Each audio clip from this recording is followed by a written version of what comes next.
What? What's going on? Well,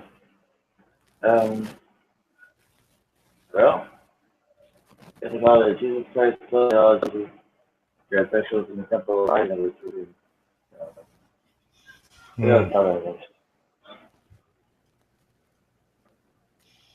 Oh, you're going out?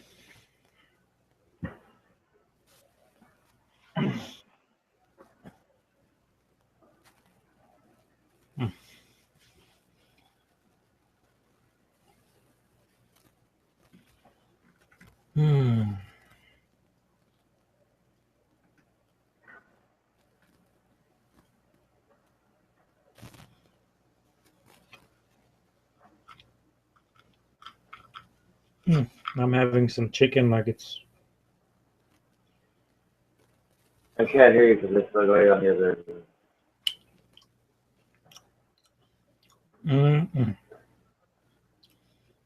Frozen chicken nuggets. Oh.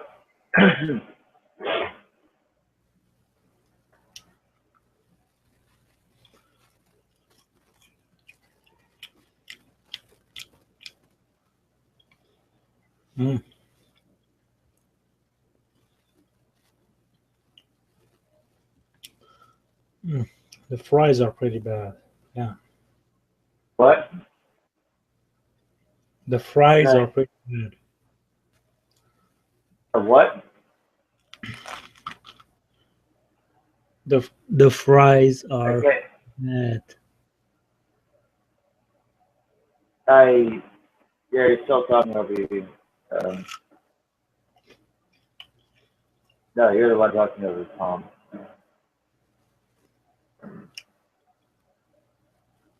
What were you trying to say, Tom? Okay.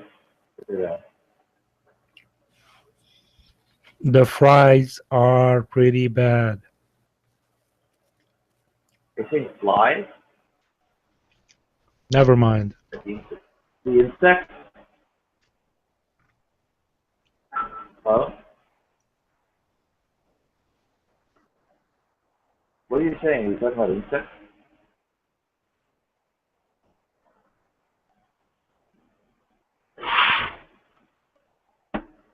Are you talking about bugs?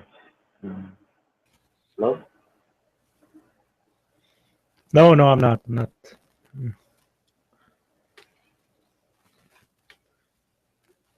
or something else? F-L-I-E-S? Or yeah. Fries.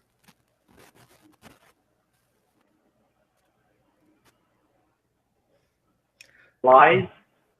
Hold on, let me refresh. I can't freaking hear you.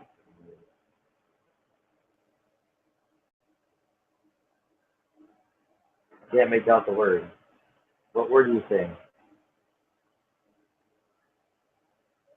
Just say, just try to. Am I audible? I hear you, but understanding you is a different question. Can you spell it?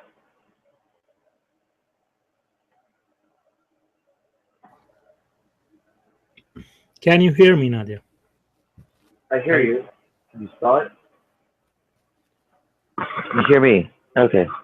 Yeah, I hear Can you. you spell it? Are you saying flies? F-L-I-E-S? No, fries. F-R-I-E-S. Oh. Yeah. There's something wrong with the audio, I think. Yeah, never mind.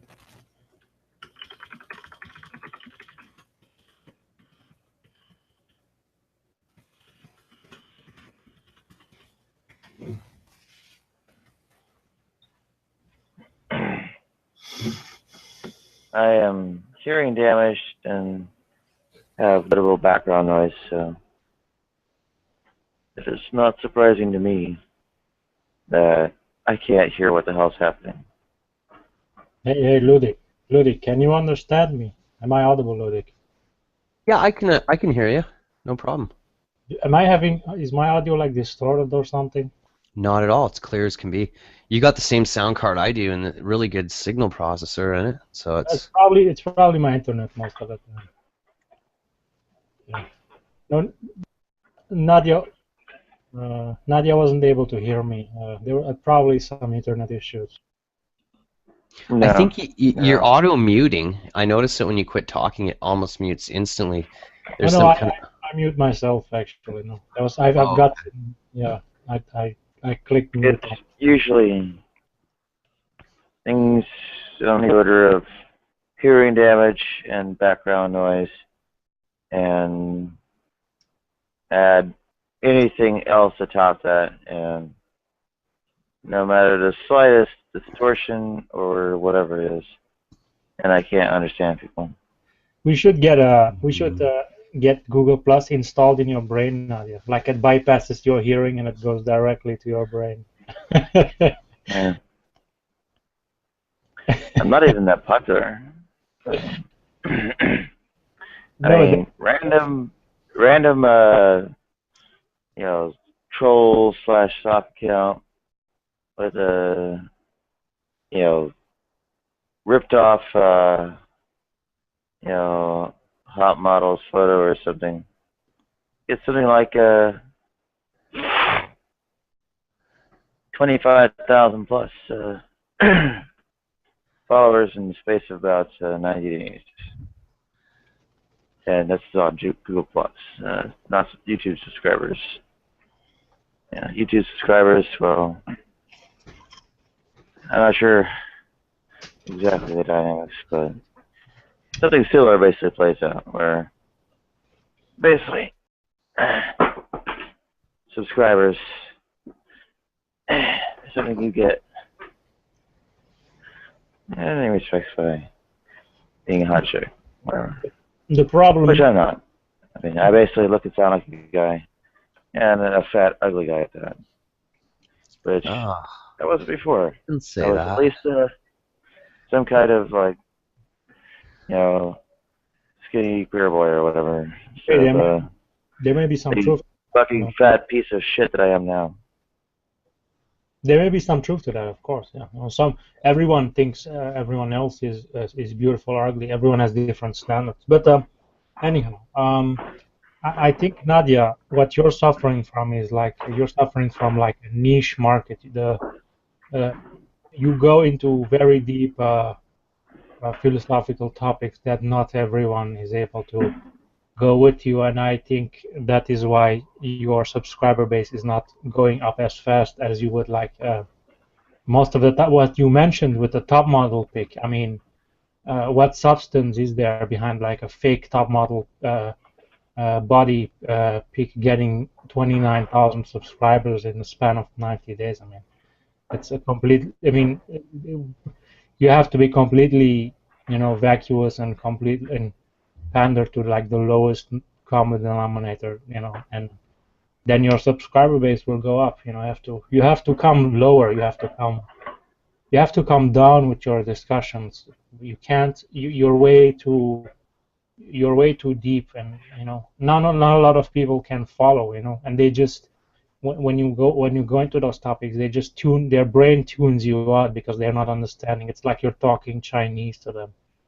They're not able to comprehend what you're saying.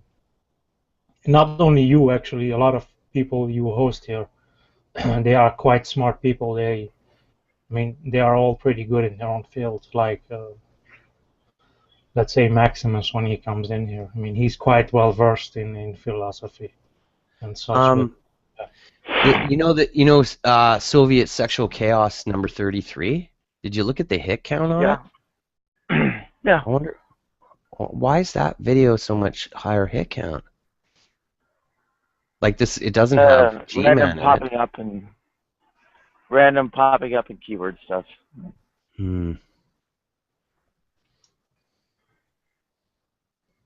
Well, you did have Slash in there, and Farhan and Floyd. Oh yeah. Yeah, so, it's actually not usually the. And it's winning combinations, etc. Well, as great of participants as they are, they're actually not the ones that really rake in the viewers.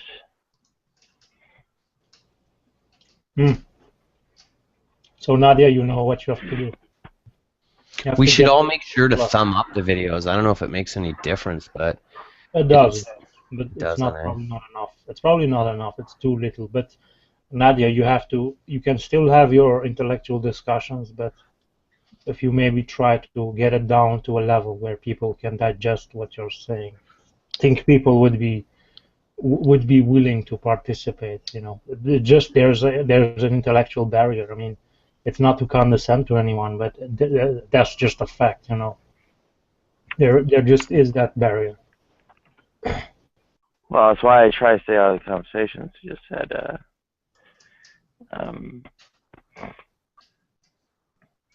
kind of stuck driving the conversation myself instead of hanging back and letting everyone else talk. Yeah, I think that might be a good idea. That combined with maybe some better audio somehow, and might have a. I think everyone thinks you're brilliant, Nadia. None of us. Gus and friends with their tough love shit. Actually, don't say the name. Yeah. That's the name on there. Yeah, I think it's to her own detriment, in my opinion. Yeah. Oh, of course. She's way too out there. She's like way too niche to ever become like above whatever 10,000 subscribers. I don't know how much. I think she will hit a limit at some point. It's just it's why you don't see beautiful libraries all over the like all over the cities, because I mean, who the fuck gives about libraries, because it's just too inaccessible. A lot of the things that are in the library, it's like what we mostly have is like DVDs and pop culture media and kids books. That's like mostly what our libraries have. The really sophisticated things, I mean, they're just like somewhere in a corner, like nobody gives a damn. We just got a new small community library, but they also allow ebooks. You can take out ebooks electronically through the library. It's kind of neat. Right. Yeah. The thing I probably mitigate it with is like when I had when I was able to let people kind of carry it on their own, actually hanging back, so I didn't scare off people. Hey, we did have a good discussion actually a while ago. It was about Catholics and Muslims effect on Palestine and Israel. That was actually pretty good discussion. About capitalism? What? No, Catholics. Catholics. Catholics. Catholics, yeah. Okay. I think Ludik was there. Ludik was participating. Yeah, it was great. There was also a great discussion between Farhan and Muhammad and some of their different views regarding problems in the Muslim world. It was great. Yeah. That was a pretty good discussion, in my opinion. Yeah. It was simple enough to where like even a regular person could participate.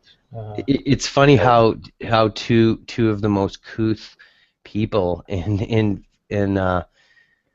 theological debate here are both Muslim, and then the Christian right are the ones that are uncouth and screaming and acting completely irrational. It's funny. Who is the other one besides Farhan? Muhammad, the guy who has it looks like a outside a house at Christmas time or something. It's like a green. Okay, yeah. I know he's, yeah. Whatever.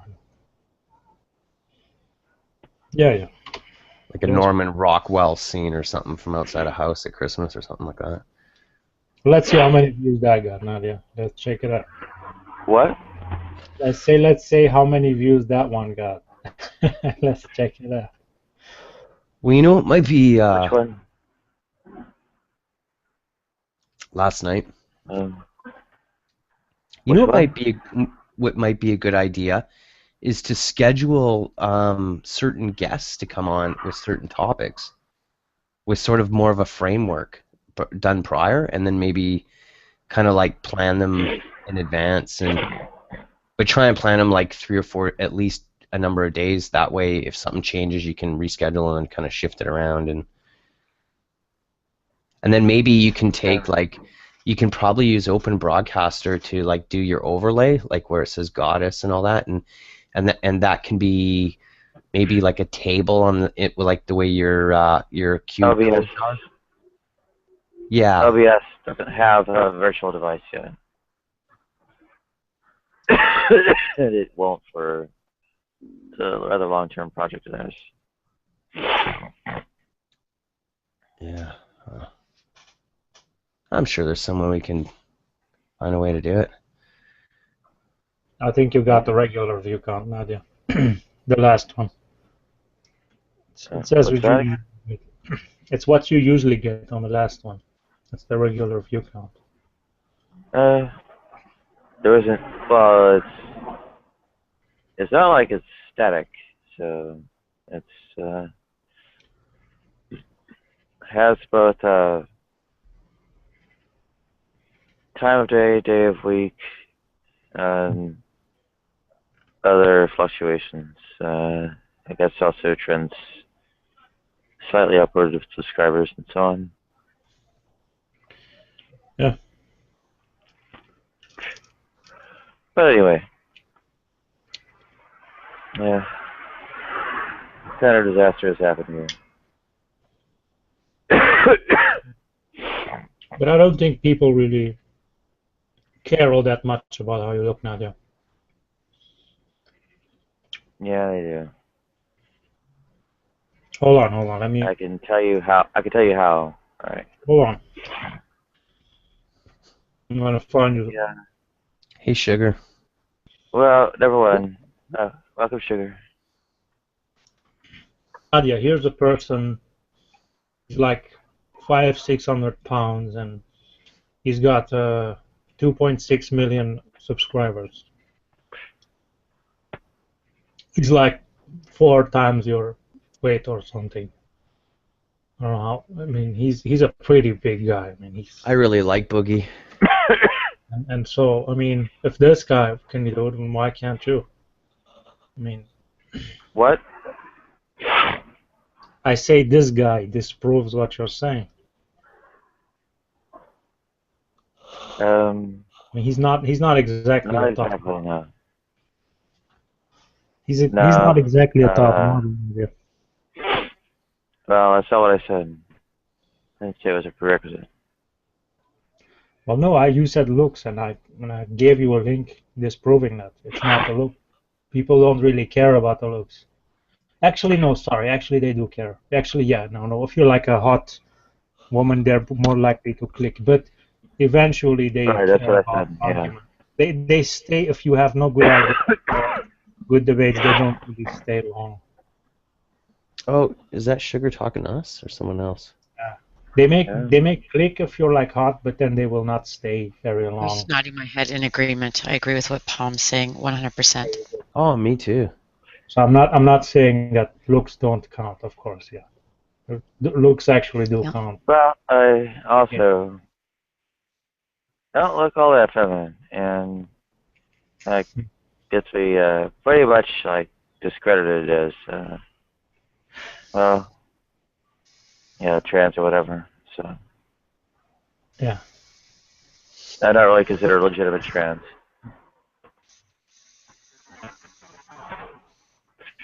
I don't feel that way at all. Yeah, nobody but that. Well, But we're not discounting. When I first joined, I didn't realize You that you're are. transsexual until your little graphic came up, and the first thing I looked at was kernel programmer and that kind of stuff, and that's what I looked at and I wanted didn't to know know either. about you. Yeah. Well, the rest of the guy says, hey, wait a minute. There's some guy saying he's a trans woman. Next channel.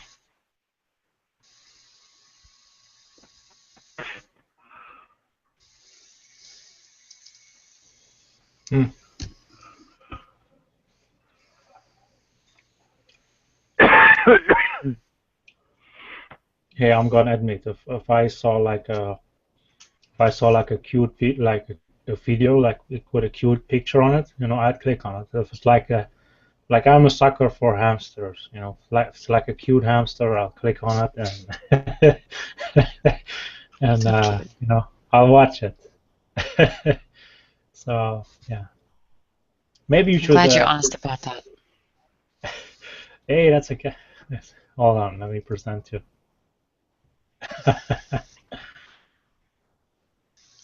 Wow. Kitty, kitty.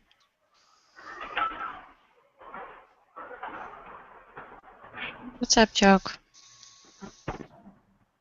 What's the cat's name? There's an animal on the camera. Yeah. Hold on. Ludi put his cat on. That's Billy. Meow. Billy. Oh, Meow. Bill the cat. I see a Billy. Yeah. Billy the cat. It's an odd name. I used to have a dog named Bob. Yeah, I named him Bill. I don't know why I named him Bill. He's a Billy.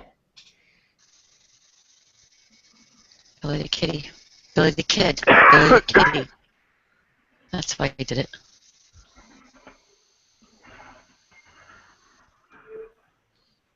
Such a cutie.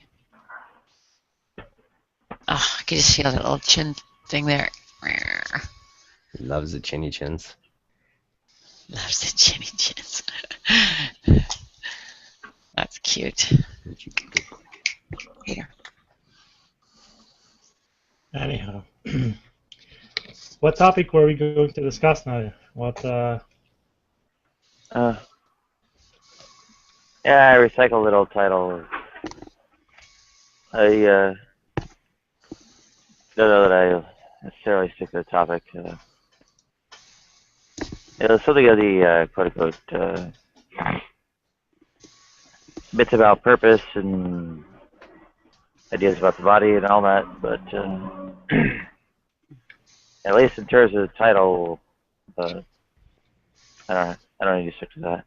You can always just see what's happening on Right Wing Watch or Religion Dispatches. Right now, my mother is like obsessed with all the Syrian refugees. It's like she constantly watches that on the news. Oh man, it's profoundly Pretty depressing. scary. Yeah, there's. I empathize with those people. I mean, I used to be in that. Yeah. I used to be in that situation myself, like in the 90s. Wow. I know that the Serbian government, they're not quite sure what to do. I think the people, they let them in to be able to get through the country to get to Germany. I guess is where they're trying to get to. And Yeah. All who over. is it? Iceland. Iceland's taking. Hungary's taken a really harsh stance, and they won't let anybody in to get through, right? Yeah, Iceland has 10,000 families opening their doors to people. Slovakia said that they're going to try and open a corridor to get people through. But how are you going to get from Serbia up to Slovakia? Because you bang into Hungary. You got Romania to the right, Croatia to the left, and, where are they going to go? What a situation. You think Europe could get its act together and collectively, at least cover, all the policing expense and all this stuff happening, if they would just put those funds towards providing transportation for these people to reach their destination and do it collectively, collaborate on how to go about scheduling trains to interconnect, then the problem would be solved. We could solve this problem in no time if we work together. You could get them. You could get them into the country of their destination and get them working within 2 weeks. Get them in whatever job, so they can so they're no drain on the economy or whatever. They can provide for themselves, and you provide subsidized shelter, maybe. You could get these people set up, and they could go on their way, and I think, but it is a profoundly big, giant burden on any country they go to. the immigrants, of course. It is not to be taken lightly, but Well, of course, it's been a part of the campaign debates here. It's not been like the number one issue, but it's been a pretty big issue to Canadians. We want to let at least 10,000 in, like in America ASAP. or in Canada. Canada. I'm Canadian, Palm. Yeah, most Canadians we want to let in like at least 10,000, like right now. You know, as soon as they come in, they'll get some money to get going and to get a job and have an apartment paid for, you know, like 6 months a year. This is the kind of stuff this is our right-wing parties even kind of falling into that, but they're being forced all the way, right, because of political pressures. But I wouldn't give them money. I would give them food. I would give them water. I would give them everything they need, and I would provide the job. yeah. And then they can, from their work, their way up.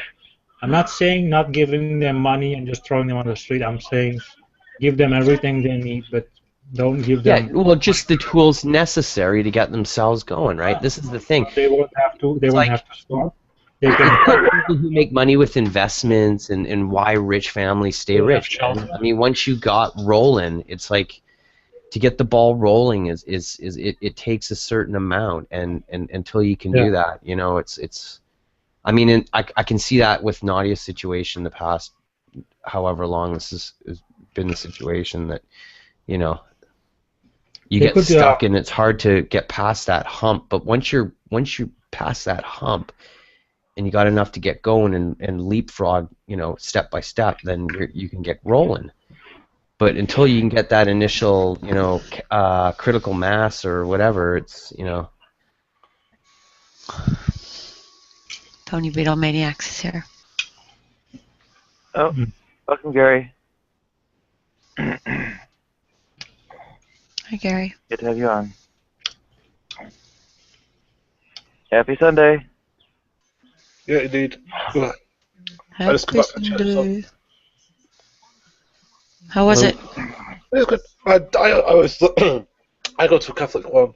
I know. Don't tell G-Man, he'll put a gasket. Good.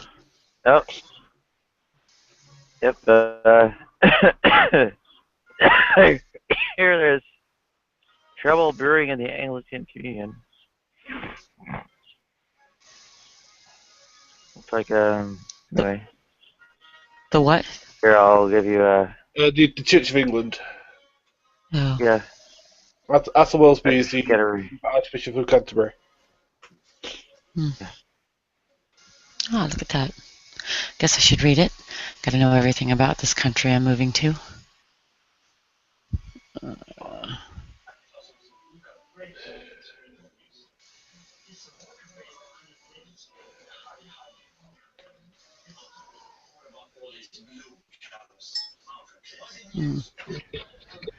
Anyhow, guys, just think about if you were a refugee. I can't even put my brain there. It's just so amazing that what people can do. I don't know how they do it. Just think about it. You're going on your way. You have no assurance where you're going. Your money is slowly running out. People are hostile to you in foreign countries where you don't understand anything. You can't even read because not even the letters are like. It's like Right. and you've got like old people. You've got children with diseases, and it's all pandemonium. And you know, so Somebody on Facebook said, "Oh, the children are coming in without their parents, and why should we let the parents in?" And I put on there, what's our reason for not letting the parents in? I mean, why are we adding insult to injury? I mean, for gosh sakes, look what they're going through. Why would you split up a family you knew? Hey, Slash. Yeah, you're gonna have resentful I just children. You're gonna have very resentful children. Like when they grow up, they're gonna be like, "Yeah, fuck you guys. You just abandoned our parents." Yeah, I don't think that's right. Yeah. I was really disappointed that somebody actually would think anything else. I mean, just think if it was you. That's all I'm saying. In that way, you can perhaps empathize. You know, a lot of people like they're on the fence. They're very scared and they're on the fence. But I'm just saying, just think about if it was you. I mean, Well, you would want what is someone it to about help. what is it about a person that makes them not be able to empathize with I this? think it's fear. A lot of the times it's fear. They're saying, oh, they're gonna come take our jobs. They're gonna come mooch of our stuff, and you know, it's like that. That's the fear part. If someone doesn't have a job by now, I mean, if they don't have a job, they've either not looked for one, or you know, for some reason. I mean, there's few cases. There are a few out there that are real that you can't find a job, and I know I'm falling into one of them myself. But you know, I can go to school and get reeducated, so that kind of takes me out of it. But take their jobs. Most people in my country don't want to do menial labor jobs, anyways. Yeah, that's yeah. I don't know. Especially what you want to do, you don't get paid enough. Yeah, Like, well, I know. okay, I can do this, but I can't pay rent. Yeah. Well, I'll need 16 roommates for a two bedroom. Well, That's actually. and welcome, Slash. Yeah, and those people, don't they like work 2 jobs or something like that? Yeah. One job's hard to find. Wait till you try and get 2. Anyway, I've never had problems looking for I've never had problems finding a job. I've always either self-employed or worked for a firm. Never really had a problem with that. It's the first time in my life. Yeah, and like if you were a man, in men especially, they lose their self-worth when they like are without a job. That's predominantly, and if you're like at about your 30s, suicide rates are much higher, like in men. It's crazy. Yeah. Oh, is there someone playing music? Damn. Not me. I didn't hear it. Hopefully it wasn't. That's probably a cell phone. No, it's probably a cell phone. Could be TV. Yeah, that's fine. It was no big deal. Oh, from where is that coming from? It's like all-time TV. It's my TV. I'm going to say it. It's cartoons. Yeah. It sounds like cartoons. Yeah. It's probably the music that has no copyrights anymore. What do you call it? Yeah, free. Royalty free, I think it's called. Royalty free. Yeah. Old cartoons.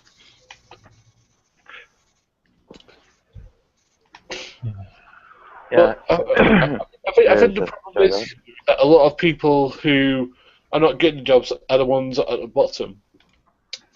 I find it hard to get the sort of jobs that you talk about because, again, they don't have the money or whatever to get the only jobs they can help getting are the low income ones.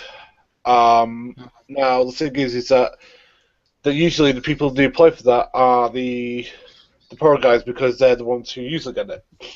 So there's going to be a conflict. But now in the UK, it's the unemployment rate's it's lowering a little bit. It used to be 1 million, now it's a little bit lower.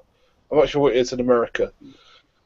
But when you got immigrants taking like the lower income jobs, you're taking money away from people who are in the company. And I think that's all it is. Well, give the jobs to us first, then get people into. I don't think that's true. I don't like.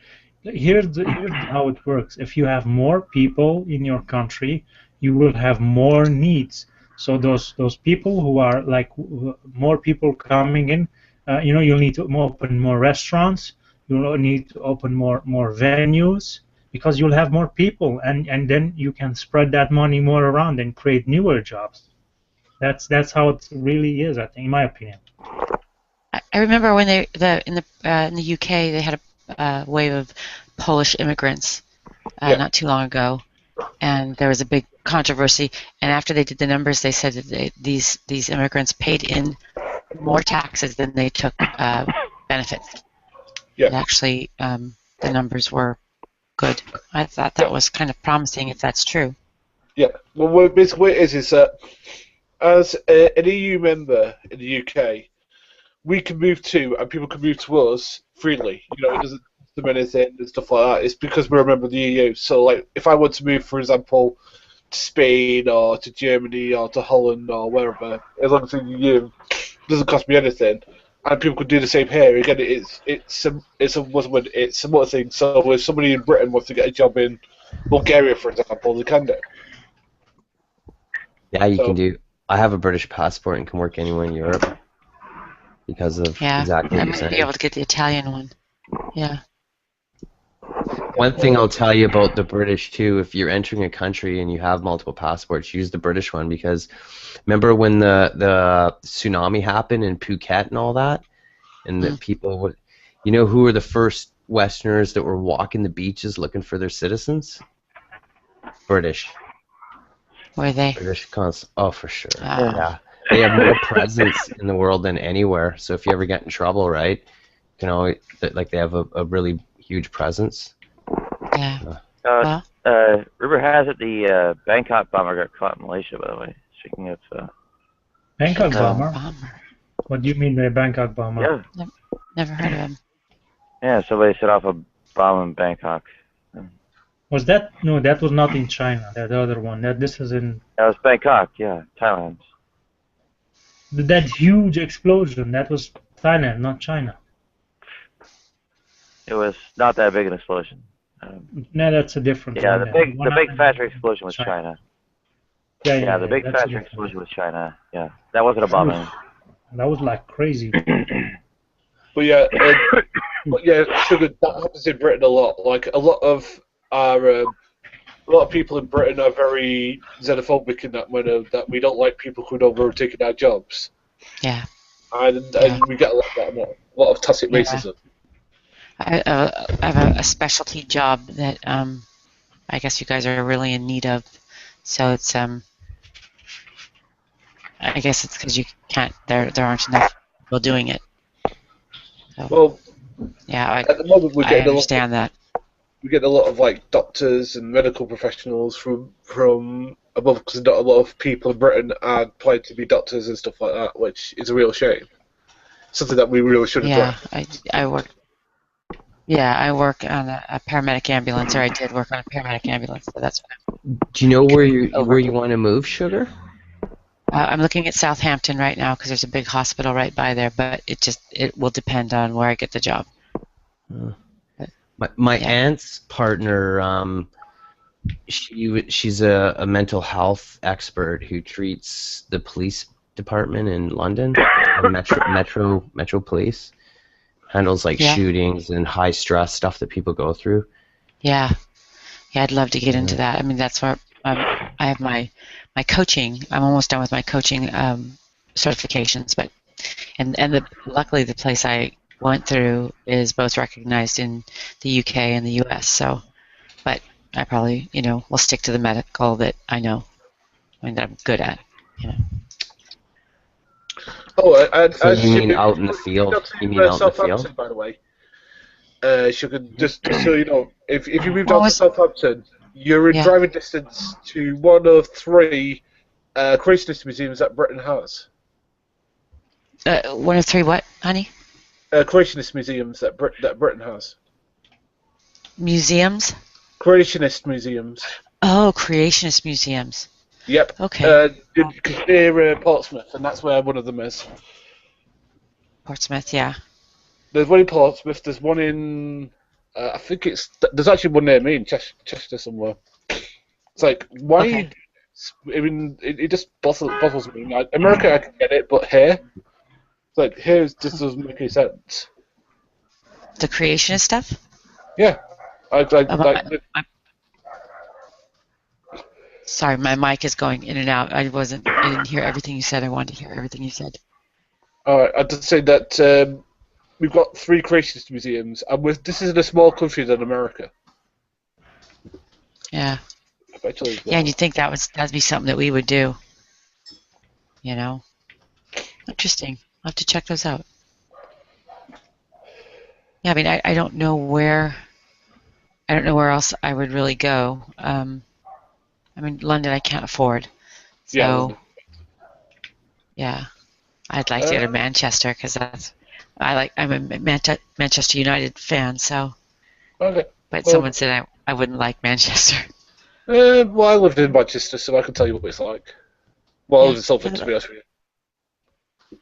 Yeah, I just want to be able to adjust, you know, because Well, Manchester Hospital is one of the best in the country. Like, I live like near one of the best in the country as well. yeah, And also, the other good thing about British healthcare is that you don't have to pay for it. It's not something where you have to think about the bottom line, which is I think. And I never know about American healthcare, but I get told that. Don't you have to be a citizen though? Like, you No. can't just get... No. You don't have to be a citizen. Like, people have come on holiday here, had broken arms, broken legs, and been treated. Right. Yeah, like. Yeah. Whereas in America, it's not like that at all. Even if you're a non-private citizen, even if you're a tourist, you have to pay whatever it is, thousands of dollars to get treated. Yeah. So it's ridiculous. Yeah, and then even when we got the managed care that was supposed to be originally supposed to start like, you know, socialized medicine, but it never turned out to be that way. It was so expensive. It was like $450 a month just for me. That was just my premium. And then every doctor's appointment was like $45. Every lab, $45. It was ridiculous. Really ridiculous. So. It's crazy. Yeah, it's horrible. You know, I don't know how people live. A lot of people don't choose to get the insurance at work because it takes all of their money. You know, yes, you can have insurance, but, you know, you'll only have $50 a week left over. That's ridiculous. And if you quit your job and you want to continue your insurance, when I left my job that I did have really good insurance, in order to maintain my insurance, it would cost me over $1,100 a month in a premium. $1,100. They call it the COBRA program. Oh, Cobra. Yeah, Cobra. Yeah. I've had that Right too. in the ass. Your job probably Silly. had Well, like... I didn't bite me in the ass. It was just couldn't be paid. Yeah. Yeah, the Bangkok bombing affair seems to be a bombing of a Buddhist shrine that's being attributed to Muslims. Getting some music. But Sugar, your job probably they could buy it in a bundle, like they buy it in bulk, the insurance, and so they get a big. It's much cheaper for them. So like when you're an individual and you get your health care, you're pretty much on your own. You don't have those sweet deals. Yeah. I'm sure that's it. That's what that is, yeah.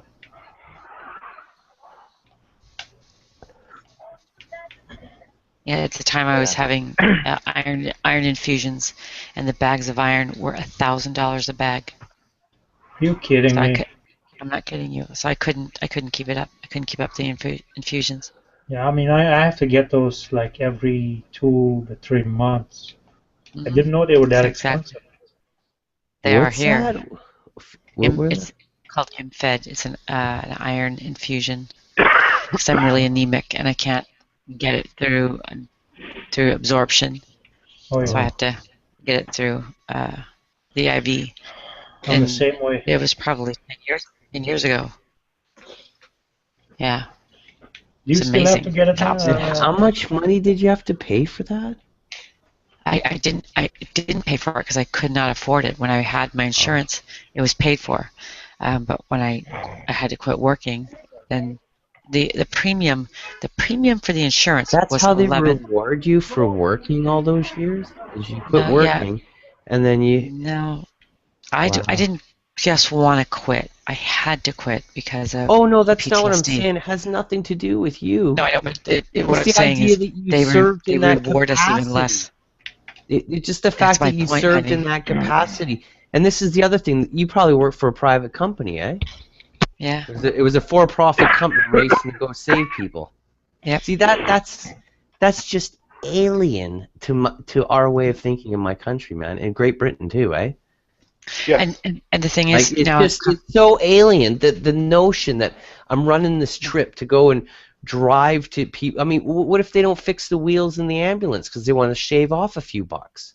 yeah. Well, Like, you know what I mean? Like, it's in such the a old days they bizarre used to. conflict of interest and a weird thing that you would like. I can understand selling ambulances. Oh, I have a company that sells ambulances, or like the wheelchair, the I get them from the Ford dealership. gurneys that roll out, or whatever, all that stuff, Mhm. right? Like, that's no problem.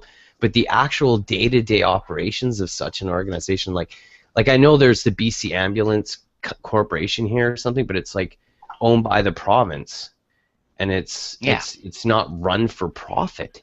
And if someone Some of has them, served in that organization for any extended period, like length of time, like you have, like a career, my God, you should be rewarded. Especially if you left under these conditions you're he's telling Canadian. me. It just Yeah. Yeah. fucking That's what angers makes me me. so much. Yeah. Tell me about it. You know. And then when I went to the doctor, because I was getting panic attacks and I was agoraphobic. I didn't leave the house for like 5-6 months.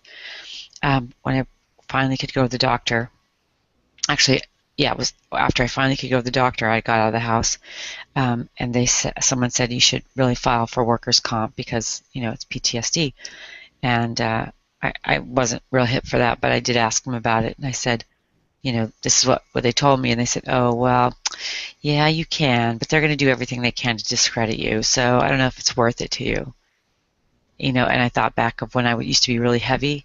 And who Every was time I saying go to the that to you? doctor, A physician? that the secretary that was at the doctor's at Kaiser, Right, he was she said, yeah, directed to they're do going to, this. Sure. Wow. yeah, and she goes, you can, but know that if they're going to inquire hard if you've ever taken any medication for depression or anything that is used for depression, they will make a right, because case then that they can you were, establish it was pre-existing, right? See, this yeah, blows my mind, right?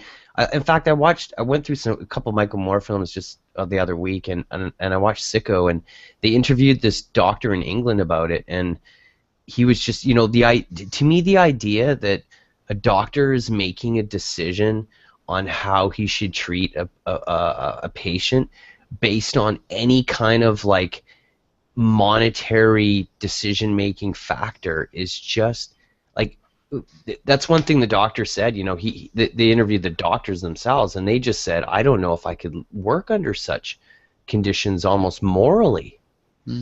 yeah, Right? yeah. It's definitely an interesting. I mean, I saw when healthcare went from private or public to, well, when corporate took over around the Nixon. late 80s. Yeah, and it was really, well, for us it happened around the mid 80s, and we went from being just a regular company to a corporately owned company. It was just ridiculous, night and day. We'd been like caregivers and nurturers, and we really cared about what was going on in the community, and then this corporation takes over and they fuck all about it. So what can you do? And a simple ambulance drive, simple, taking you 2 minutes down the street with no equipment, will cost you $1,800. That's just basic. Wow. That's bare bones. We do a whole lot of nothing for you on that trip. Imagine what it is when you actually have the big stuff. It's crazy. That's about 4,500 for me. Yeah. Yeah. There you go. That's treatment. Probably not much treatment either. What? IV fluids. Doesn't take much. IV fluids, yeah. Well, For an ambulance ride?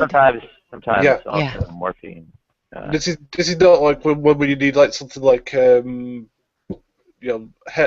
health help. Like if you're having like a cardiac arrest or you're having like some sort of attack. Imagine how much that would cost. It can go up into the $12,000. What? Sorry. Yeah. That's crazy. No, But where that's I crazy.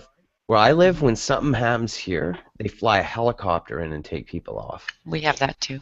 And Yeah, that there too. were complaints about that because I think there's like a user fee for that type of thing, and the helicopter ends up costing people like either $200 or $500, and people are upset about that. Wow. And that's like cheap.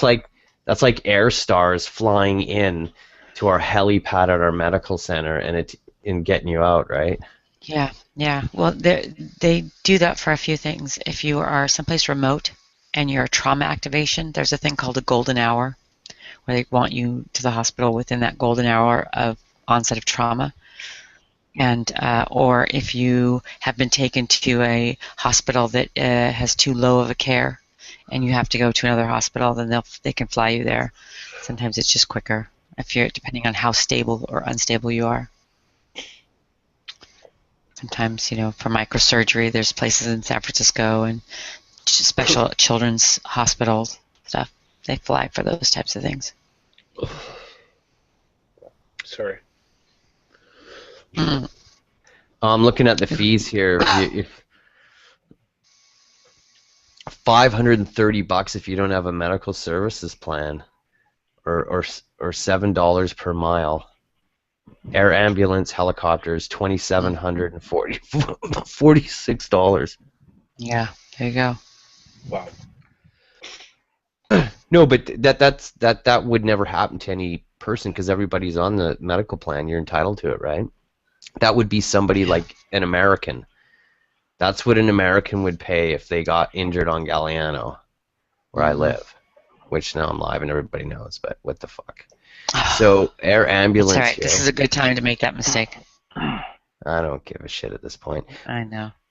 But I'm in $27.46. Modesto.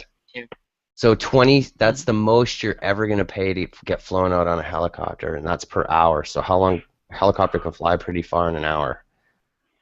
Temple titled this as a temple of body, and I wondering how that. Well, not really wondering. It seems inconsistent with that as a principle. But anyway, yeah. So much for the U.S.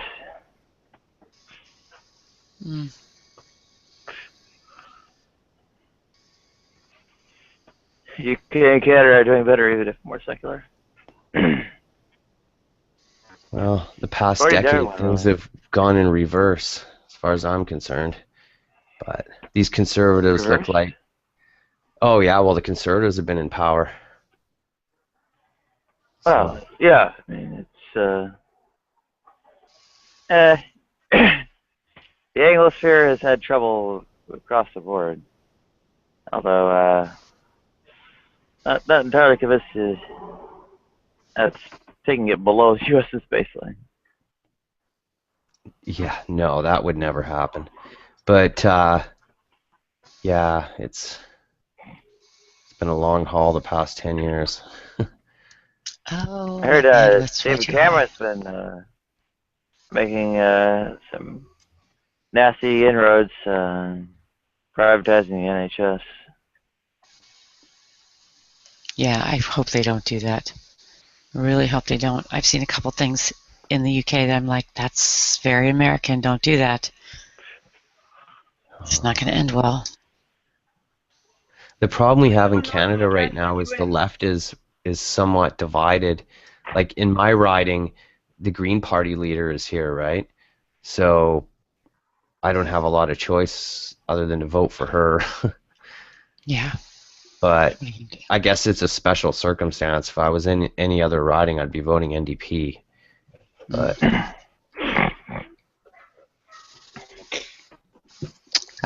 Gotcha. What's that? Sorry, Ludic, would you say it's a problem with the Canadian healthcare system? Because I could see stuff wrong with the British one. well, funding's an issue to some extent. It depends on the province you're in, really.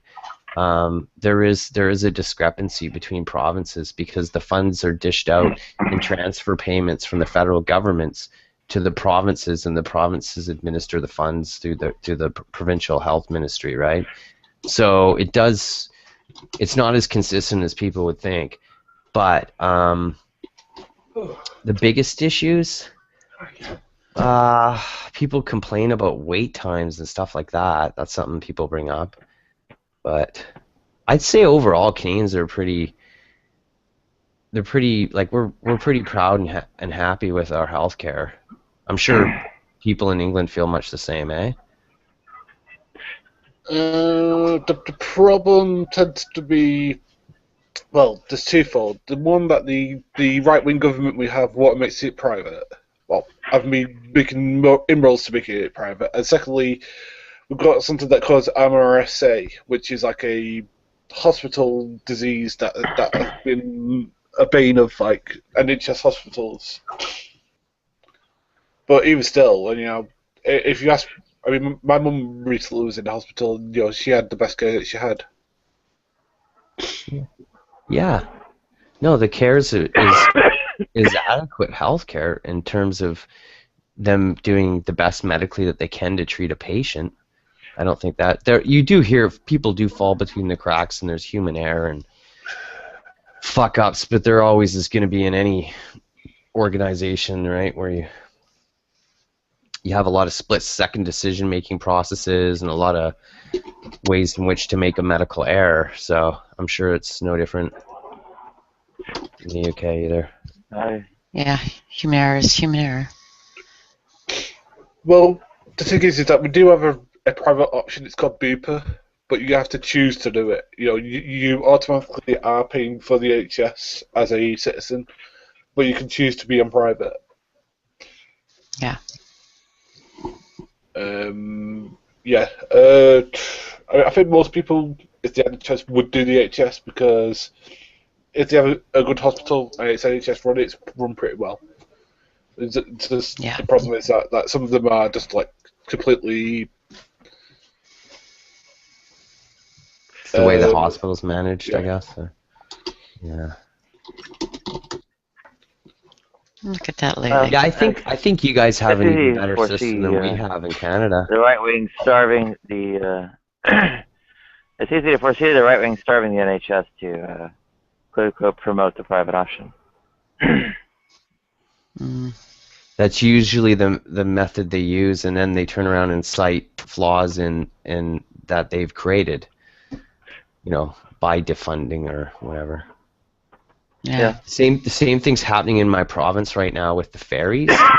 There's a British Columbia Ferry Corporation, and they run ferries because there's islands all off the coast. There's Vancouver Island, and then there's a series of islands in between.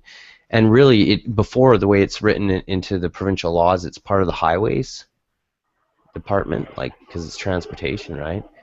But the Ferry Corporation, which is a Crown-owned corporation, the management's been systematically pretty much like pissing money away and like renovating buildings that they renovated like 3 years earlier and doing all this crazy stuff. And that's basically what they're doing. They're making their books look bad, and then they're going to use that as a rationale to privatize the thing.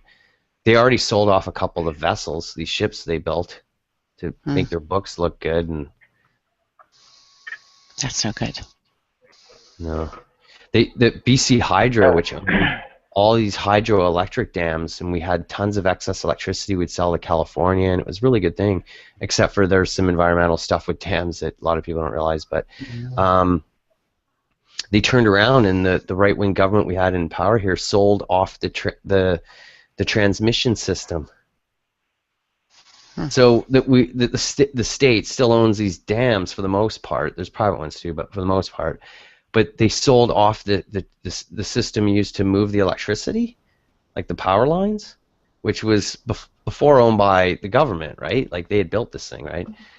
And then of course now they can charge these ridiculous almost tariffs on the government moving this electricity, right? And it involved these Cayman bank accounts at Hydro and a bunch of corrupt stuff. It's just Horrible. Sugar, you see the link to the video? I did. You don't need to listen to the audio. Yeah. I have it. I have it That's what right here. That's what I was before my thyroid died. Oh, did I? I didn't tell you yet. My daughter's thyroid is almost completely out. That's what was going on Oh, with no. her, and she went to the doctor. She's on her 3rd day of the thyroid medicine, and I told her, I was telling her all about you and what was going on with you. So it's not out completely. It's something that does happen sometimes after pregnancy, after you have the baby. So hopefully it's just a temporary version. But she's already got an autoimmune issue, so unfortunately that's the bad side of it. I'm kind of worried about that, but she seems to be taking Well, it in stride. you can see what I was in 2012. You can see why I'm crying. You know what? I got to tell you something. Well, doesn't matter. You can believe what you want to believe. Is there any kind of dietary changes you can follow that might make the condition easier to, for weight gain or otherwise? Just general health even? Could I follow them? Yeah. What does following take? Yeah. Oh, Well, When you're impoverished, no kidding. yeah, because They they show give us the pictures of cheapest food. apples, and they show a chunk of really nice salmon, which I'm lucky enough to have access to, but that's just because I live in a certain part of the world. Yeah. Hazelnuts, whole grains, I don't know. Yeah, almonds. Almonds, as they say. I don't know. I don't know how to diet. I had to have the surgery, so I couldn't do it on my own. There's a link that might be worth looking at. I've never had to watch it in my life. I don't know. And that's the hardest part. Because when I got heavy, the same thing was going on. I never was heavy a day in my life. And then I was like almost fat overnight. And I had no clue how to keep it off. Well, I'm starting to get a gut, and I think that's just turning 40. Yeah. It was almost like a switch was flipped between that and gray on the side. It's funny. It started out in my beard, and then it just, and then you get out of the shower and you look down, and you're like, oh. Thyroid failure is not age. Thyroid failure is not age. No, obviously, because Sarah's 23. No. But the other stuff he was talking about, the gray hair and stuff. Interesting. My mic keeps cutting out.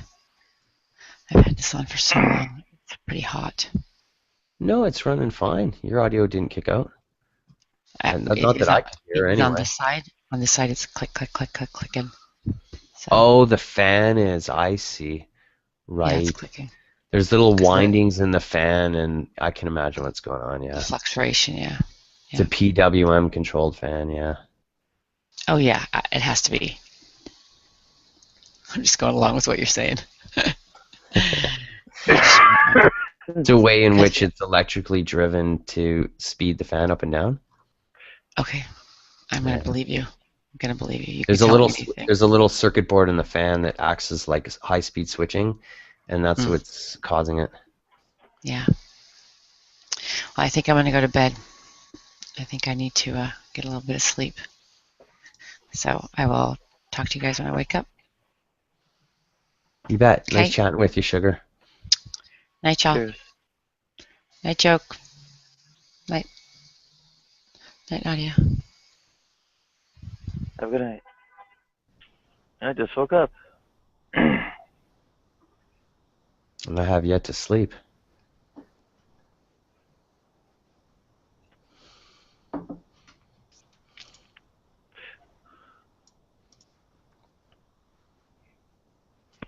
Yeah, I have no idea what hit me. Oh, too bad that guy from England left. I wouldn't mind hearing a bit more about healthcare in the UK. Or the Anglican Communion, or whatever.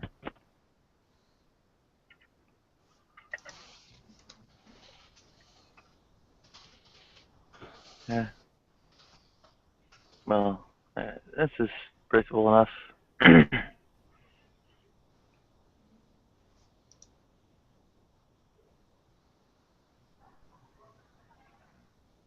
Yeah, maybe not. I guess they are just sleeping. Oh.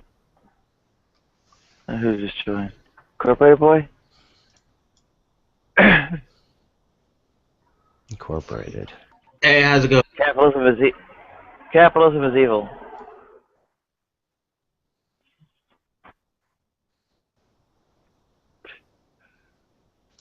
What happened to Slash?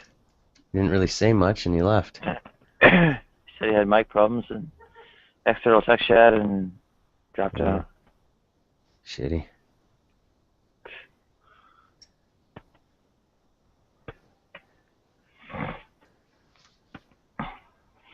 Yeah, that's one of the tricky things. You lose critical mass and it's hard to get it back. Yes.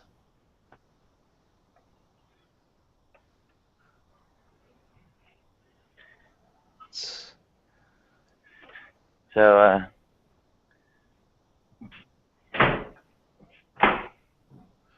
That's why the rich stay rich and the poor stay poor. That's the real social welfare, or warfare, correction. That's the real war going on every day. well, if you carry out equal exchange, no redistribution happens. Yeah. So of course they stay rich. All right, what's this concept of equal exchange, Natty? Be right back. Equal exchange? Capitalism. Yeah. Right. Wait, did you say equal exchange is capitalism? Yeah. Yeah. Okay, well, what's wrong with that? With equal exchange. If I'm going to exchange something, why shouldn't I be getting something back that's of the same value to me, or is of a value to me to justify my exchange? Well, first off, the entire resource distribution trouble is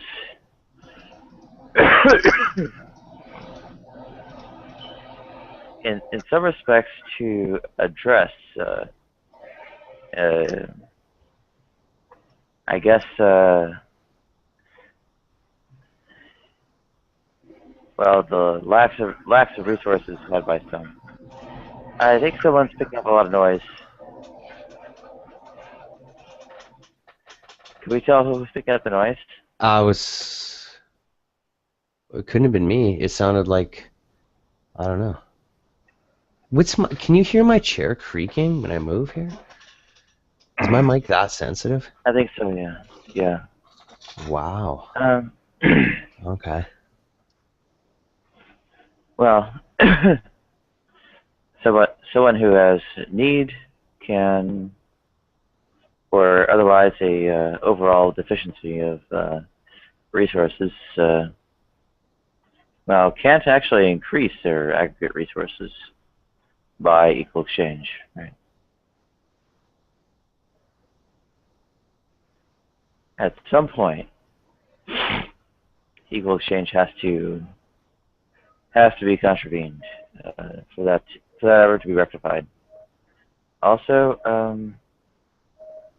amongst those who have excess resources, again, that can never be resolved by equal exchange.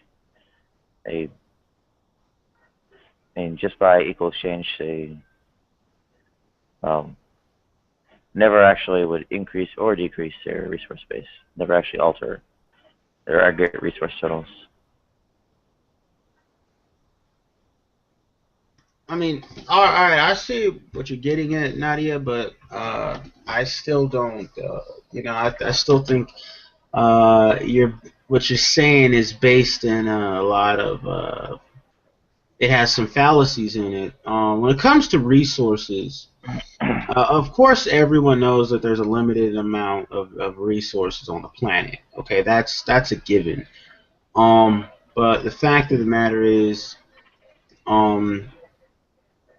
I mean, nothing can be free. I mean, there's no one's gonna give you something for free or gonna give you something that doesn't cost something. I mean, if it's a resource and it's valuable, people can use it. It's gonna have a price tag on it. As the concept of excess resources, there's really no such thing, because if there were excess resources, there would be no reason to, first of all, it makes no sense because resources in and of themselves, they're finite. May I clarify? May I clarify? Go ahead. Oh fuck. You're hearing that, aren't you? Bear with me. I have to move because somebody's spamming with copyrighted music.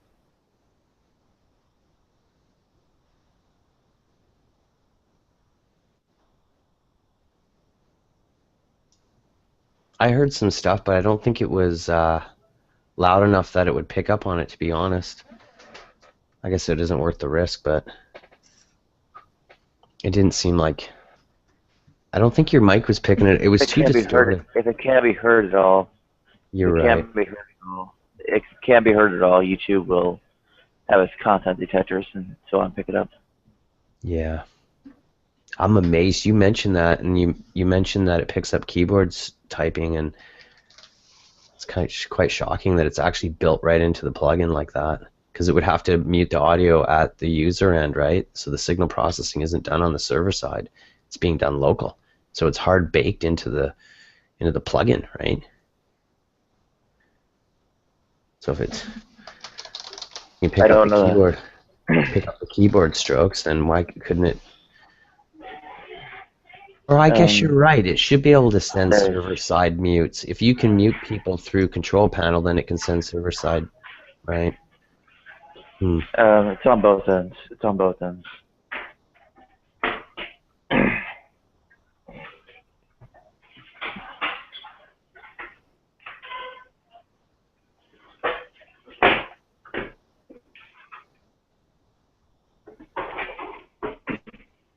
Okay, hopefully I'm distant enough and there's a door enough between us to avoid that picking up.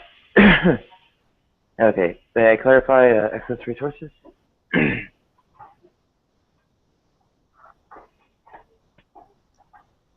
You there, Incorporated? Yeah, go ahead. Okay.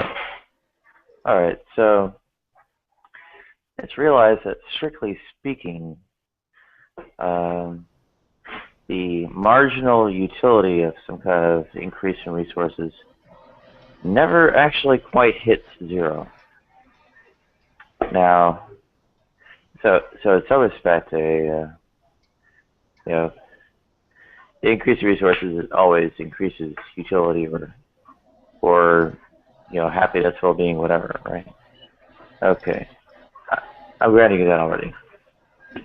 Now, in terms of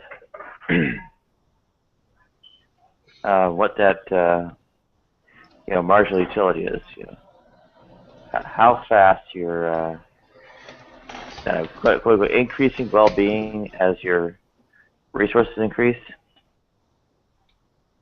that can be said to slow down to below some threshold at some point. All right. Granted, the limits are a bit arbitrary, but you can say, okay, they're well enough off, and this isn't actually making for, again, kind of picked out of a hat, enough progress in making them happier or better off, right? You can draw some lines somewhere. And that's where you'd have the quote-unquote excess resources, right? Where they're already well enough off, they're not making enough progress toward getting better off by further increasing resources, right? So there's basically some cap in terms of wealth like that. Okay, but I would counter that with saying that resources ultimately have alternative uses. So any one resource, it could be used for any number of things. It doesn't have to just only be used. For instance, metal can be used to make cars, but it could also be used to build houses. It could be used. What ends up happening is how does a nation use the resources in such a productive fashion that it allows for the standard of living to be raised within the society.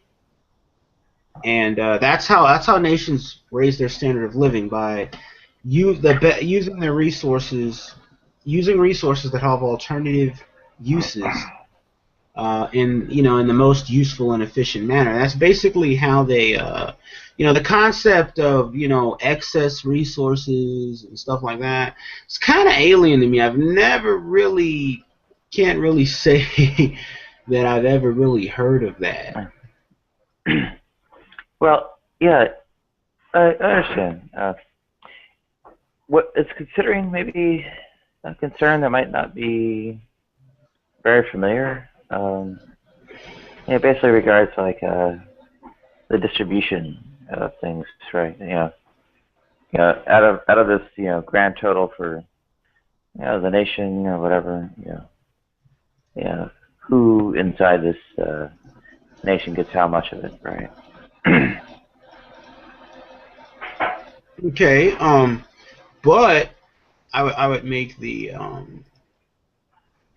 argument who also is responsible for producing the mechanisms that allow the resources to be used most efficiently, so that the resources become higher, so that the standard of living raises. Is it companies and firms and corporations and business people, or is it just individuals out here doing that? Because I mean, haven't we already had an example of that with China? Well, why would it be one or the other? Couldn't it be a combination of the two, with also government oversight to some degree? Isn't a progressive tax system, where the more money you make, the more you get taxed? Doesn't that make sense to you? It's a good question. I think it's a very good question as far as taxes go. But yeah, you can't have government oversight. But and as a capitalist myself, I think that government oversight is really best when it comes to the rule of law, which is really that's really the government's role. Okay, to instill the rule of law so that society as a whole actually gets a chance to benefit, or at least actually, you create a chance to at least facilitate some sort of, equitable exchange, within society, while protecting the sovereignty of the public as well. So, I would say. Well, why is the that like the is it a limitation on the role, or fundamental to the role? Well, the reason I say that is because, yes, I'm a businessman, but I also don't think businesses should be able to trample people's rights or anything like that, or should be left unchecked to just totally destroy the standard of living in society, all in the name of profit. That also would not be a good thing. Ultimately, economically, you win by using the best, using resources that have alternative uses, putting them to the most efficient use that allows for the standard of living to raise. If you're going to say, okay, we're going to promote industry, but we're going to let these companies just belch out pollution and lower the standard of living, and then the environmental state for everyone, that's in the end you've lost, because you've produced. Huh? I was just going to point out, pollution would be more of an effect on quality of life, and like you could have this factory that's polluting a lot, but all the employees are well paid, right? Yeah, absolutely. Quality of life, but also look at your standard of living. It's going to go down because people will become sick. You're going to have a much sicker society. Here's a question for you. we all can agree that okay. early capitalism and the dawn of the Industrial Revolution, that workers were treated quite poorly, right? Absolutely. According Yeah, to they had kids who'd today's, get their arms ripped off and machinery, and little yeah. kids working on. And so what social movements led to change in that regard? Well, I know the early labor unions had a big part in. There you go. Yeah, Labor unions. they had a Yeah. big part in the early labor unions had a big part in changing that whole status quo that existed at that time. But I One of the think most democratizing forces of the 20th century. absolutely. But I think what ended up Did happening. I investigate that? I mean, there are a few different things getting floated around here. I mean, one you have is apart from the principle of equal exchange and consideration of the distribution, also you have this matter of the role of government and something that's involving efficiency, which I'm not sure you've actually clarified what you mean by it. I mean, what? And that would be something to worthwhile for you to maybe disambiguate. Could you help us on that? Okay. Well, What do you mean? I guess the point I was trying to make is that what ends up happening if you look at, let's say, the early 20th century, okay, and the late 19th century, when we really went from like an agricultural economy more towards an industrial-based economy. Well, when you have a system where people are, how should I say, they're producing, okay, that you have a GDP and stuff, okay, and you're producing wealth and stuff, okay, but when you have automobiles, airplanes, and stuff like that, it allows stuff to be produced more efficiently. You get the wealth faster, and it raises the standard of living. I mean, I don't think anyone's going to argue that the standard of living today is worse than. Huh? Help us out here, though. I mean, this idea of efficiency, and I think you're promoting it as something good and something that maybe has some kind of benefit, but yes, it's still a little bit of lack of clarity regarding what you think it is. Go ahead. Okay. Well, the more efficient you're able to produce goods and services, the easier time of people have in life. I mean, I guess you could say, maybe I don't know if I'm, I don't even know if I'm really right or wrong here at this point. But when you have, I guess what I'm trying to say is that it's better to. Okay, go ahead. Oh, we're questioning some of the ideas. I can, don't necessarily start out with the presumption that you're totally wrong. So, given the kind of banner you're heading under, we maybe have some suspicions. Then we can look at your ideas and maybe talk about them. Can I propose maybe an idea of efficiency and see if you agree with it? Okay, maybe go I'll give ahead. you at least the kind of idea that we're maybe trying to get you to tell us. So one idea of efficiency would be something that requires say less material inputs, energy, labor, and so on to produce more goods and services would be more efficient than something otherwise. Okay, and does that make sense? Does that make sense to you? Yeah, that makes sense to me. But you need to understand, Nani, that only can happen. A system like that can only happen in a free market type of system when the value of resources is held, is held conscious by businessmen and by people whose whole existence depends on their ability to efficiently use resources.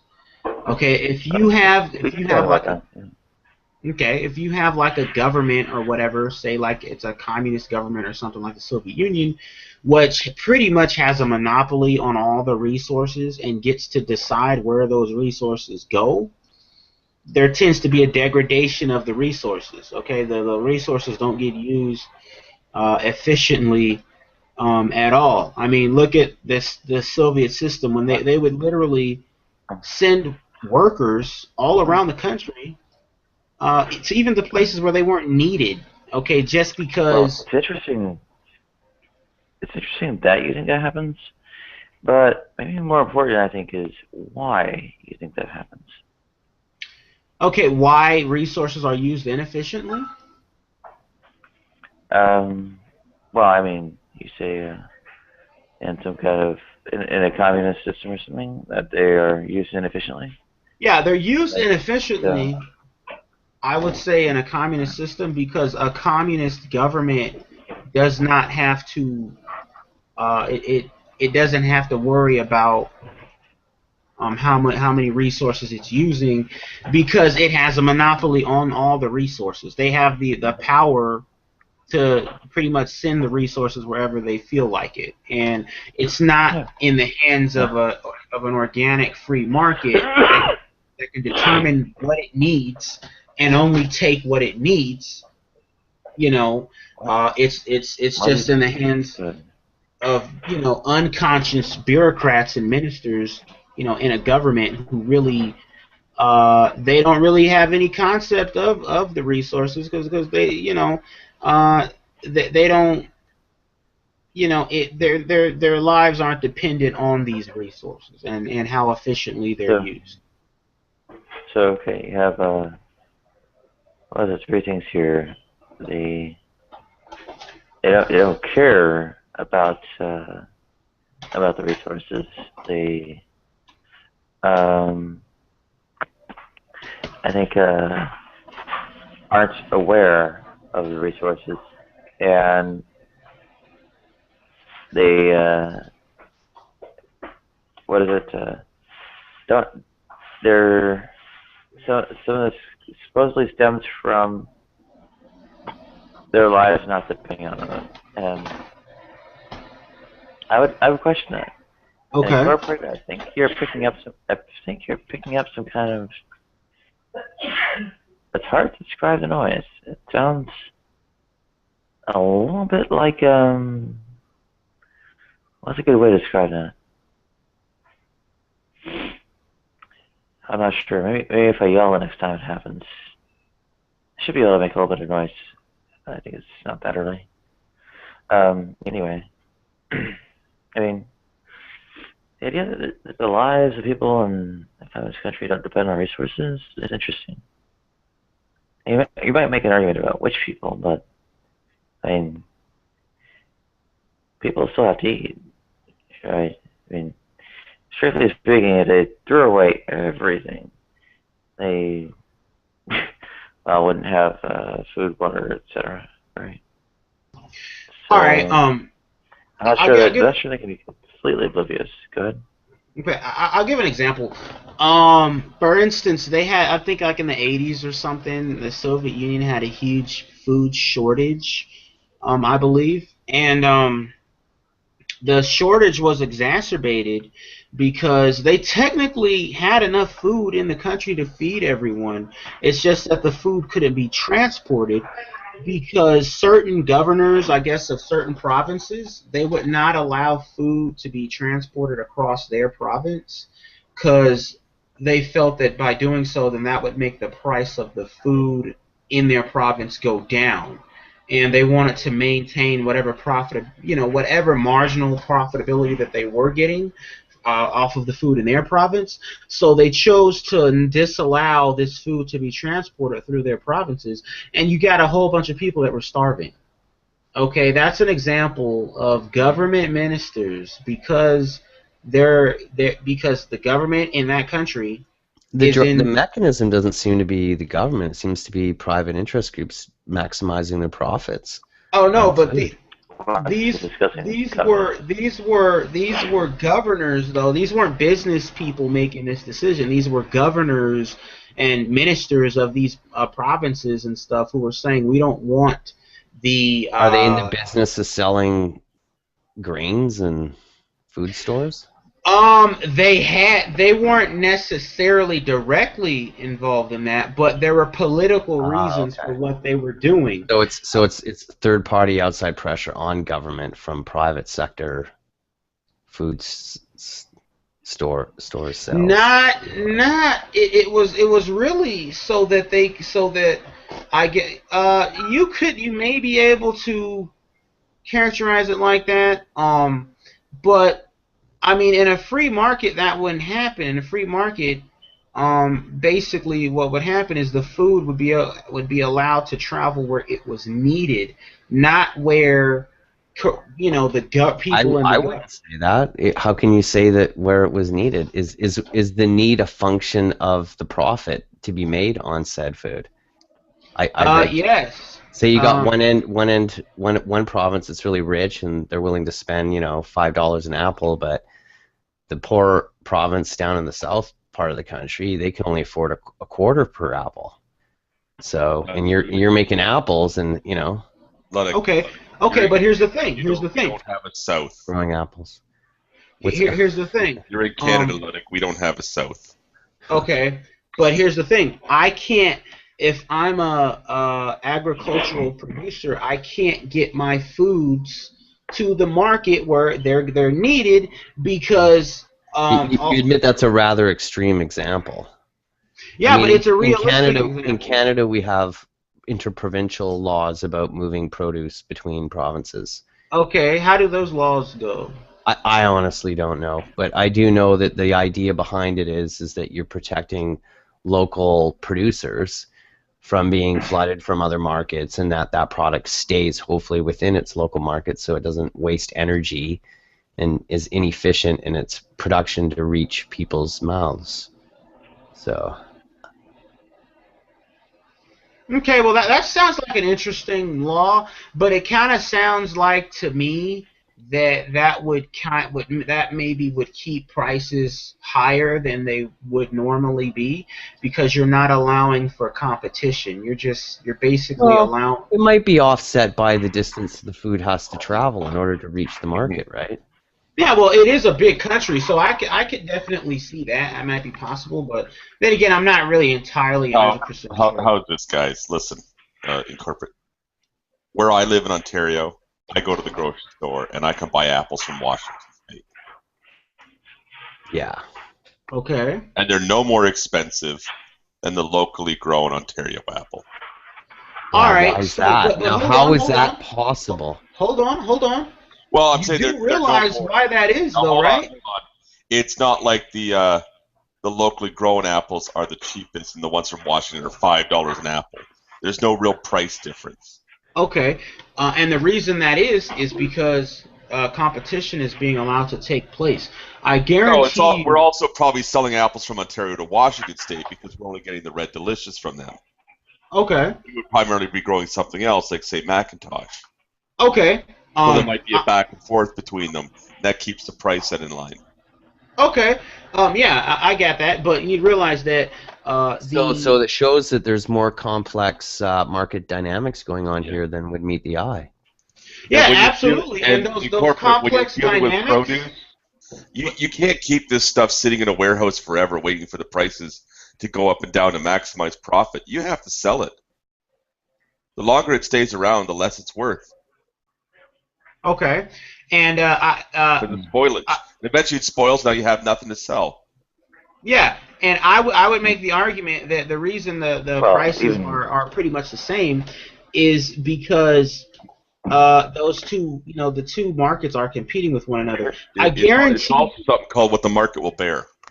Yeah, exactly. I guarantee you, if let's say Canada, hold on, let me finish real quick. Let's say Canada passed a tariff and said we're not going to allow anyone to sell any apples who was from the United States to sell apples in Canada, I guarantee you your guys' prices of apples would rise because you're only able to get them from you're only able to get them from growers in your country, and they don't have any competition. So now they have a larger control of the market, so now they can charge whatever they want to.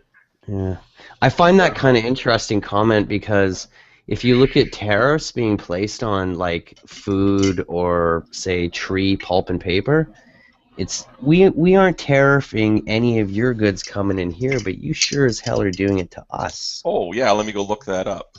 So, Okay. and that's coming from your right-wing capitalist types too, but of course it's crony capitalism, and they're just protecting their own private interest groups and friends. Okay, now which goods are those? Because I'm not familiar. You see, softwood it's lumber. funny. It's capitalism and tough love for everybody, but socialism for the rich and the corporations, right? There you go.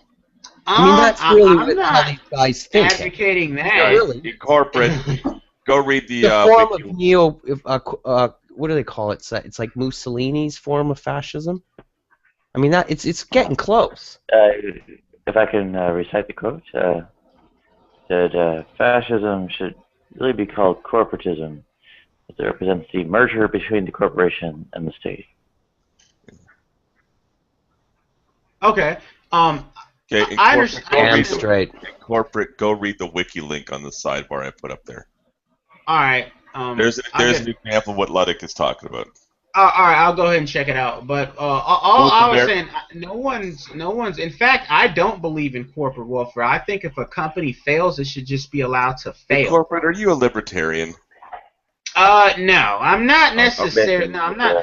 I admire them for some Close. things, but no, I'm not. I wouldn't call myself a libertarian.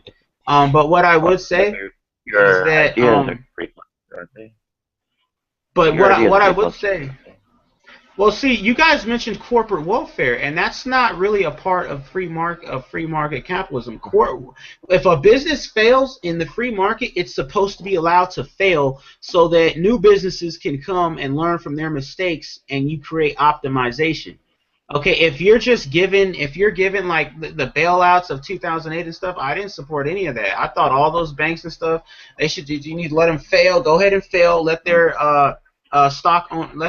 shareholders learn their lesson so that this doesn't happen again, and then we can go ahead and move forward. Okay, yeah, we might have had some austerity, and it might have been a little bit painful, but I'd rather have that than just have a system.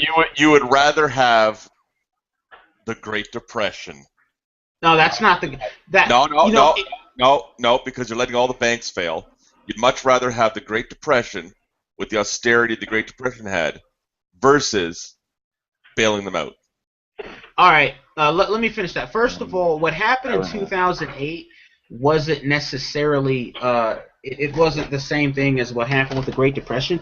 The Great Depression happened ultimately because of I believe it had let me go refresh myself, but it had a lot to do with like the countries of like Europe. They had a lot of debt after World War I, and they never really paid it off, and the bubble exploded and stuff. But what happened with the 2008 is you had, it was similar, but it wasn't exactly the same thing. You had all these financial firms take out all this, hold all this toxic debt and stuff, and we owed all this stuff to China and stuff, and there was never any real. What was being allowed to happen was you were allowing these Wall Street firms to have all these toxic debts and stuff, from like houses people couldn't afford because of the housing boom and stuff.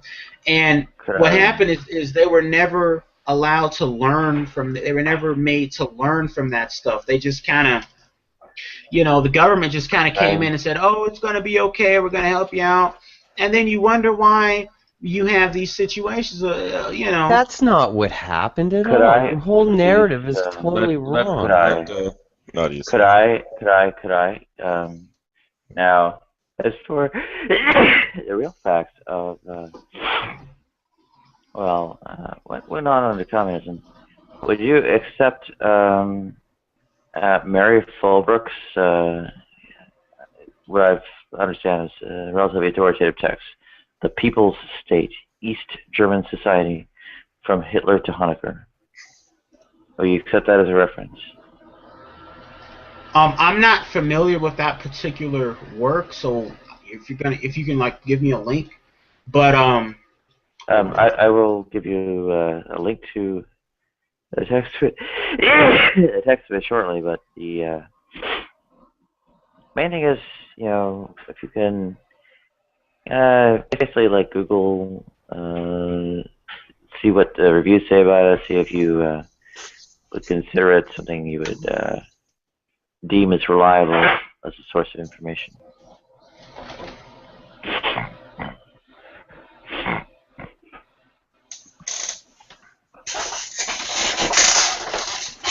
all right. Now I'm gonna go ahead and Yeah. I want to Sorry, go go ahead. ahead and hold on. I want to go ahead and kind of share my screen with you guys. All right, I want to talk about the Depression a little bit as it relates to us. All right, this is Wikipedia. Okay, the two classical competing theories of the Great Depression are the Keynesian demand-driven and the monetarist explanation.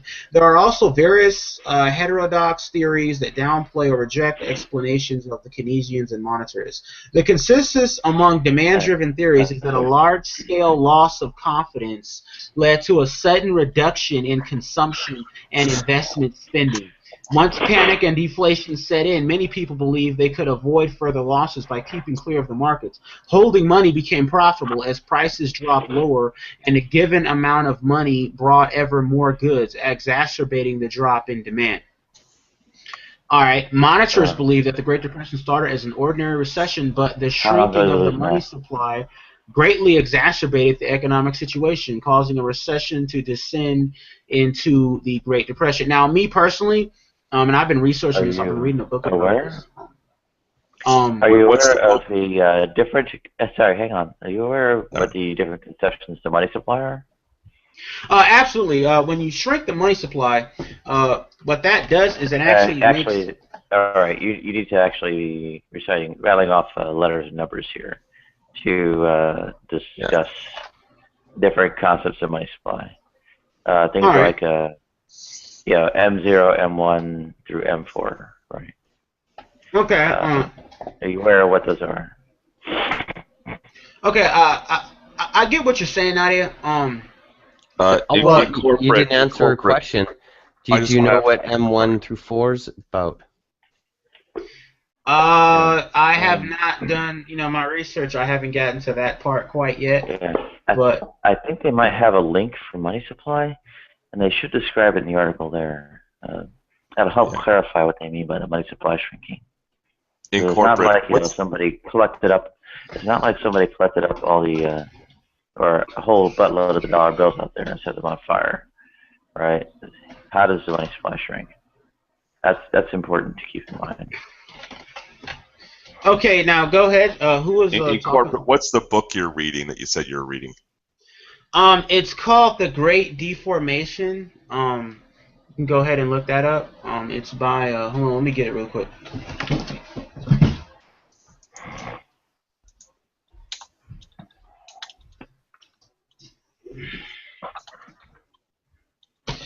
Yeah, I would question some of these sources, but if you can give me that book as a source, I will at least examine it. David A. Stockman.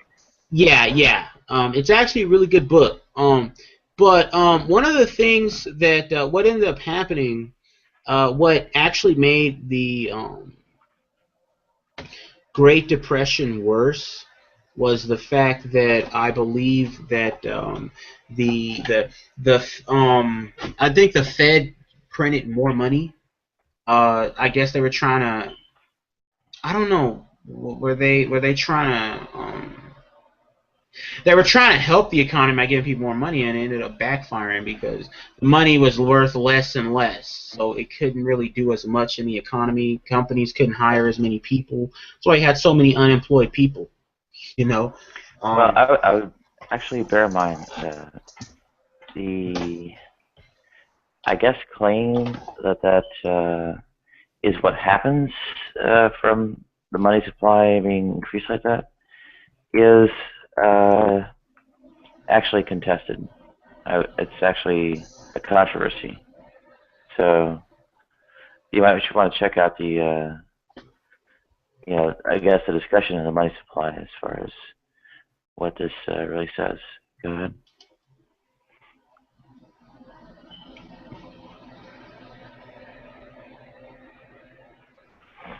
Yeah. But what happened is the government, ultimately, instead of just when you leave the free market alone, it actually rights itself. We had a huge the panic of like the 1890s that we had. It was like in the mid 1890s. That only lasted like 2 years. That was because the government didn't do anything. They just you had your crash and they let the market right itself. With the Depression, you constantly had the government try to come in and try to solve it instead of letting the business cycle actually do what it needed to do to right itself. How did the government solve it? Wait, you talking about the New Deal? No, the government did that not was a solve big the Great success. Depression at all. The government didn't solve the Great Depression. It made it worse, actually. Really? Actually, all right. If you want to understand the money supply, I think Ludic has posted some text from the Wikipedia article on what money supply is, and it might help clarify what people are saying when the money supply shrank in the Great Depression. Right. So, what do they mean in terms of these, large and long-term deposits, or broader classification of money for the M1, M1 plus bank reserves, whatever, or otherwise, monetary base, narrow money, and so on. All right. Which of those are they talking about? And is there something called also bear in mind velocity of money also plays a role in this. Okay. And to go ahead and kind of clarify my point here, I'm going to go ahead and read this quick little excerpt here, Nadia. That's a really good. Sorry to interrupt, Incorporated, but also worth noting is the example section of that wiki article is really great. It does an excellent job of explaining it using this woman Laura with $1,000 and what she does with $100 bills as an example, and it goes through M1 or M0, M1, through in sequence, right? What the effect is and what it represents and how it has an effect on these figures. All right, but let me go ahead and read this. It says, in their understanding of the Depression, Roosevelt and his economic advisors had cause and effect reversed. They did not recognize that prices had fallen because of the Depression. They believed that the Depression prevailed because prices had fallen. The obvious remedy then was to raise prices, which they decided to do by creating artificial shortages. Hence arose a collection of crackpot policies designed to cure the Depression by cutting back on production. This scheme was so patently self-defeating that it's hard to believe anyone... Cutting back on production of what? You mean the monetary supply, not production of factories out in the... No, I mean I think this is referring to the economy as a whole. The scheme so patently referring to how they didn't print as much. They contracted the monetary supply. It's my understanding. All right. Yeah. Let me go ahead and let me. So they're talking about the monetary supply. They're not talking about production out in thing. I assume.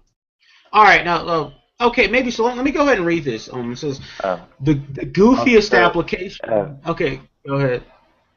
Very very briefly, I put the link to a source that's claim I used to have extensive statistics regarding, I guess, the resources that were available in East Germany and whether they had food shortages and things there. Okay. That's the People's State by Mary Fulberg. All right. Now, I'll address that tonight, but let me go ahead and read this quick excerpt. The goofiest application of the theory, and this might go in with what you're saying, Ludic. had to do with the price of gold. Starting with the bank holiday and proceeding through a massive gold buying program, Roosevelt abandoned the gold standard, the bedrock restraint on inflation and government growth. He nationalized the monetary gold stock, forbade the private ownership of gold, and nullified all contractual promises, whether public or private, past or future, to pay in gold. All right, so I have a question. Okay, corporate, I have a question for you. go ahead. Why did they forbid the private ownership of gold? Well, they were trying to contract the money supply. I mean, it says it right here. But gold isn't used as a currency, is it? I mean, in Well, everyday life. at the time it was used to back gold. At the time, the currency was backed up by gold. So if you contract the gold supply, that means the less money you have circulating in the economy as a whole. No, it's I hate to because maybe what's going on then. Hold on. You don't have people going to the bank and taking dollars, cashing and taking gold. I hate to sound possibly derailing, but Okay. Incorporated, I don't know your educational or maybe work background, but have you ever in your past, or are you able to, I guess, write programs to simulate economic behavior? No. Okay. Okay. Do you have like a way of approaching that subject, or is it something that's kind of like, way outside your field? Honestly, Nadia, I don't think anyone has any real way of doing that. I think, but personally, I think that if you use history and you look at patterns in history, I think it becomes evident. I don't think you need mathematical models I think, as much as people might think. If you clarify though, if you sort of like, have the sort of information that will let you do that. I mean, is it something that you could do if you, just kind of wanted to, and do you have kind of like the general education about the subject to do that? Well, I am majoring in economics, so but I haven't gotten a degree yet. But let me go ahead and finish this real quick. Well, let me get just to kind of last full point. Would the barrier be more in the realm of programming than economics per se? That you would have trouble with the carrying out like a simulation? Go ahead. I'm not sure, Nadia. I don't know. So you may not have a big background in programming, and that'd be the barrier. Is that right? Yeah, I don't have one. Okay, that's fine. It's fine. I mean, it doesn't really speak against you. It's just seeing things in action. Maybe something you do that way. Go ahead.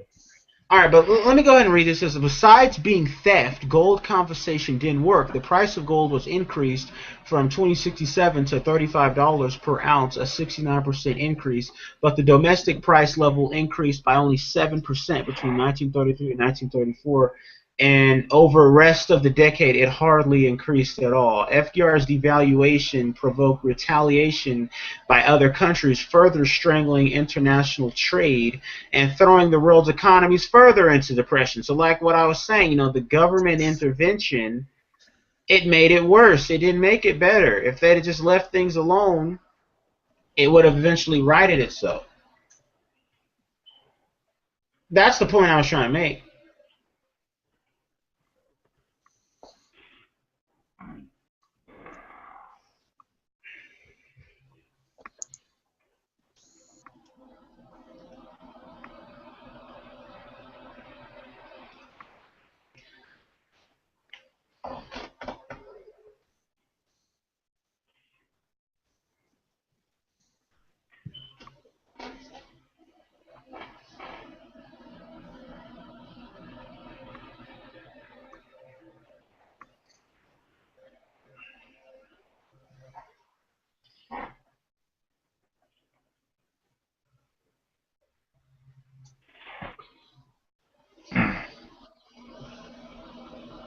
Yeah.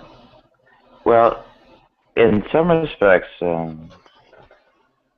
yeah, how would you think that your ideas about, well, what makes the economy better actually play out? Like, would you actually sum up people doing as well you think they do in the kind of policies you would advise? You know, what's your chain of reasoning? Actually, Incorporated, I think you're picking up some intermittent noise. It might help if I don't know if you could do push to talk. Like, I know it's a good bit of pain in the ass, but yeah, if you get you're not talking, and unfortunately you have to be a little bit vigilant, and it's kind of the part that's painful. But that helped a lot because you're getting intermittent noise and it doesn't get cut out. Anyway, if you let's just say you have some kind of reason to think that if like everyone acted the way you're prescribing for an economy, and the economy overall were managed, you know, with your policies and such, what's your way of coming to the conclusion that this would be better? I believe that. Well, I know that the free market is something that is organic, and in order for it to work, it has to just like anything that's organic, it's self-sustaining. So, in order for it to work, you have to have the least amount of intervention as possible. The more intervention you have, the worse off you end up becoming. You know, Can we work a little bit backward? Maybe it might help if I ask some questions. I'll try not to be like too harsh or something like that. I mean, sometimes it turns to a quiz. It can get kind of an attack, but maybe I'll try to like avoid going that direction. So, all right, let's try. Just why is sorry, any chance you be vigilant? Why is the free market better? Let's just say, forget details of how it works. Just what is the thing that makes it? What is the way that it's morally good? Morally better. Go ahead. All right. I would say it's morally better because in a free market, it allows for resources to get to those that actually need it the most, rather than those who either don't need it or who some outside entity feels should have it for whatever given reason. Okay, in a free market, it actually... At the risk of cutting you off, I think we know where we're going, right? So let's try to cut it down even shorter.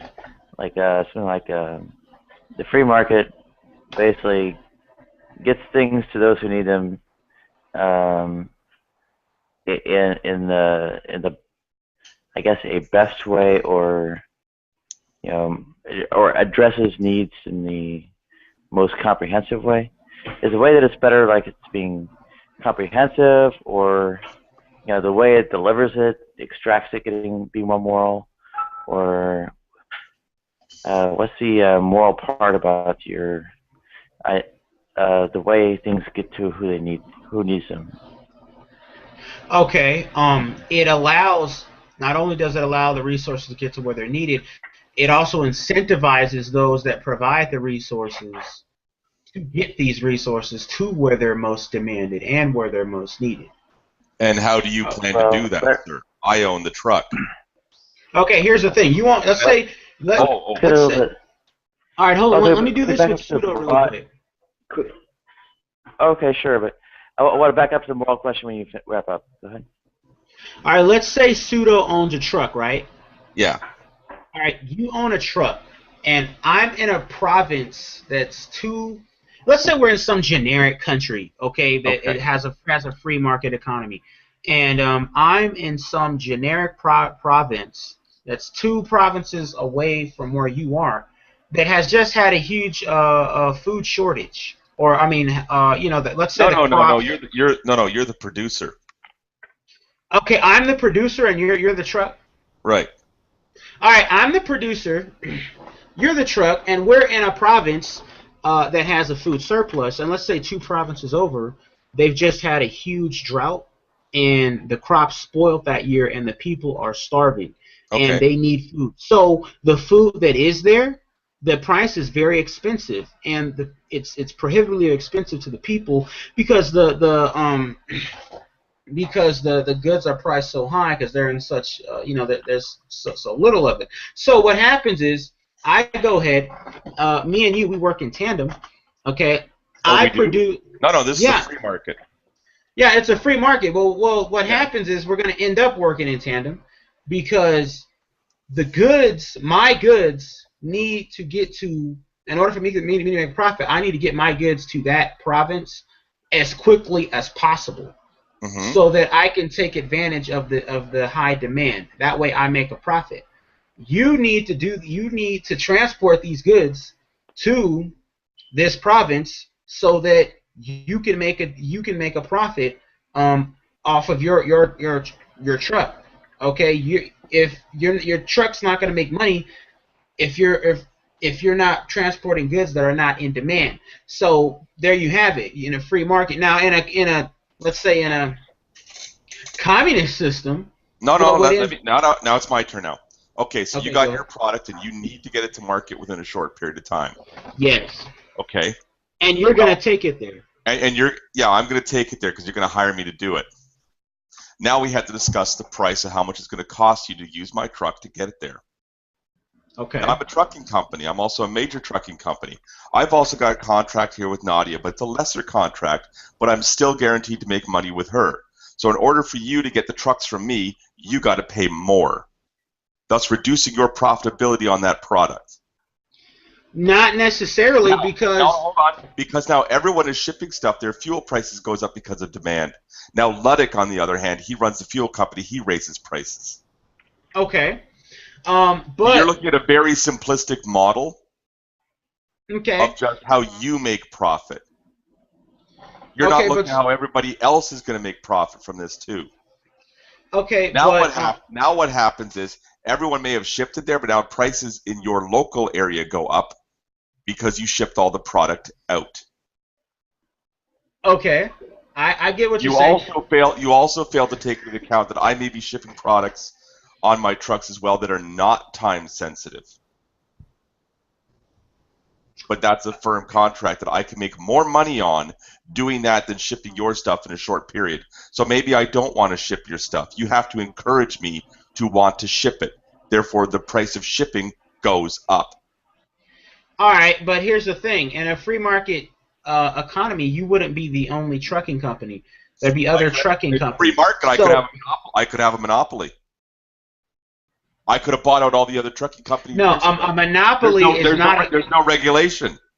A monopoly is not a characteristic of a free market. A monopoly hinders the idea of a free market. I could be the only trucking company available who's large enough to handle your product. Well, if you actually regulated the market, that doesn't mean I have to go through you.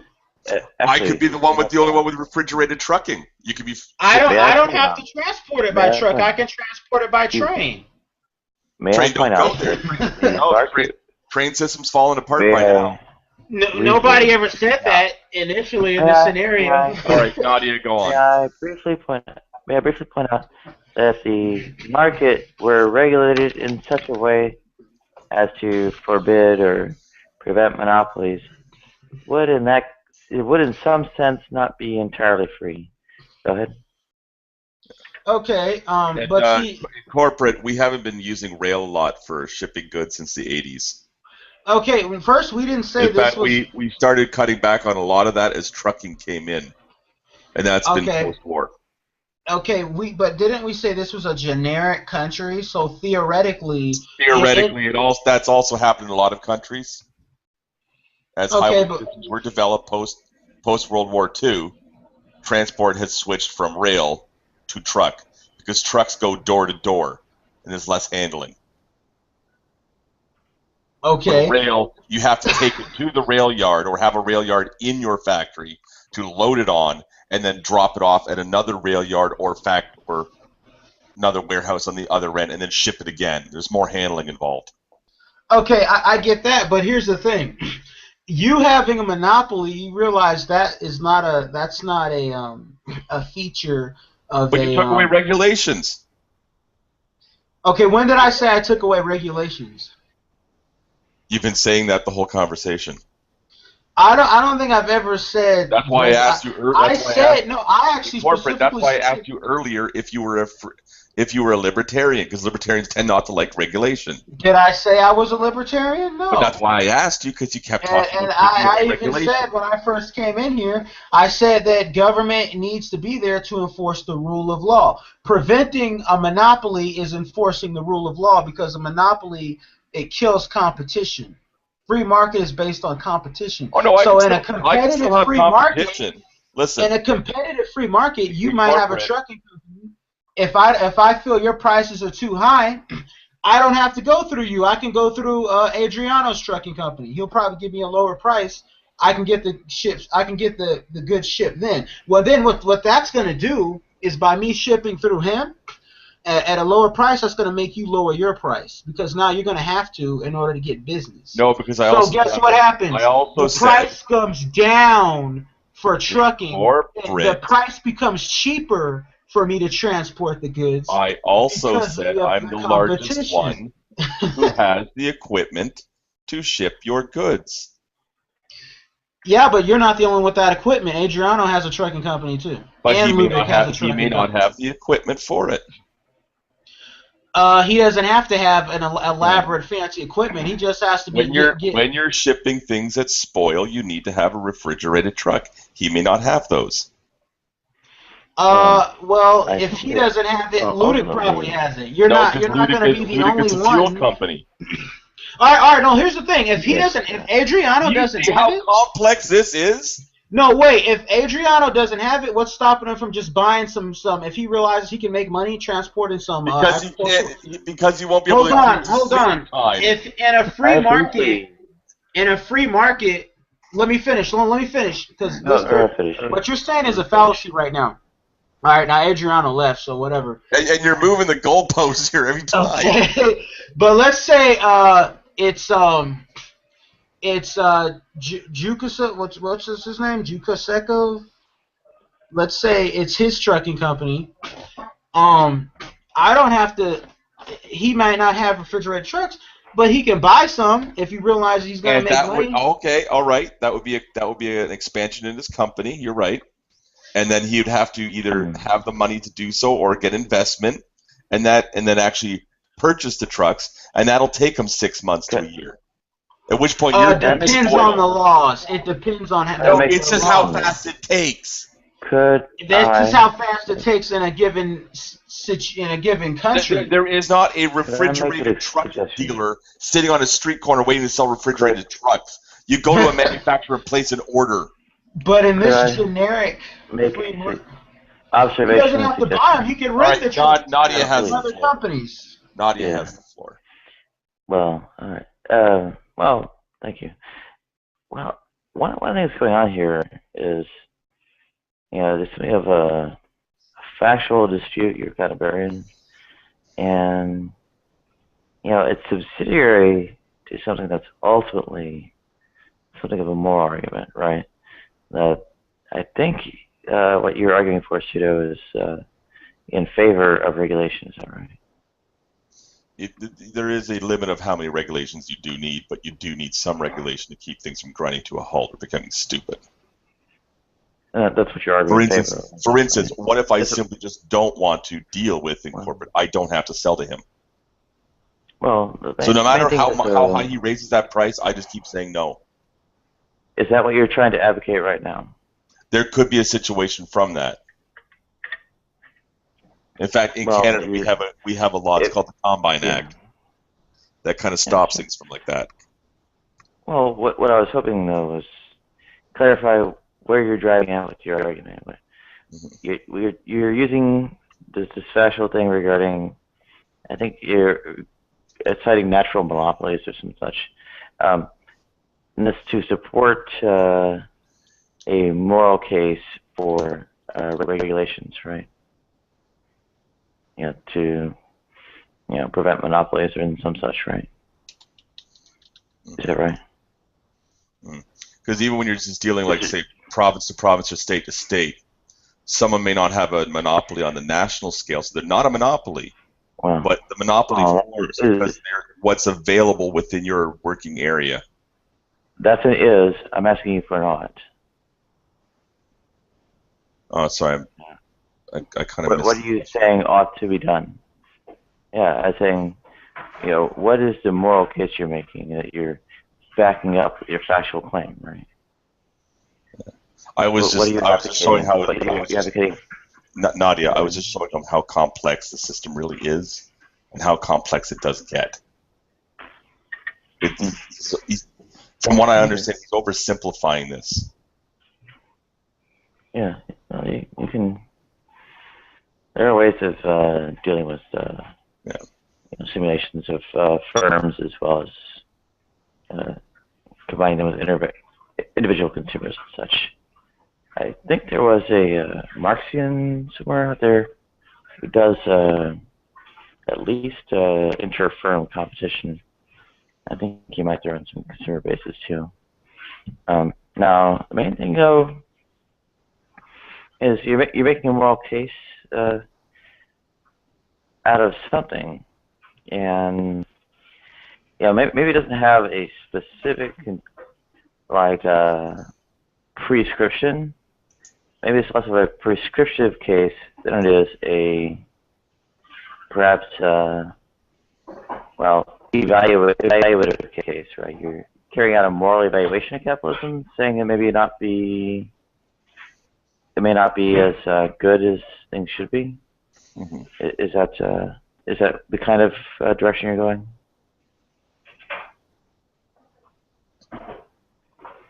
Well, I think, irrespective of the particular kind of moral thing going on, that what ultimately is happening here is moral. It's a moral dispute. And welcome, Stephen. Good to have you on again. Right, so we're saying what ought to be, or how good or bad something is, right? Or what things deserve, or what is fair, right? We're having disputes about those kinds of issues.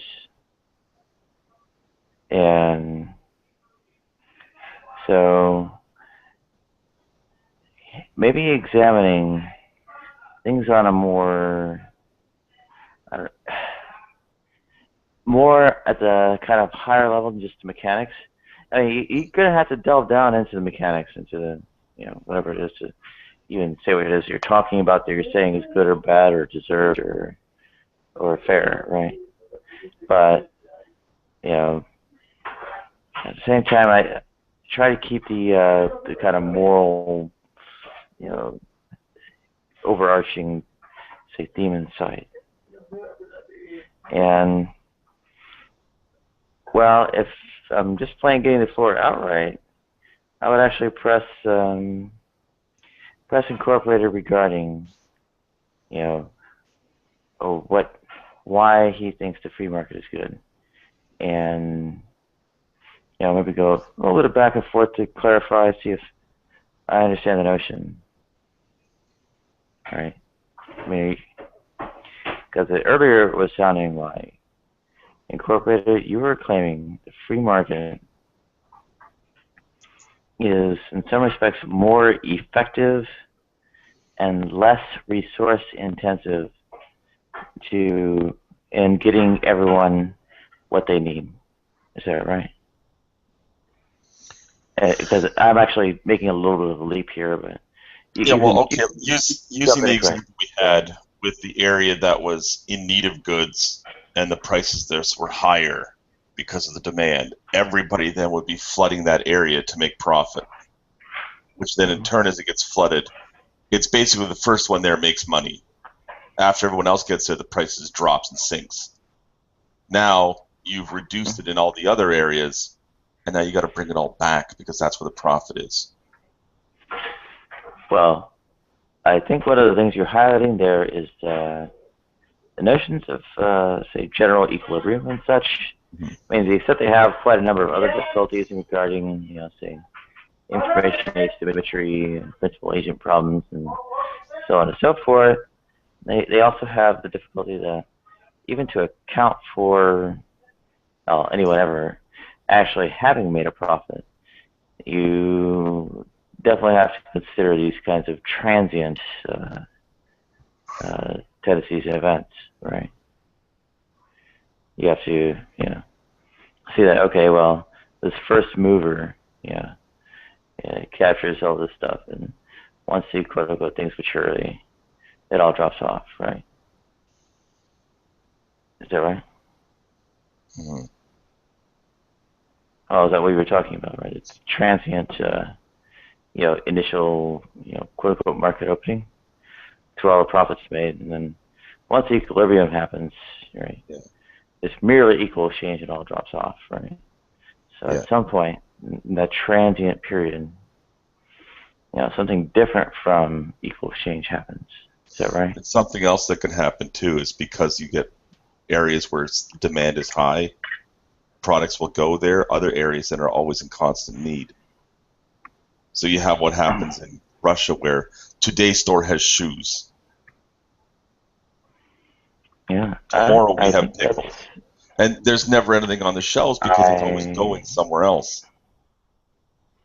Yeah, that's an interesting idea, and the link I pasted earlier from Mary Fulbrook, while it only covers East Germany, might provide some interesting insight into,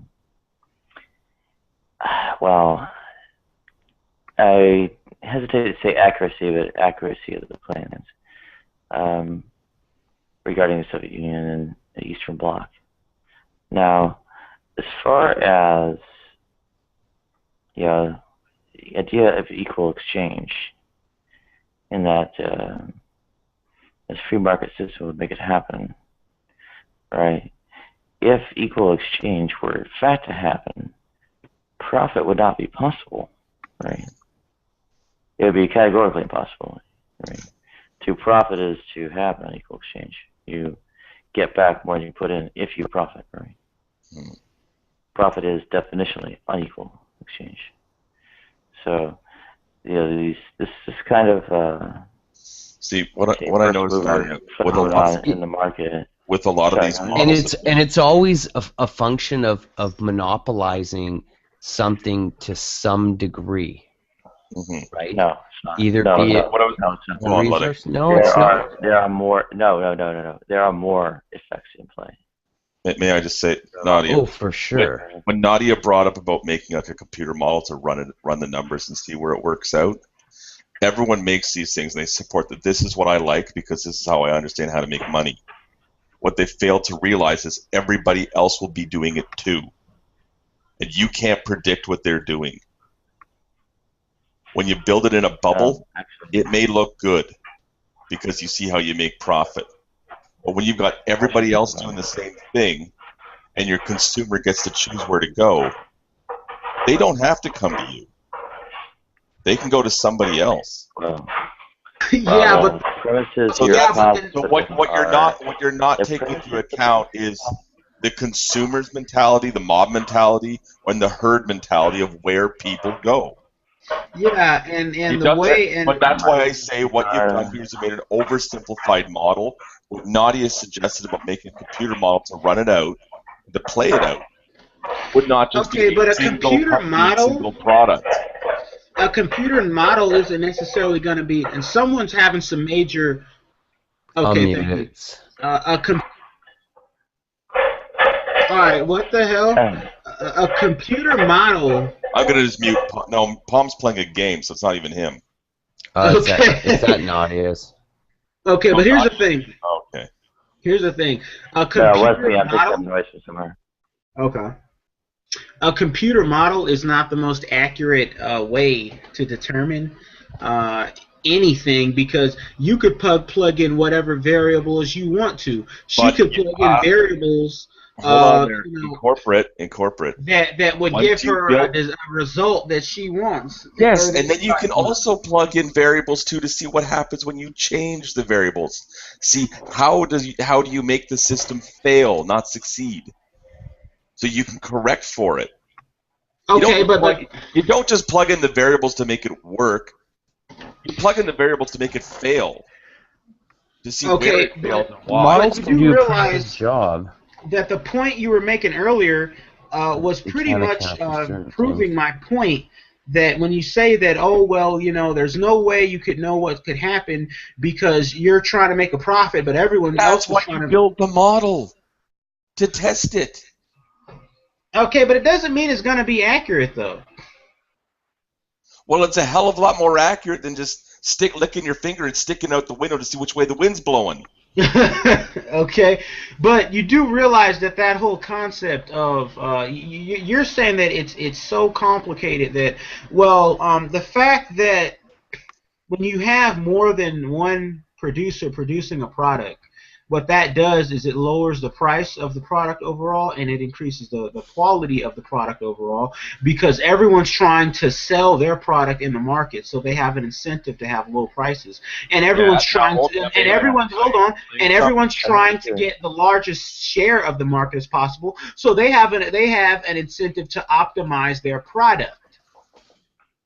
So you see. And then the consumer gets savvy to what you're doing and only buys product based not on its cost, which is cheaper, but based on its value. Based on the quality, absolutely. No, not quality, value. No, there's no value. There is no intrinsic value. There's only in a free market. There's only quality and what people are willing to pay for it. People will pay more money for better things. Okay. They're not going to look at stuff and say it has an intrinsic value. That's a fallacy right there. Hey, let Nadia talk. I blew a little bit past the point, but it didn't seem to be acknowledged when I made it in the side chat. Yeah, these are quantitative predictions, right? And so ultimately, you're plugging something into a calculator or otherwise to the computer, and that'd be your model kind of prediction of the same kind of nature that you would make with these simulations and such. Now, so at that point, you yourself, if you're making any predictions at all, can't avoid them, and they're of the same kind as what I'm suggesting. And so I don't think writing it off as those things can't predict things. If they can't predict things categorically that way, then you can't predict anything either. Go ahead.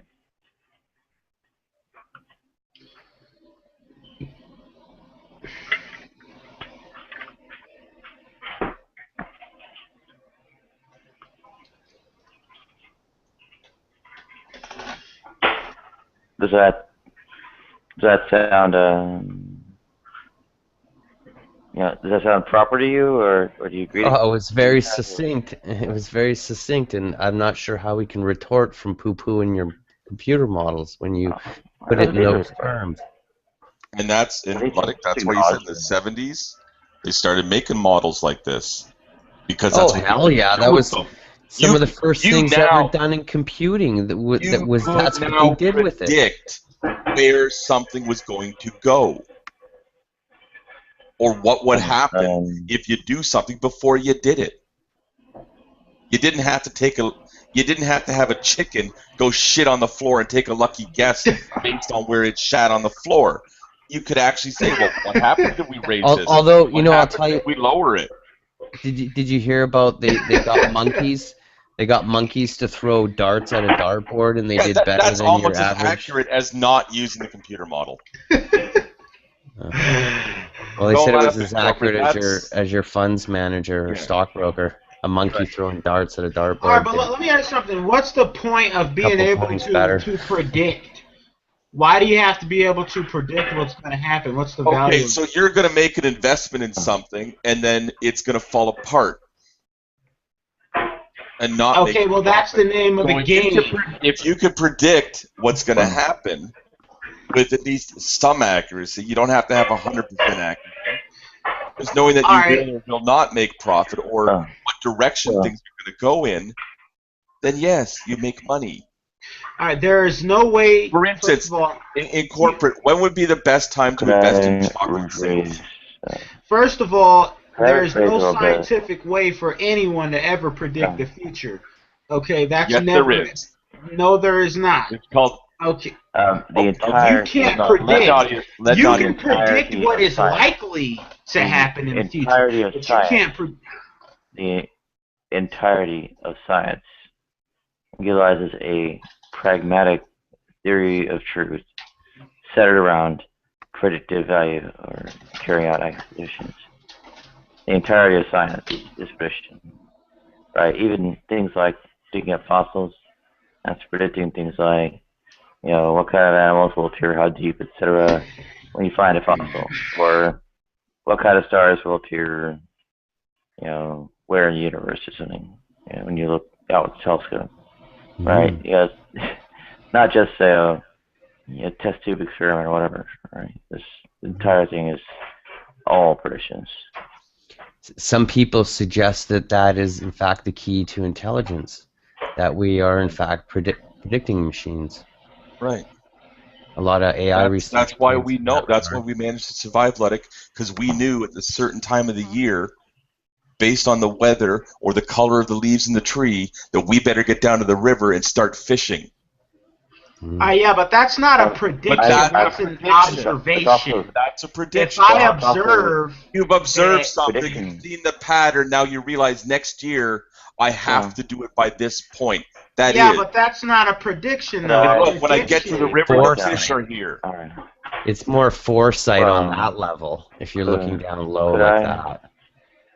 Could I suggest that the predictions are a component of the kind of issues being raised, and the way they dovetail into it is as part of an optimization process that's utilized to find the best decision, such as the decision theory posited by von Neumann and Morgenstern. Right. Now, you go a bit further, and you can also have predictions about others' decisions. You can optimize for more things, and you can take into account things like uncertainty and so on and so forth, right? I mean, in fact, the usual models are like stochastic partial differential equations, right? Go ahead. And the optimization seems to be governed by efficiency. I mean, that seems to be what's reflected in the natural world and natural systems. Yeah, not exact. I wouldn't exactly say that. I mean,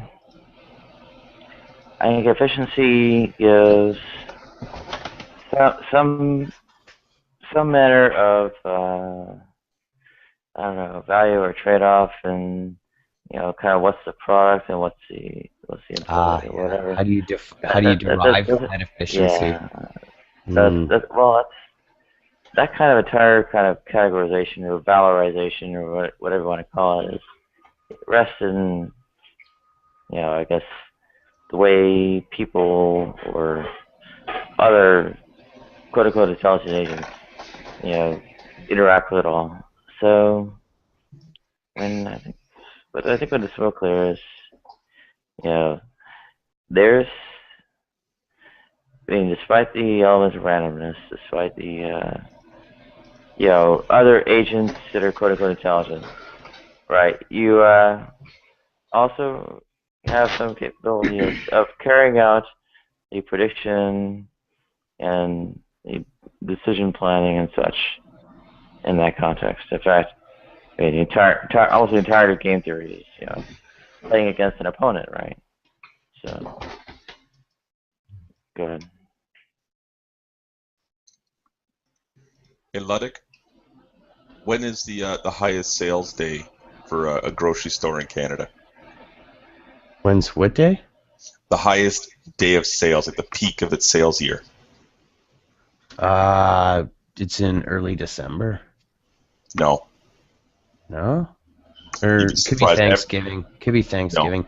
I No. worked as a grocery clerk, by the way, for Yeah. like over almost a decade. Yeah. Wow. Believe it or not, it's Easter. Oh yeah, I guess so. Easter. Easter is the highest peak. When is the highest sale of chocolate? Must be Easter, but I'm probably No. wrong. It peaks at Halloween, it Right. drops, it peaks again with Christmas, it drops, and it peaks at Valentine's Day, and then drops. Is merely, quote unquote, giving people what they want the right thing to do? At least in like a grand resource distribution. That's a good question, especially when we have limits to growth, i.e., limited resources. No, even just, you know, potential for self-harm. I mean, you might eat too much chocolate and get fat. In fact, why do we eat why is bacon considered part of a breakfast? You know, bacon, eggs, orange juice. That little talk I put in that video there, the most important video you'll ever see, it discusses the doubling time involved. Yeah. You know, at certain percentage growth rates, and it really hammers it home to the layman after X amount of iterations what kind of change you're talking about here. Because a lot of people have troubles understanding anything nonlinear, right? So anyway, yeah, anything logarithmic gives people issues, hard to comprehend. Yeah. You could thank bacon being on your breakfast table to a man named Edward Bernays. He was a salesman. He could sell anything. Yeah, I'm familiar with him. He was Sigmund Freud's nephew. Someone basically dared him to sell pork bellies, because at the time, pork bellies didn't sell very well. That was the poor man's meat, the scrap meat. And he pulled it off? He pulled it off, and now when you think of breakfast, it's bacon and eggs. Really? All based on advertising. Well, I know he helped convince women to smoke. Yep. Like pub made it popular, like not a social faux pas, right? And what he did is he published it in the New York Times, cigarettes for freedom, like they were like torches for freedom, you know. So it's kind of like Statue of Liberty torches, yes. Yeah. And then he brought out hot young debutantes. Yeah, you put nice women on the advertising, which by the way also encourages men then to buy that brand of cigarette, because knowing then when the woman asks for a cigarette, he'll have the brand she wants. Yeah.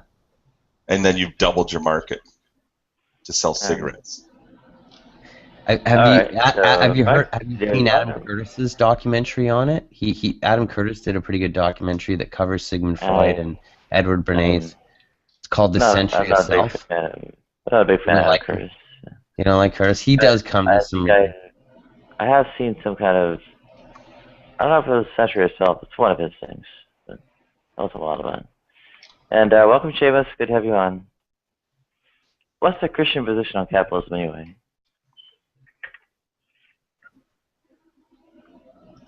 The Christian position on capitalism is that.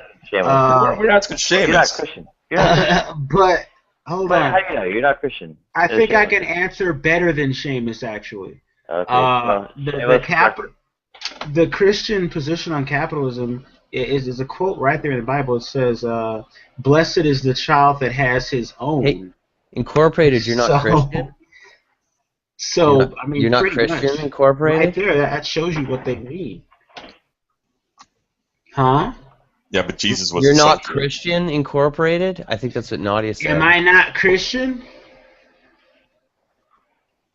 No, I'm pretty much an agnostic, pretty much. Okay, that's good to know because I subjugate you via my Hangouts groups when I create it, and I like to know who is who. Yeah. Is Okay. capitalism consistent with You're James being chapter moved 2? from my theist to my atheist circle. Is Thank you. capitalism Clarifying. consistent? Is capitalism consistent with James chapter 2?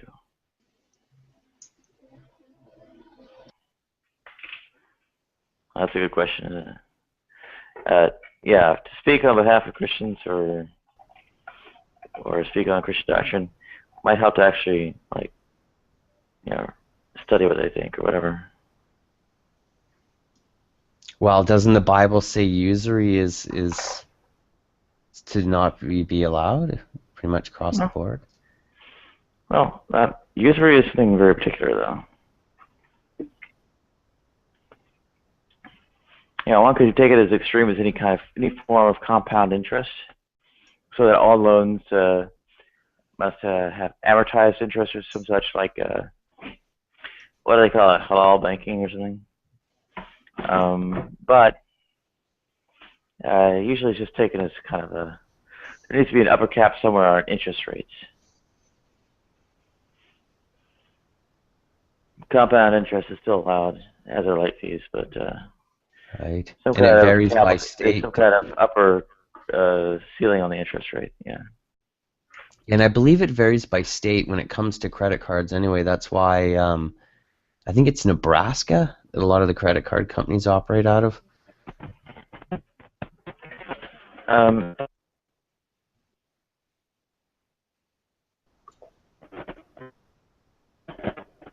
Yeah, I'm pretty sure Delaware.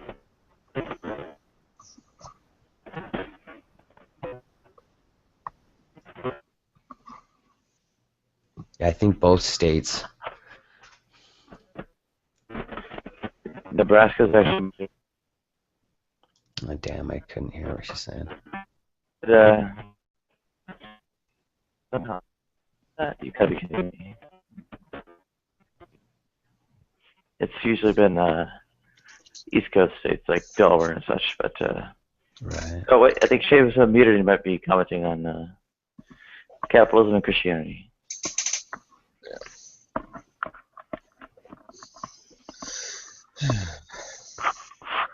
Morning, Seamus. By the way, just as a counter argument, if anybody ever wants to counter a libertarian who screams about how we should have a libertarian society, just if you want an example, Mad Max. Yeah, the ultimate libertarian society. That's what you get. The trouble is they always just claim, Somalia. Are you voting NDP or what? What's that? You're not voting for Trudeau, are you? No, they always better vote NDP. They always just claim things like Somalia and. Those are I know. They always then they start reeling back, saying, no, we need fire departments and police. Yeah, right. Not necessarily, but they will, give some kind of grounds that they're unrepresentative, and it's not really. I don't think it's really where to fight them. I think the direction I was trying to steer with the. Here's a weird one. If you get a libertarian, you find out if they're a Star Trek fan. I was thinking more then you point out that Star Trek is actually the ultimate socialist society. Well, I would more go for more argument and even examine the basis of their claims. Capitalism isn't in any way virtuous, right? For instance, Incorporated has a factual claim. Capitalism, in some respects, is more effective at delivering, goods and services to those who need them, as well as doing so, with, fewer resources, right? Less resource input to more effectively deliver goods and services to those who need it. That's you can also demonstrate conflict of interest in various scenarios. Well, that would be subsidiary counterargument to, the moral claim that capitalism is virtuous, right, or good. So, and well, I would shoot that claim that it's effective at delivering those goods and services to those who need them, and that it does so with resource efficiency. Now, I'm not saying necessarily that I will not make a specific claim of a better alternative, although everybody knows how lean communistic, right? And I think Max might be fun to have on because he'll. I'm not sure if he argues for feudalism outright or just otherwise for feudalism. Modern. Yeah. Max. Not Mac. Max. Max. Our friend. Yeah. Our very sophisticated one. Yeah. Canadian. Yeah. Our friend who needs to make the bed. Where is he? Halifax? Max. I don't have no idea where he is. What's his other name? Nova Scotia. Epicurus. Yeah. I'm not sure if he's actually a feudalist or just like really in favor. He must of be pretty well to do, I think. I'm not sure if he's actually a feudalist or just in favor of monarchy and aristocracy. Sort of more of the political than the economic. Oh, then he's maybe just making arguments for it, just to be an advocate.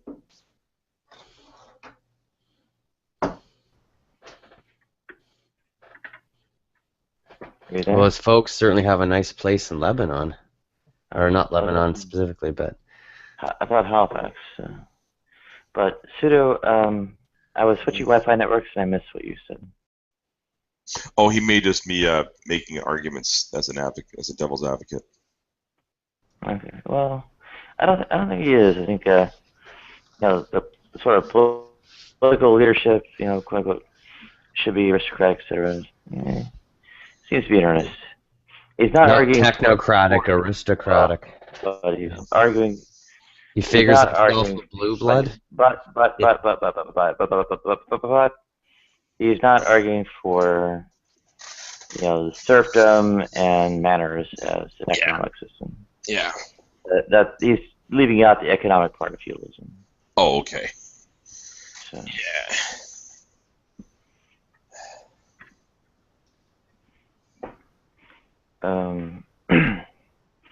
Anyway, I think. Well, it just proves to me that brilliant people can have ridiculous beliefs. Well, or that some things you might think are ridiculous. I don't know, by first blush or prior experience, maybe aren't actually as ridiculous as they seem, even though they're maybe not actually good. Yeah. Well, the basis of his argument would probably hinge upon the knowledge and education level and competency of the decision-making, both the decision-making and the processes used to come to said decision-making, that he would feel sociologically, like, applies to his socio-demographic or social group, right? I think it has to do with the sort of class. So, but imagine a world where these people have exposure to the same education that Max has had. Would that in turn be a vote of confidence for him to favor a world in which it's not run by a technocratic elite, or how did you characterize it?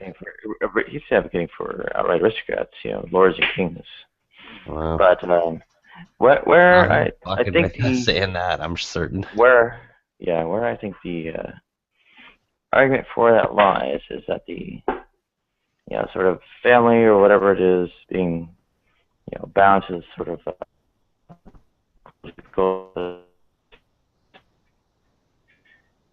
as you sort of have it in you speak of an incentive system where their ideas like succeeding in life is being a good lord, being a good king, as opposed to taking the office, being instrumental to. So there's a benevolence to this. It's supposed to be benevolent, but maybe it's a little bit of a setting up a straw man of him. And I don't know if Tom's here to broadcast because my hands are actually tied up, or broadcast sugar, that is. Oh shit. No one's. I don't have mods. I don't know what Tom is. Okay. A little bit awkward, but here we go. Welcome, Holy sugar. cow! It's almost 7. Good morning. Morning. Well, I slept and woke up. I don't know about you. Trying Well, out. I closed my eyes, if that counts. Yeah. I've generally been early riser and such. I was arguing against capitalism against Incorporated Boy here. Is he here? I didn't see him. Yeah, he's the ocean thing. Yeah. Viva la revolución! I think he had to step aside for a little bit, though. Oh, did he? I think he's AFK. Okay. Well, whenever I talk to anybody, they go AFK. Well, when the silence bit you detected there was more or less a zero response to your succinct, pointing out of. I can't remember what it was specifically. God, I've been up for probably 20 hours now. That basically any kind of prediction, but generally I'm also being attacked by a cat. One moment. Sorry, I was that any kind of prediction or predictive process of a quantitative kind of affair would basically ultimately utilize computers or people doing what computers do by hand. So. This is my first full binge Nadia Hangout session, and my brain is starting to turn. I don't want to call it Jello, but it's doing that setting. Kind of late. It's setting like a good First cake. 3 weeks. Well, I've idled and walked away and stuff, but this is the first time I've really sat here and talked for such a lengthy period. And for sugar, a reference I dug up on, whether or not resource shortages or whatever it is in East Germany is that link in the side chat. Oh, interesting. It is, as I understand it, not a. It's not a pro-communist person. It's a more of someone, I guess, deeply interested in Germany as a historian. Yeah, a number of other works, basically all about Germany. Yeah. Yeah. This will be interesting.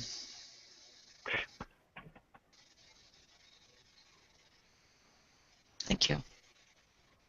Yeah, the statistics on what is it? The claims that bread lines and store shelves are empty and all that kind of stuff are things you can get from that, or things you can see whether or not they're true from that. I'll, I guess, not be so loud about what it actually says. You're going to educate me whether I like it or not, aren't you? Darn you. Okay, I'll summarize it. Basically, it said that those things didn't really happen after basically the USSR got off the ground. Really? Basically the World War II. Yeah. Wow.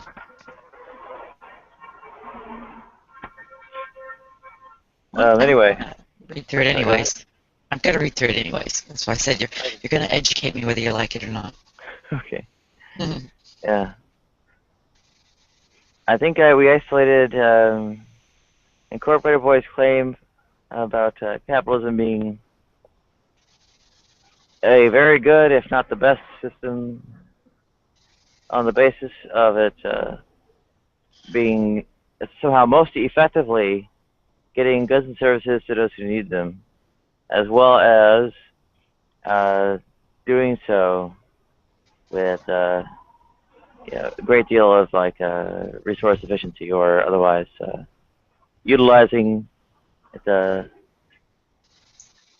if not the lowest, then a what is it, reasonable or not wasting resources. So that's the two claims involved. So. Okay. Well,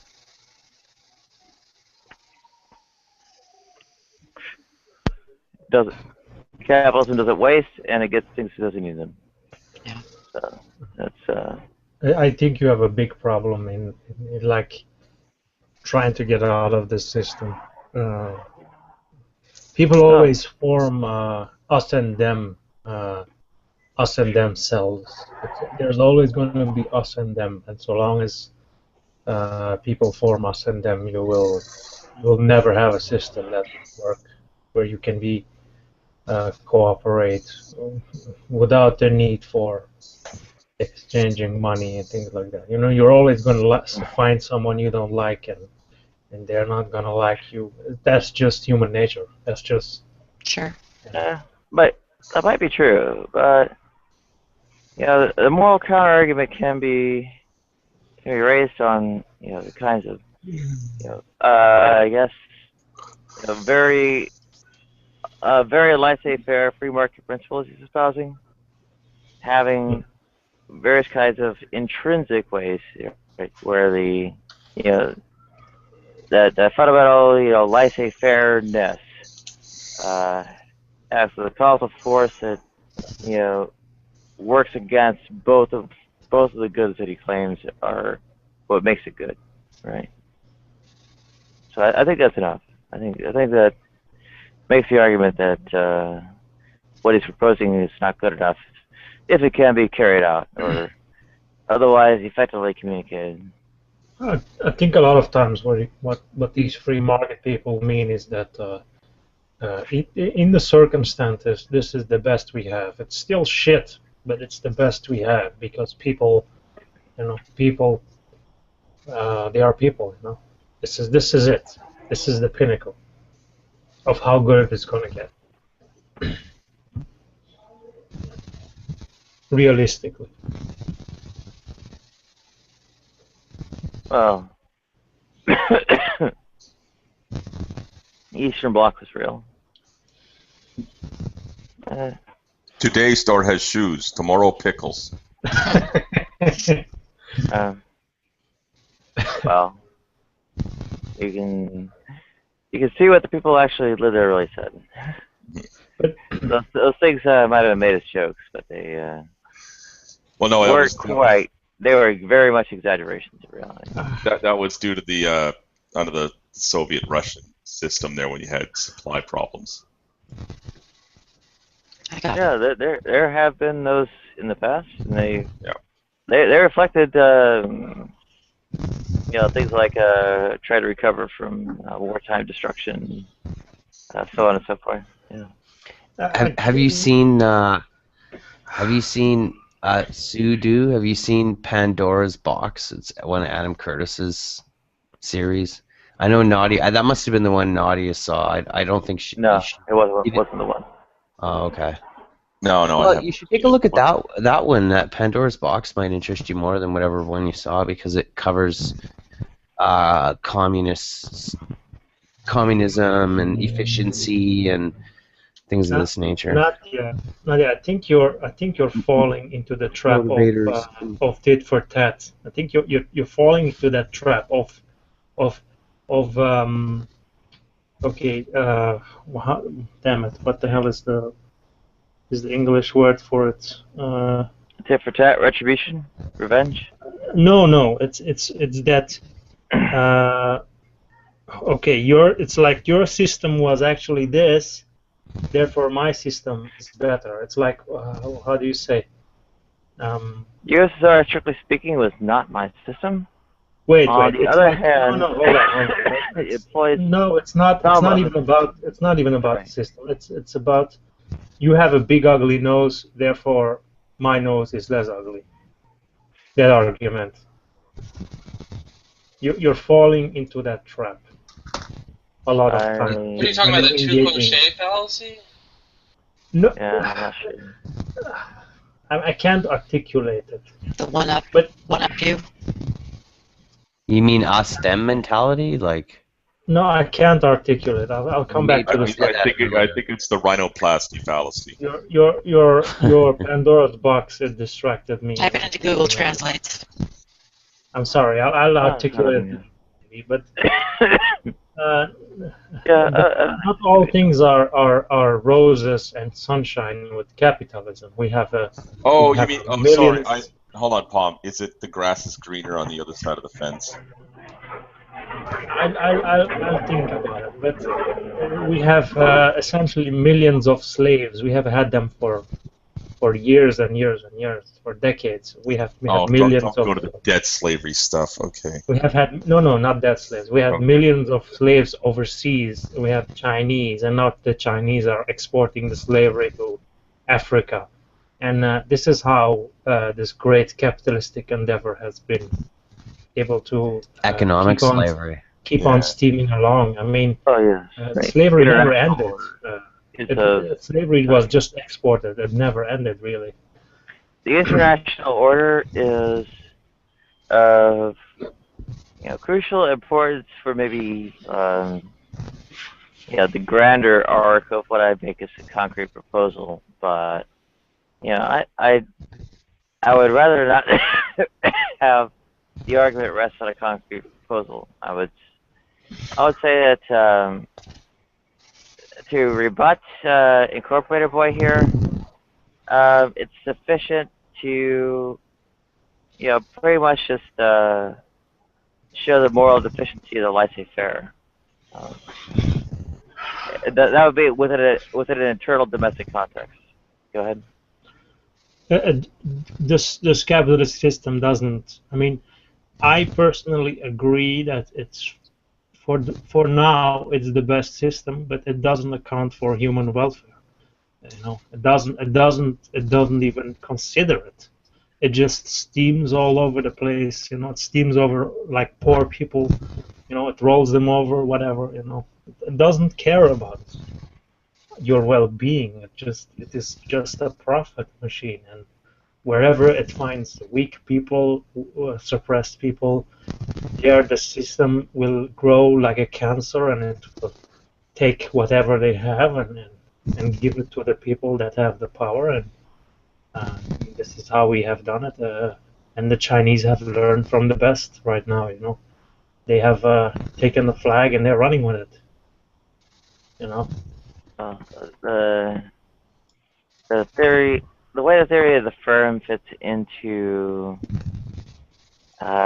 these kinds of discussions is very difficult to approach because people have already strong emotional attachments to it, and ideas that are not necessarily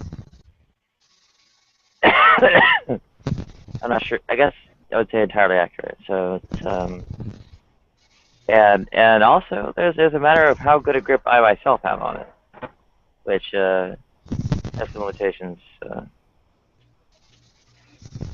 So having that kind of genuinely multi-level or encompassing sort of all layers of hierarchy analysis is probably something we just don't have the expertise to carry out. I think we could probably do more just kind of poking a stick at the various moral deficiencies we see at particular concrete levels, like in Incorporated's advocacy of laissez-faire capitalism. We can do that in domestic context, so we can do some kind of neo-colonial exploitation in a kind of broader international context. But I don't think we have quite enough to get all the way from the bottom to the top in our analysis. But I would say, of course, it is emotional economy, the economy is emotional because it is affecting everyone. This, these children that are like being forced to work these 14-hour jobs in dingy factories or whatever, you know. It is very emotional. I mean, it is just because you are so removed from it that you can be so intellectual and that you can be so high and mighty. But I'm not removed. I think, yeah, you are. This is a very emotional subject. Very. If it was at your front door and I mean, you would be outraged. You would be like saying, you know, what the hell is this shit? This is a very emotional subject. Well, I do have that outrage. Yeah. You know, in terms of discussion and analysis, at least attempt to be dispassionate. Now, it does raise, you know, some, you know, rhetorical kind of performance issues, like, you know, one's own performative avoidance of, you know, falling out of being dispassionate, and also, you know, of course, presenting it in a way that, you know, when interacting with the other people, doesn't have them come back at you in an emotional instead of an analytic way. You can never get anything started if you're not emotionally involved. But you can't get it started. You can't even get it off the wheels. It's not just gonna like stay there as a pretty argument. Like, here, you guys are immoral, okay? For this having the system, it's just gonna stay there in a bookshelf and it's gonna like collect dust. Like every revolution is the people that were involved were highly invested, emotionally invested, highly. I mean, some of them went crazy, if not died for their belief.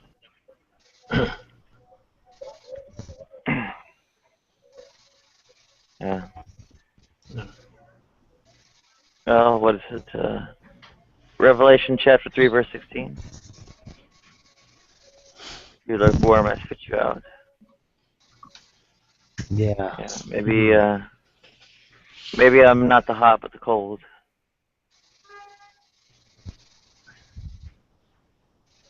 Yeah, it's like if I came to your house and you were eating a pizza and I took like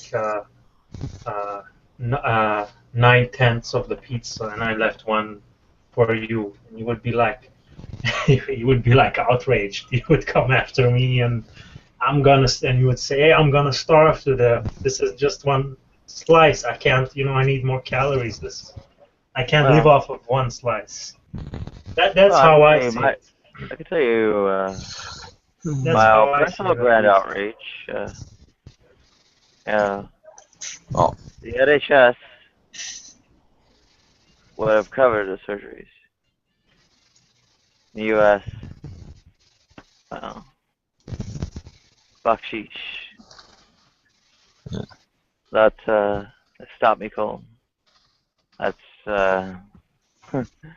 well, better my life, and it affected a man. And basically, you know, broad extent or whatever, the whole of it, right? It never actually happens for me. Man's face, man's voice, man's thing in my crotch. All my youth, all my adult life, until I die, basically. And where in the UK, it would have been covered. They're even the leaders in the cricothyroid approximation method of voice surgery at Charing Cross.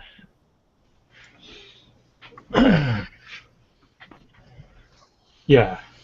In the same way I feel about all those poor people. Oh yes, I'm outraged about neocolonial exploitation and mass starvation and all that too. And I'm part of it, actually. I'm part of exploitation. I freely admit that. I'm like part of what's keeping us going, and I don't know how to stop it. I don't know how to like stop exploiting these. I mean, now we're exploiting Africa and India. It's $3, $5 shirts. I mean, how the hell can you make $3, $5 shirts? Come on, that has to be made by some poor woman or whatever man or whatever working like crazy hours and getting paid pennies. I mean that has to be. Come on, that's not viable. How the hell can you sell a shirt for $5?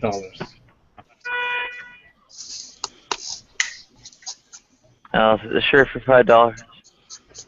It's Yeah. Well, what the shirt for $5 means is that they live in whatever kind of slum shack and no toilet or running water or electricity, and I guess defecate in rivers and so on and so forth, right? That's what that means. Oh yeah. Yeah, it's just the price itself really needs decoding, translating back to what what it means, what the effect is. Yeah, but there's something you're missing too. Is sometimes that job that makes shirts for $5 in the country they're in, that's considered a very good and high wage compared to what other jobs there may be. Well, good. As you're saying it. Which then allows them to send their kids to school so that their kids don't have to work in that factory making shirts for $5. All the good means, as you're saying it there, though, is better than their immediate surroundings, right? Yeah. Not in itself. Given that those who have ideas of intrinsic good and not according to any those who have like sort of like the basic standard or lowest admissible standard of welfare. It's actually below that too, right? So in those cases, right? Intrinsic good, I think Christians would have that, Seamus there, and the kind of lower, little bit basic standard of welfare, which I think the majority of the atheists here would have. That's it's contrary to that. My response to that would be these giant corporations look for the most godforsaken place on earth. They build their factories. They pay them as little as they can, and they take advantage of the local population. And this is what happens. And most of the time, they steal their resources too. Actually, they don't just build a factory and just go home and build, and say, hey, deliver the shirts. No, what they do is they suck out anything they can from there, the mines, whatever. It's like China right now is like just completely draining the African lands, with the corrupt politicians there. They're completely selling the country under the Africans to China, which in turn sells that back to us. I mean, we have created a monster here. This is really, really cruel system we have created. Well, something the corporator raised earlier seems to be cropping up in a way, and what he stated was the role of government, and I'd also raise, what quote-unquote government really is, so to speak. And about the leaders, Nadia, the leaders. That's what I mean by government. I would say when you're taking a step closer when you say leaders, but I think it takes a further step, and that step I would say is power structure, right? And this power, I guess when you're talking about things like nation states, you draw a circle around those who hold the quote unquote highest power in some respects. And actually not power over all, but a specific role involving this kind of legal nation state sovereignty, legal whatever, et cetera kind of context, right? That piece of the power structure, that circle drawn around it, called government, and people can go up and down the power structure. Different parts of the power structure can go and sit in that seat. All right, the government isn't an agent itself. It's the kind of position you're talking about, like a square on a chessboard, right? A square on a chessboard doesn't have like this moral value, something to oppose per se. Right? No, I'm not talking about the position. I'm talking about the people, the people who rule them. I'm not talking about the chessboard. I'm talking about the people. They have people who are corrupt, and they are bribed. Of course, I can't blame them fully because they are probably very poor people themselves. But of course, there's a more responsibility to your fellow countrymen. They are bought and sold to third-party companies, and the third-party companies in turn sell it to let's say Walmart, and when Walmart gets caught, it's like, hey, you bought these clothes from children making it in factories, working 14-hour jobs, at like 5-year-old working 14-hour jobs. And then Walmart raises his hands and says, hey, we bought it from that third-party company. No, we don't have anything to do with us. They don't have anything to do with us. You go after them, not us. It's like, that's how these people get around everything. Well, power structure is a... Nadia, I'm just going to mute myself. I'm going to run for coffee. All right. Like a power structure is like a group of people, and you have a set of relationships.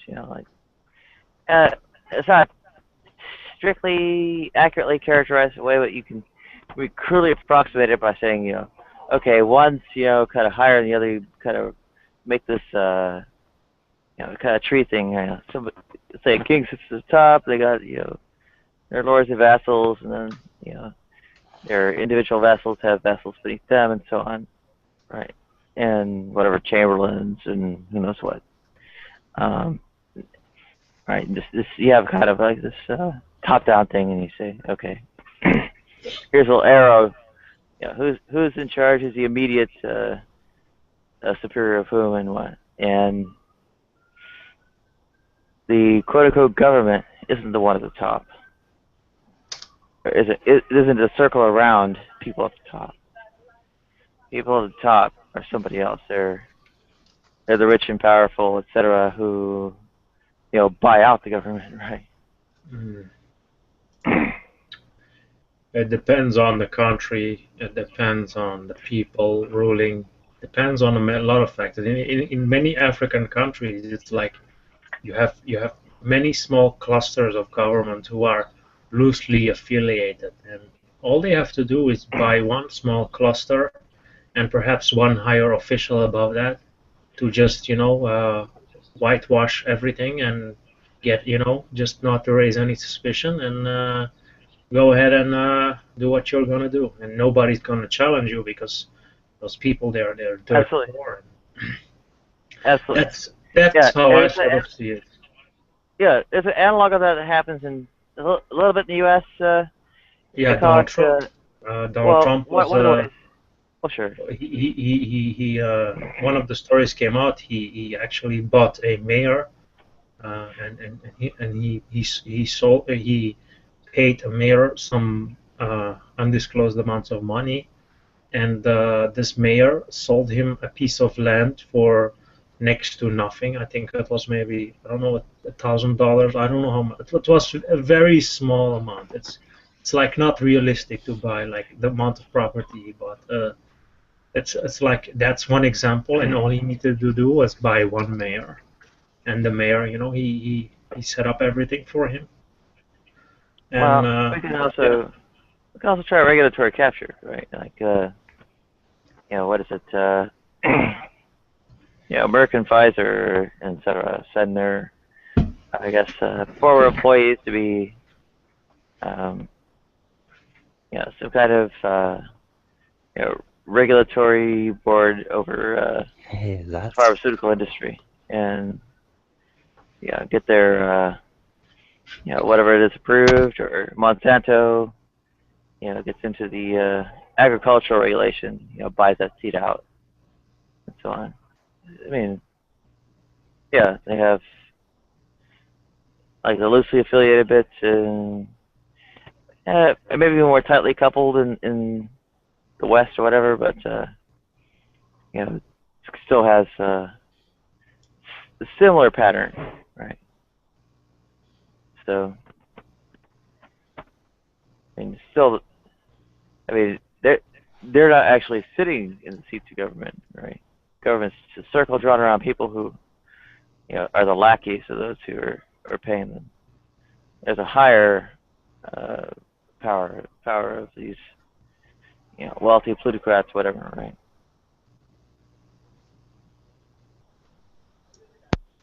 of times when you hear these free market people, when you hear them bragging about getting around the law, they are quite proud of that when they when they can cause massive damage to the environment, cruelty to animals, suffering of people, perhaps due to loss of jobs or whatever, just because they wanted to make a bit more profit, perhaps that wasn't even going to affect them.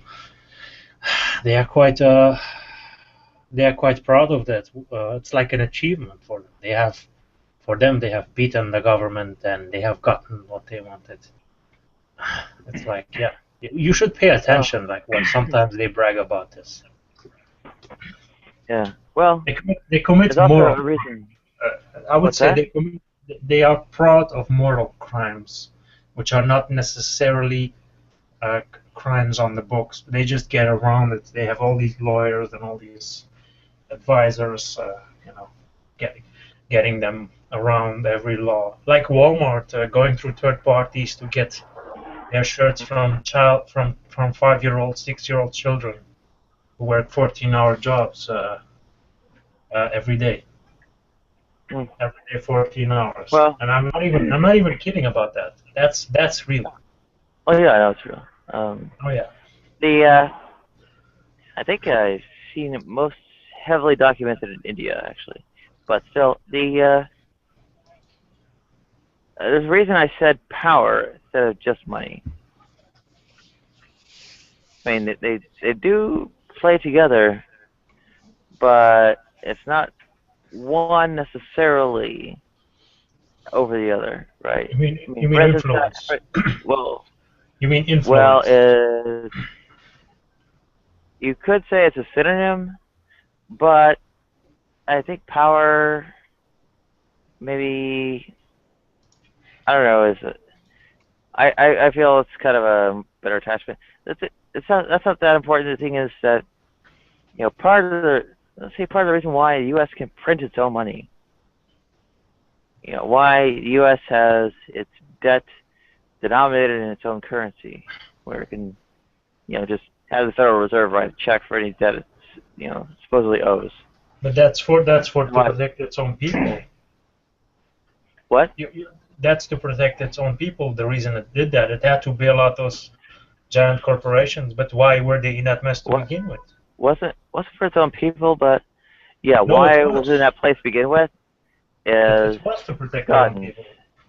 It's guns, it's bombs, warships, tanks, fighter jets, helicopters. But that's part of your economy, war. That's part of your economy. America is a sort of mercenary. The world's mercenary is America, and that is a huge part of your economy. Well, War it's is not a. just You mean it that's is what is that? Is that your number 2 or number 1 export? War. It's like, I mean, not sure. It's not war per se.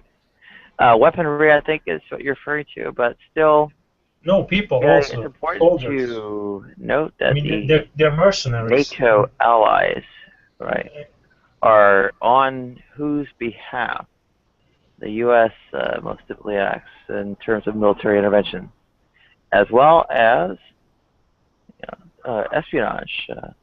Right. All these, say, death squad dictators installed across Latin America in the 1970s, right, and actually earlier, 60s and 50s too, right. They come out of U.S. espionage. I mean, the cocaine coup in Bolivia in 1980. Actually, there was more than one cocaine coup. You have to say what year. That was, instigated by Klaus Barbie. Yes, the Nazi. Who was on the CIA payroll.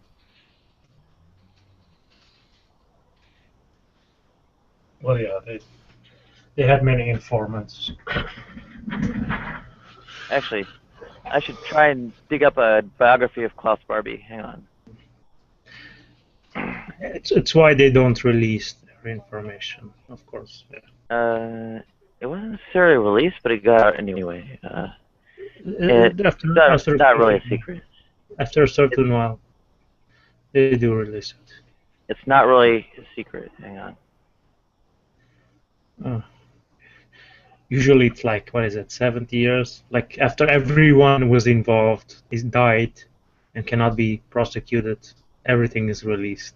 It's like, it's the only time they like release it. And yeah. At least the people who matter.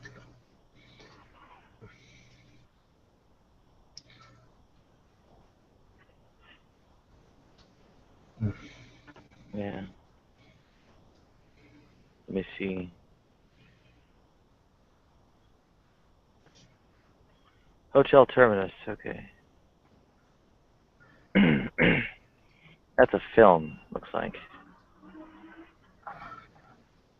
Yeah. I'll see if I can find something on PDF.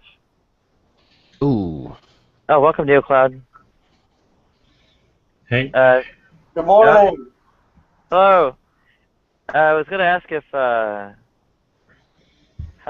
the Christian opinion of capitalism is it consistent with James chapter 2? I'll have to look into that. Okay. Yeah, to your original question about the hangout, I don't think Christianity is anti-transsexual. Oh, really? How does that work? If you're born that way, with I don't know, surgical needs, let's say, of course God had a reason for it. Well, that's one way. Yeah. It doesn't necessarily make an argument to exonerate it that I was born that way. But I think there's more that can be, dug into to make it the case. Yeah. That's good. At least I do know there are liberal Christians. For instance, the Anglican Communion, at least the European and North American contingent across Canada, U.S., and Great Britain. It could be worse. Is actually, yeah. Go ahead. Oh, I said it could be worse. You could be a Nazi. Yeah. Sorry, I'm watching Wolfenstein. Ludic is playing. Yeah, isn't that cool? I found it. I never even knew it was a hidden level in Doom 2. Years ago, I never discovered it. At least I don't remember.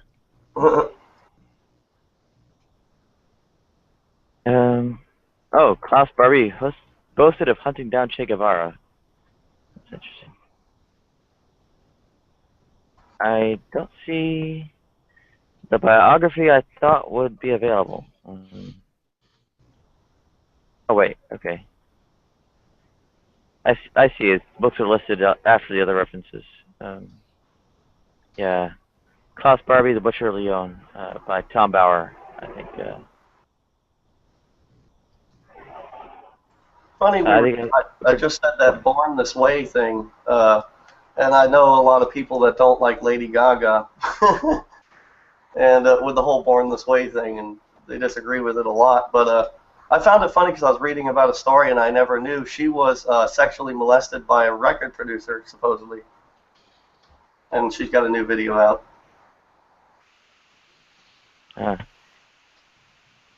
I don't actually know much because I've had enough economic trouble. I've not been able to keep in contact with pop culture.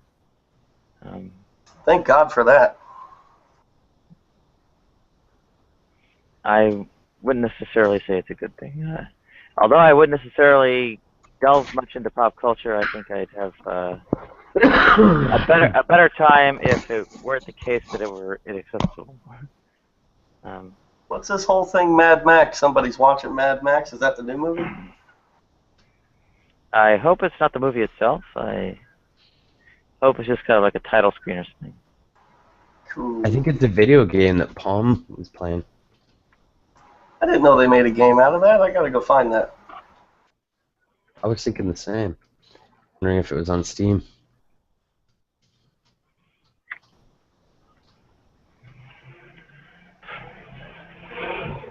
Yeah, Christianity itself, or the Bible, or I mean, it depends on what you're talking about. Is it anti-homosexual, anti-this, anti-that?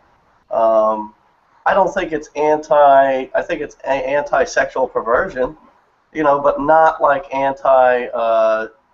That's the way you were born, kind of thing. Not homes, but I mean, transsexual, of course. But to say it's anti. I think people are anti that way, but you know what I'm saying? Could I ask maybe what sexual perversion would be? Depending on what verse you're talking about, or whoever's trying to tell you about the Bible. It depends on the person. I mean, somebody could tell you one way that it's anti-homosexual, and then the next person say that it's not anti-homosexual. I know a couple of Christians on here that probably have told you that already. Yeah. They don't see it as a sin. What would you say? Well, I mean, sexual perversion as an idea. I mean, what does it mean to, quote unquote, have perversion, so to speak?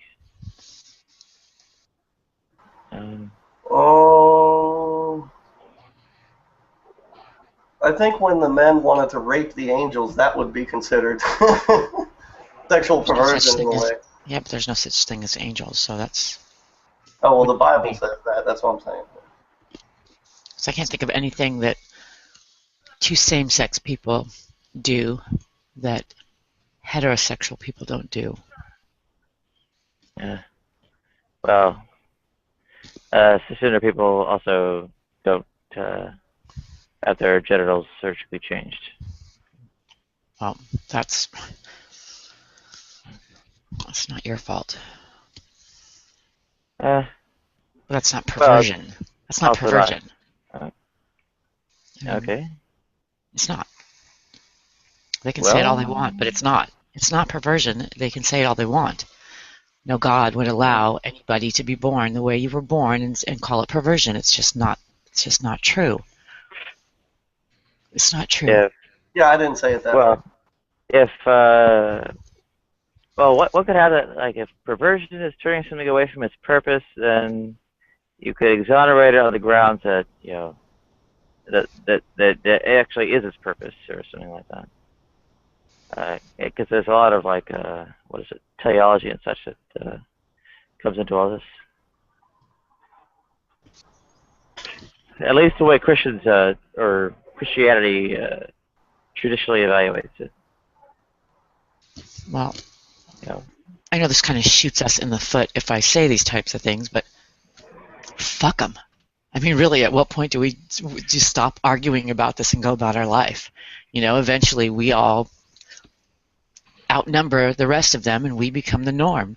Let them. If they want to isolate everybody and push everybody out and think they're better than everybody else, let them. You know, if I believe if there is a God, it's not the God of the Judeo-Christian Bible at all. Much smarter. Guaranteed much smarter. And I'm just tired of bullies. Tired of bullies. Well, I think that well, I would get on with my life if I actually could, but unfortunately, I'm actually stuck. You and me here, both, sister. You and me both. Yeah, I was just answering the question. You know, I'm not. I know it's not you, honey. I'm sorry. I didn't mean to direct it towards you. Okay. I always think about that there's other people. There's Yeah. other people listening, and I think that's an important thing to remember, that the rest of the world does listen. Yeah. It may only be a few at a time, but Well, they talk to two friends. There's Yeah. a here. I don't think anybody. I actually think I'm worse off than everybody else. So Yeah, what could also claim Seamus that it's something of a category error to apply that kind of like human standard or human way of ranking things to gods. I mean, for instance, when one speaks of intelligence as, you know, let's say speed of learning is some kind of crucial aspect of intelligence, right? An omniscient being already knows everything. There's nothing left for it to learn. I actually speed believe speed of learning would not actually be able to be discussed with it at all. Right? So I'm probably going to take a lot of. Sorry, go ahead. I'm probably going to take a lot of heat for this, but I really don't care at this point. I personally believe that people like Seamus, people like Maximus, they're too damn smart for this. They like the challenge. They like the place that it puts them in society, period. I'm not buying it. Not buying it for 1 minute. nobody's asking you to buy it. I'm just saying. No, but here's the thing. Nobody's asked me to buy it, but yeah, they do ask me to buy it. Every time they want to create an argument, every time someone wants to question my morals when they don't know anything about my life, they do ask me. Well, I think their ideas about being commanded to preach the gospel and defend the faith are, I don't think, entirely conditional on the outcome. Right. I mean, like, you know, in some respects, they even hold up martyrs who, obviously, the people who were executing them, etc., were not persuaded by, right? So, I mean, it's not really that they're necessarily seeking persuasion, but maybe some kind of manner of expression. I don't know.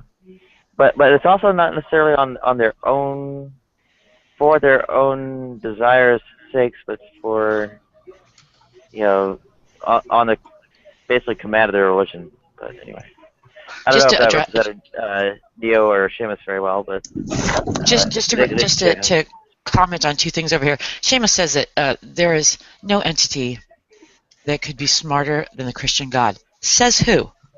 Says who? Says the definition of the Christian God. Yeah, but you guys don't even go by the definition with omniscient and omnipotent. Yes, Come I on do. now. No, you don't. What? You'd be standing in my line going, "Hey, guess what? This doesn't jibe with this. If he knew what they were going to do before they did it, why did he let them fall like this? Why did he set them up? Why did this happen?"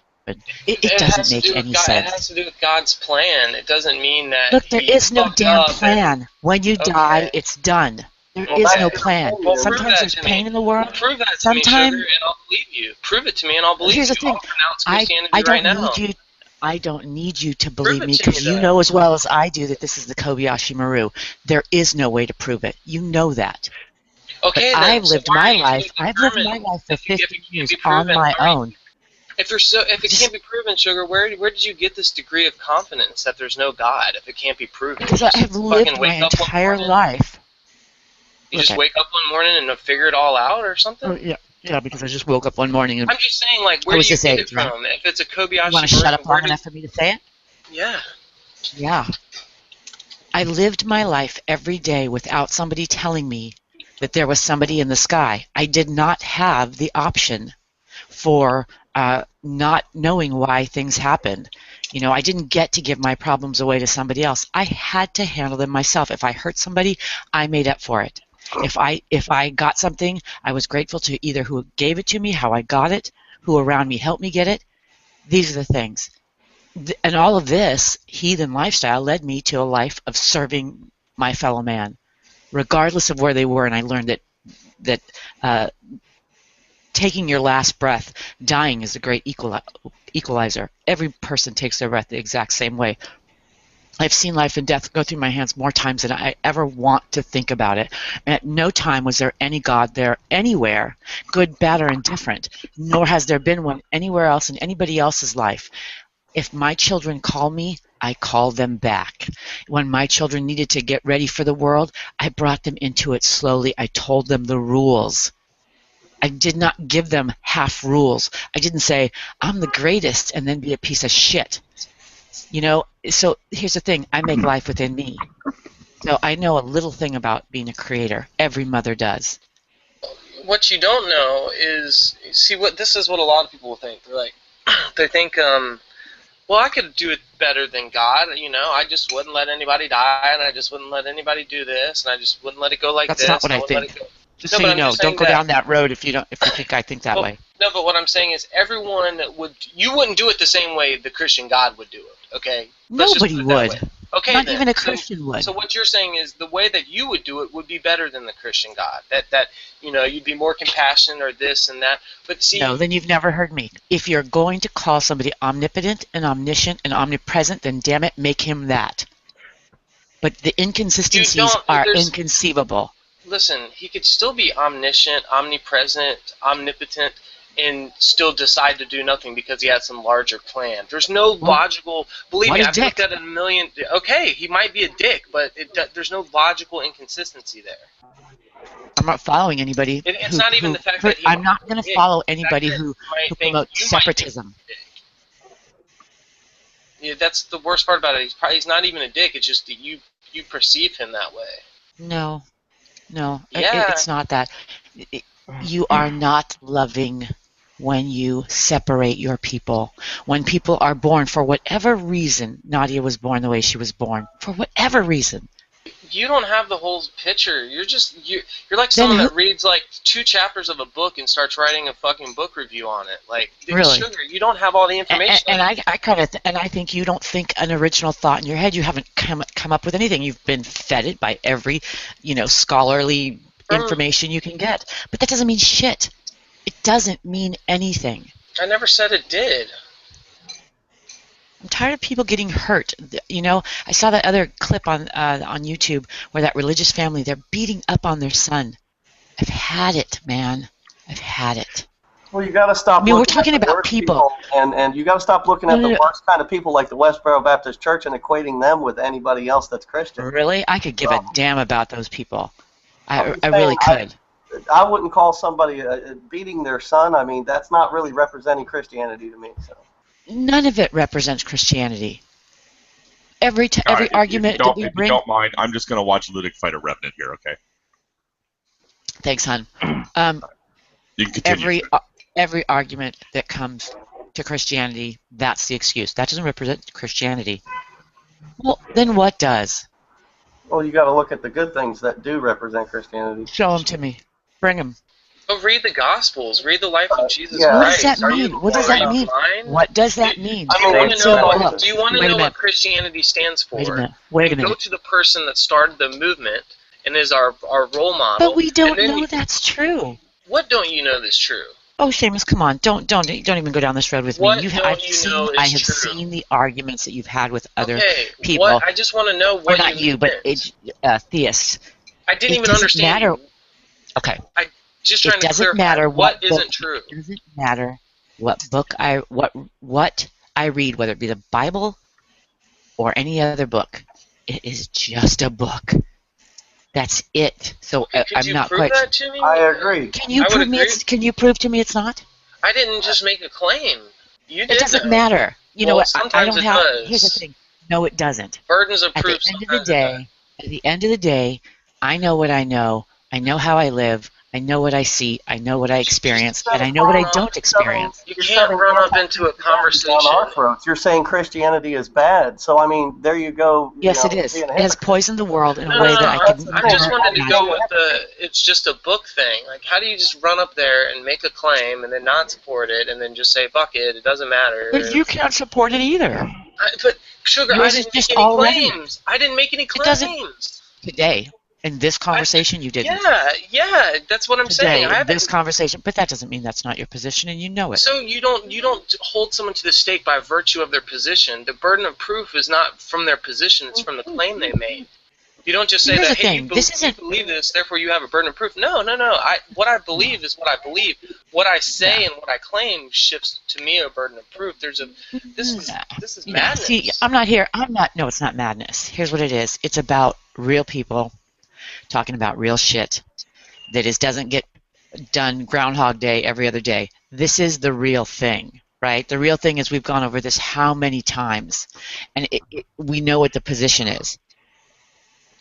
It doesn't matter whether I make a claim. You can kick me out of here if you want. I don't give a damn if that I made the claim and you're not going to take it because I don't have sufficient evidence. Because you don't really have sufficient evidence either. Well, yeah, so, but I didn't make a claim though, so I don't need sufficient evidence. I'm tired of the LGBTQ community getting crap. I'm tired of it. It's cruel and it's not godly. Well, I care. Where Christianity does go awry, may not be within these two particular interlocutors. Well, I don't go around forcing Christianity down anybody's throat, but I would also say don't be a hypocrite and force anti-Christianity down somebody's throat either. That's you tell me what any time in my life when I have ever told anybody when I was standing there with Rev on 9/11 and I told him to reach out to his God. You tell me when I force atheism down anybody's throat. You're telling me the Bible isn't inspired and it's just a book. I mean, if you got me to believe that, you'd be forcing atheism down my throat. I mean, I'm just saying. Who's trying? I'm saying my position is Christianity is hurting. If you could prove it, I'd believe you. And I would renounce Christianity. I'm just trying to tell you honestly that if you could prove any of these things, I would believe you and I'd renounce Christianity. But let me tell you something. If I could prove it, I wouldn't be here. I would be making sure the rest of the world knew. Okay, then, good. You know, so now that we've established that you can't prove it, don't make the claim, and then you'll yes, I can make any claim I want. You could, I can make but any claim I want, and you can call it bullshit all you want, but I will be heard. Yeah, but I don't like the way Christianity treats the LGBTQ community at all. You know it the is best cruel way and ungodly. to say what you want to say without making a claim? You want to know the best way to say it? And ungodly. I get it. You want to know the best way to say No, you don't get it. Because it doesn't matter to you. Human lives, it's cruel and ungodly. Human lives don't matter to you then. I heard it. I heard you. Would you like to know the best way to speak your mind and not have to bear any burden of proof? Preface it with these two words. I think. Say I think, and then say whatever the hell you want, and you have no burden. You haven't made any claims. That's just what you believe. But when I'm making the claim. I'm making the claim, and if you don't like it, tough. You can call me whatever you want to call me. I'm making a claim. It's okay. I'm not here to debate you. I'm not here to play that game. I'm just trying to tell you that it works so much easier if you're just expressing what you believe. It works so much easier if I play by your rules. No, I'm not trying to force you into any game, the shameless game or the logical game or any type of Sure, I'm not playing that with you. I'm just saying that when you don't say that I think and you state it as a matter of fact, it seems to state it as like, look, this is the current state of events, and then that requires a burden of proof. But if you don't say this isn't the current state of events, you just say I believe this is the current state of events. You don't carry no burden. That's just what you believe. I'll carry the burden. Nobody else wants to carry the burden of the LGBTQ community and the way that Christianity treats them. I'll carry that. Well, let's ask maybe, to the extent that things may have gone awry, I think maybe we acknowledge they did. I mean, I don't think NeoCloud or Shameless feel good about it, and well, yeah, then they ought to say something. They ought to say something when people come in and are nasty to you. You're surprisingly cool about this, Nadia. You're the one saying, "Oh, Christians are suppressing me." I mean, Sugar is arguing your point, actually. Yeah. Well, I always have. Yeah. I can't get You're both in the same lane, I think. So, but why are you so cool about this? Well, I think she doesn't want it to get out of hand. I don't think she wants there to be some kind of big riff. I think she's probably concerned about a lot of things. If you push them on it, they will say that your lifestyle is immoral according to their Christian value. It's okay.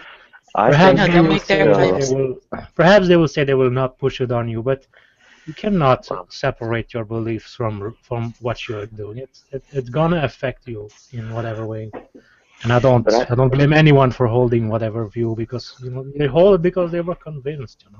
But I think there is an obligation to be effective, and in that way, I feel obligated to be effective.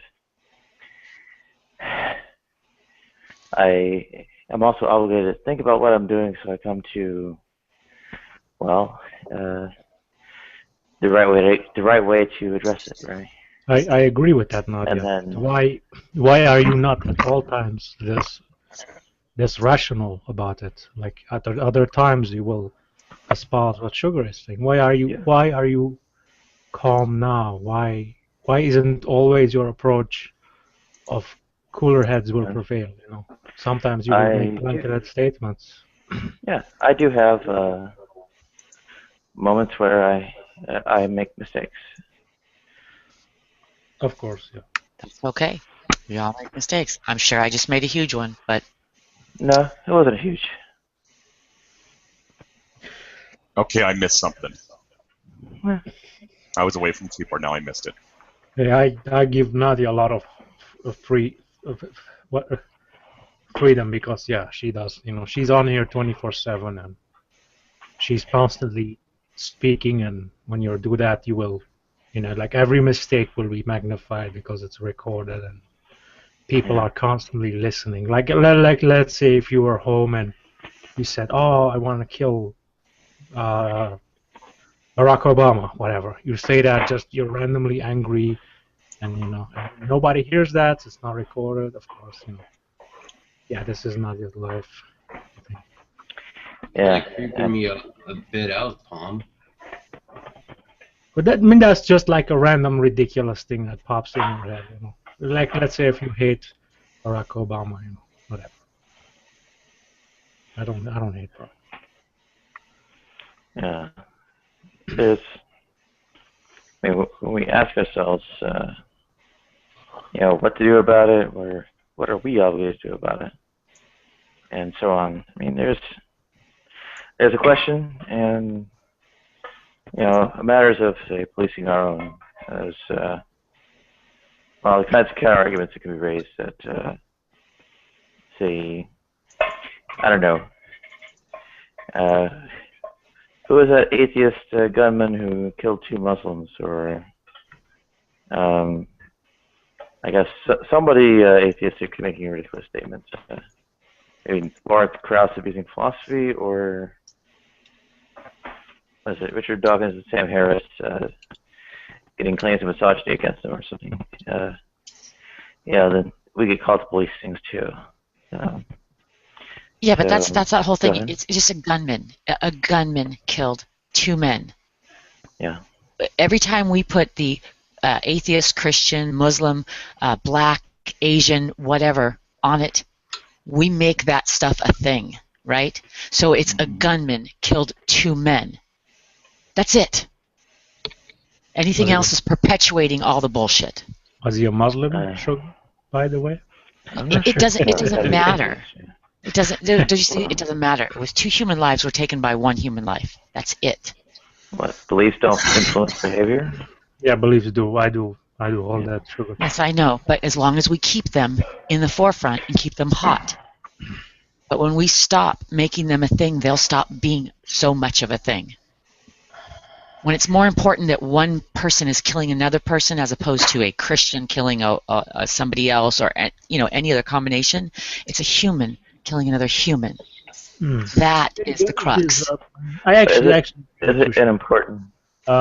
Like it's like psychiatry. A lot of people will make blanketed statements and say, "Oh, he was a psychopath and he killed everyone." But what a lot of people don't know is people are not labels. They have specific type of behaviors, and they are all like chunks of behaviors. You have this many chunks, then you're put into this group. So perhaps you may be a psychopath, but you may not be a violent psychopath. And in that way, that's sort of the same thing, actually. A lot of people make that mistake.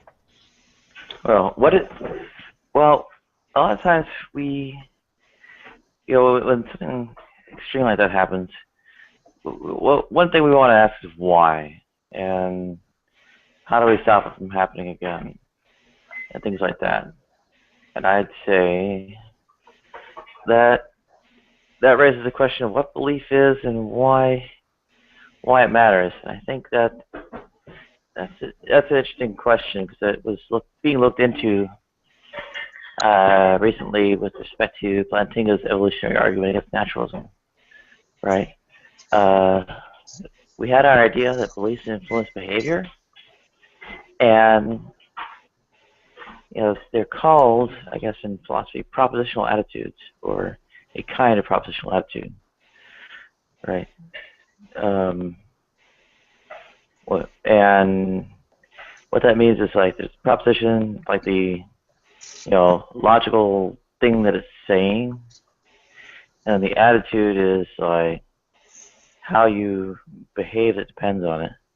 Like, in some ways, you're gonna you're gonna wish for some things, you're gonna wish for that proposition, strive for that proposition / statement, whatever, or say act as if that thing is a case, and things like that, right? So at that point, right, you have the belief, acting as if something is the case, getting pretty influential when things go wrong. Like if somebody's taking it to be the case that someone else is a dire threat to them, and they go about trying to defend themselves against them, but it's not actually true that they're being threatened, right? That you see, right, the potential for a false belief to cause harm and such, right? There's broader ways things can go wrong that way, but when it translates to things that are more than just kind of spoken actions, but also economic and the self-defense case and political and so on kinds of actions too, right? So we can make a case, and I think it takes. I think it's hard. I think there's some resistance. We gotta overcome that, and to overcome the resistance, we gotta think about how to and figure out how to get other people to come around, and how to also change their opinions so that they act differently so the outcome's better. Does that make sense?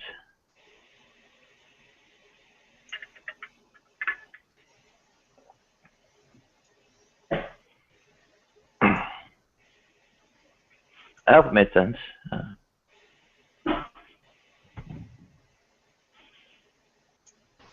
Yeah, it made sense. I had my headset off. Oh, no worries. I figure after a couple thousand years, people would have figured out how to do this already, how to make it better.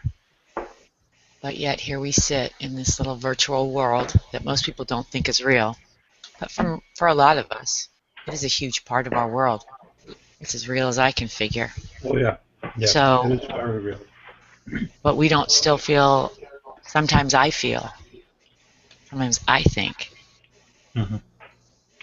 that that's the whole reason that these arguments go on is for the Christian, it's to save somebody's soul, and for the atheist or for anybody else, it's, for me at least, it's fighting for humans to be treated well, be treated equally. Yeah, And that yeah, I'd seems agree. to I'd be agree. Yeah. forgotten, and it's just starting to really bother me that we just sit back and do these things and we don't fight for people that are wandering through a fucking desert, 3-year-olds washing up on the shore. You know, I'd like that to stop personally because it triggers my PTSD. You know, but I can't. We can't stop that because people have to know that those atrocities are happening. You know, people are being hurt. People are killing themselves. People are dying. I think it's always like It matters to me. That's all. you like. I have a right to get emotional over that. Oh yeah, yeah. I'm not afraid to say like it. actually agree with everything you said, Sugar. But in a lot of cases, it's people go about they justify being rude to someone, being cruel, as a means to like a means to an end. They go about it at that way. So when a Christian is, let's say, sometimes belligerent or whatever, or says whatever gay, you're not a woman, you're a man or whatever, that's in their mind they're trying to save you from like a perceived threat that they see. They see you going into a fire, and they wanna do whatever they can to save you, even if it means to insult you, to denigrate you. And in the same way, I've seen atheists go about this way. You know, just in the same way, treat people like absolute garbage and call them names and whatever to stop a perceived harm, or to get them away from causing more harm. As the It comes from both ways, actually, from both sides, in my opinion. Like Yeah. atheists are not innocent in this. Everyone is very toxic, in my opinion. Well, I think sugar is, mostly coming toward, or if not actually at the right side of things already, in a lot of respects. Yeah. It's just, we have, except we have these ideas and they end up being wrong. They have like, they have pretty serious consequences, and there's, well, kind of like the say, I haven't been able to trace the source of it, but the propositional attitude-based response to evolutionary argument against naturalism, where the thing where they're acting to survive and breed and all that in the evolution, that acting as if things are the case is that attitude toward a proposition, that there's a predator there, or there's prey there, or food, or whatever, or a breeding partner there, right? That acting as if that is the case is the belief, or the attitude toward the proposition that gives you the belief, right? That's that kind of analysis is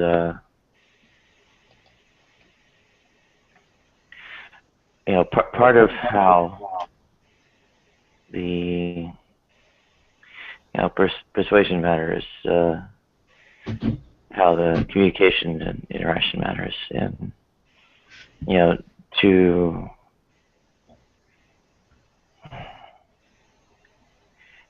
where someone thinks this thing might be a tactic to save someone from eternal hellfire and torture like that. It's well, we got to at least make some kind of argument. Get them to act as if something different is the case, right? And that something different can be you know, a deity that doesn't condemn or something like that, or it could be flat out atheism. But either way, we got. I think if we succeed in that, we end up succeeding then to get the bad thing that's happening fixed. And go ahead. Hopefully Sugar makes it back. I'm not sure how much she heard.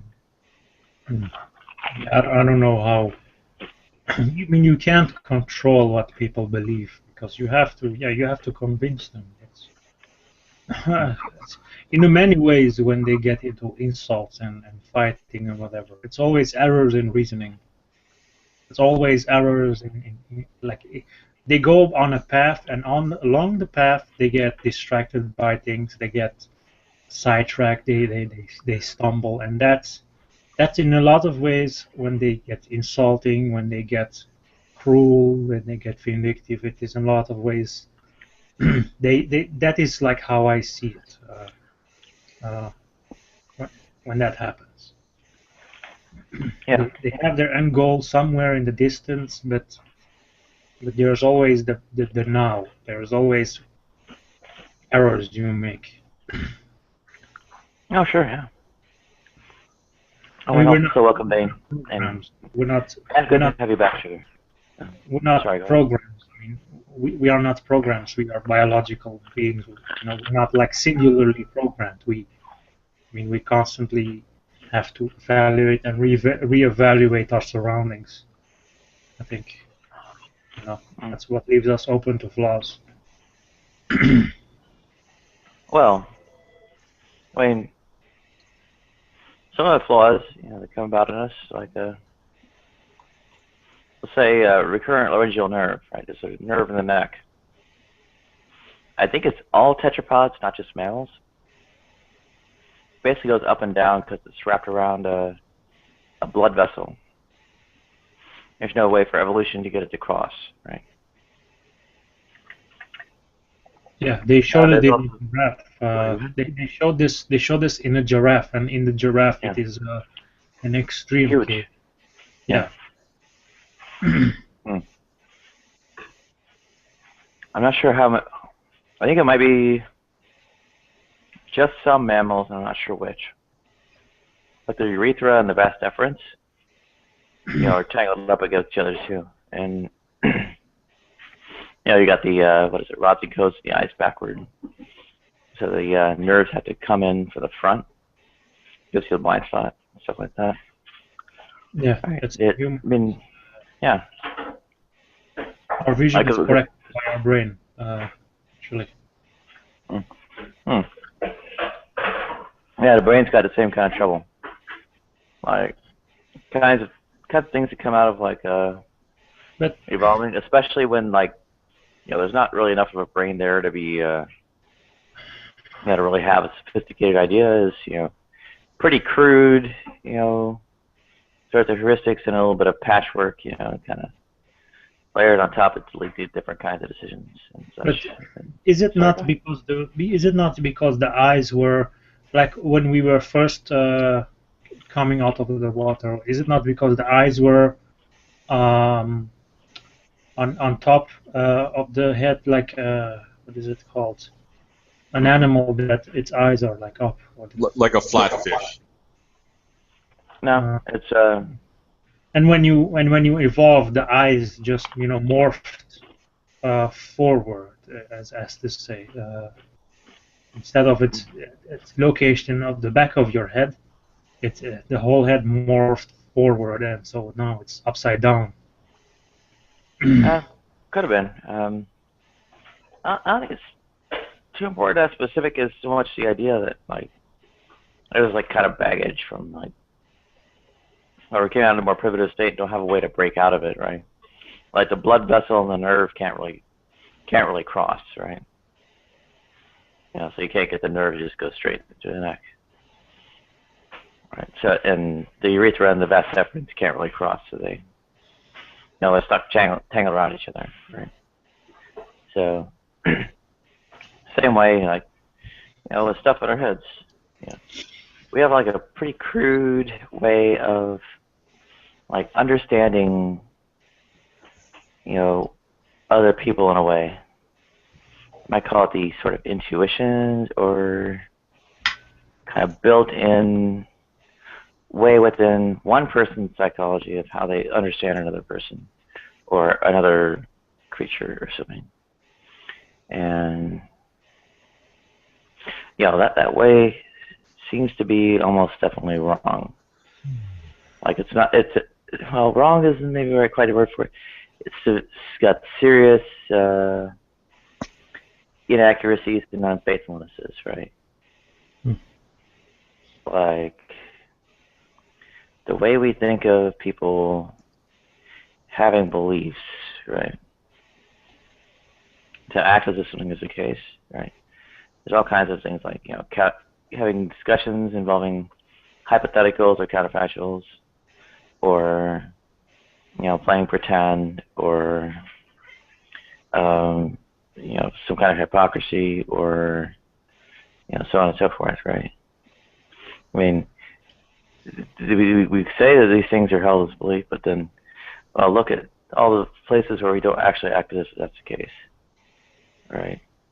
So what really is it? Our idea of it is not quite right. We don't have a really good idea of how to, do better, but still, we know that it's not quite right. There's other things like things like intent and free will. I make arguments against them.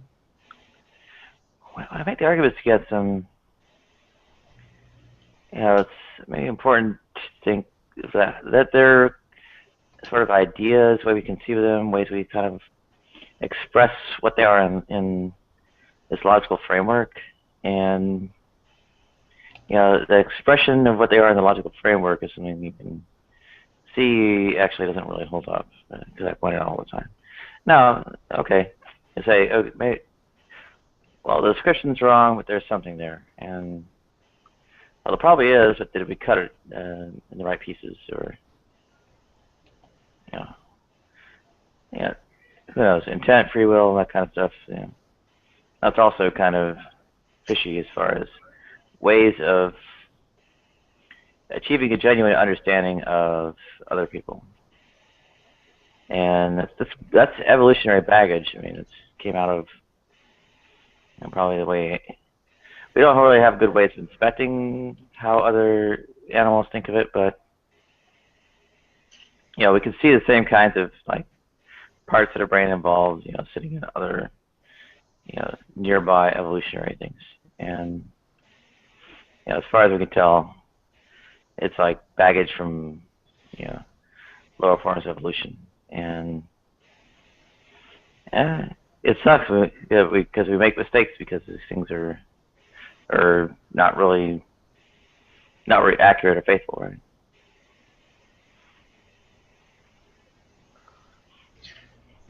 I think, Nadia, you also wanted to hear Sugar's take on how to deal with objectionable people, like when people go wrong, like how I think she dropped out, and I think you wanted her see how she would respond. Yeah, I think Seamus and Neo are probably among the positive ones, but there are some harsher ones who come in, and well, I think we know the ones we're mentioning, but best not to try and shed bad lights on people. Sure. When the actual kind of real bad ones come in. I mean, well, I have my approach, and maybe I shouldn't try to defend my approach up front. So maybe you start with how you would rather it be done, and maybe I can answer after that. Go ahead. Well, I don't know that I can even speak on how it should be done. I think each person should handle it the way they feel is necessary for them. because they'll ultimately be responsible for their actions, as I will be for mine.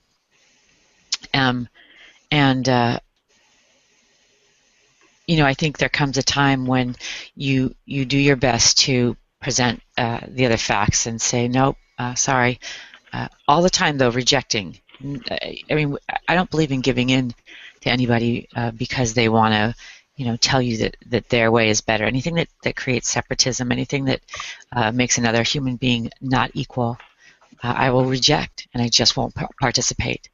Now I choose to stay here and choose to participate in all this, so I should have known better. Shouldn't let myself get carried away, but I'm an emotional female, and that is what I am. I'm only speaking for me. When I see things like that, when I see people being beat, when I think about people don't consider this real life, when I think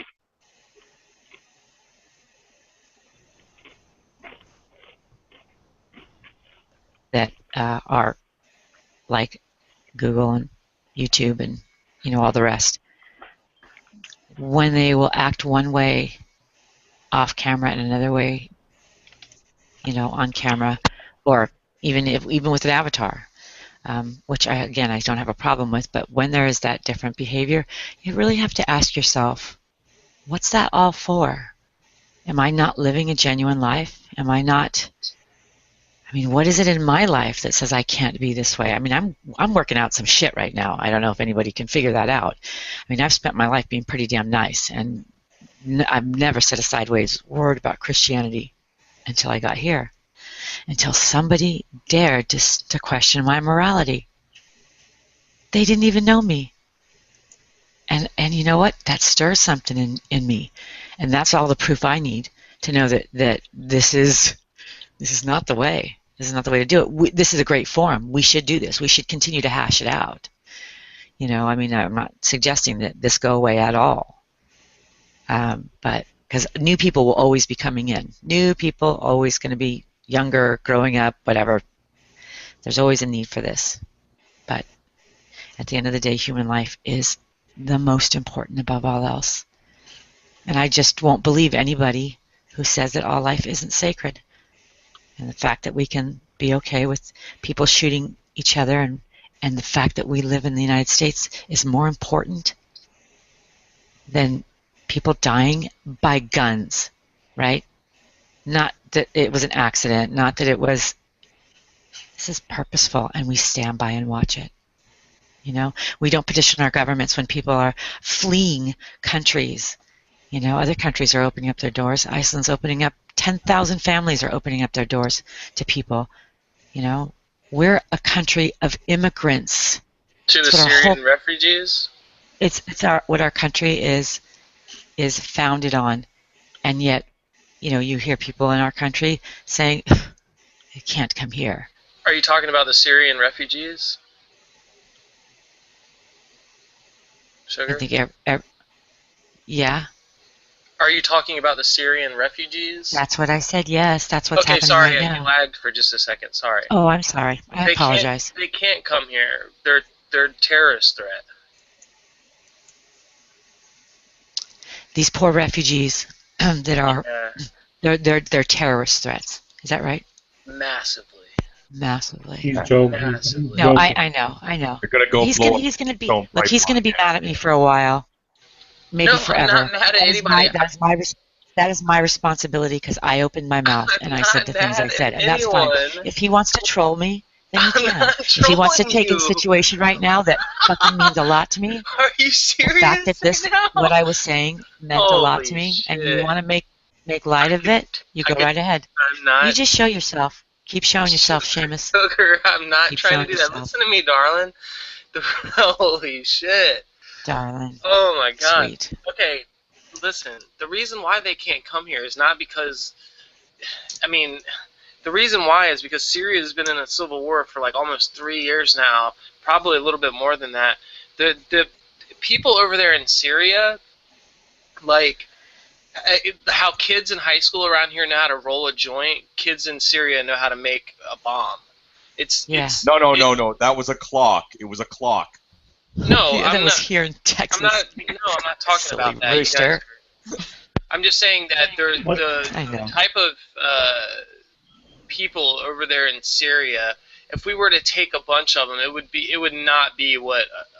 It would be nice to help them, but What are you talking about? So what is Iceland going to do?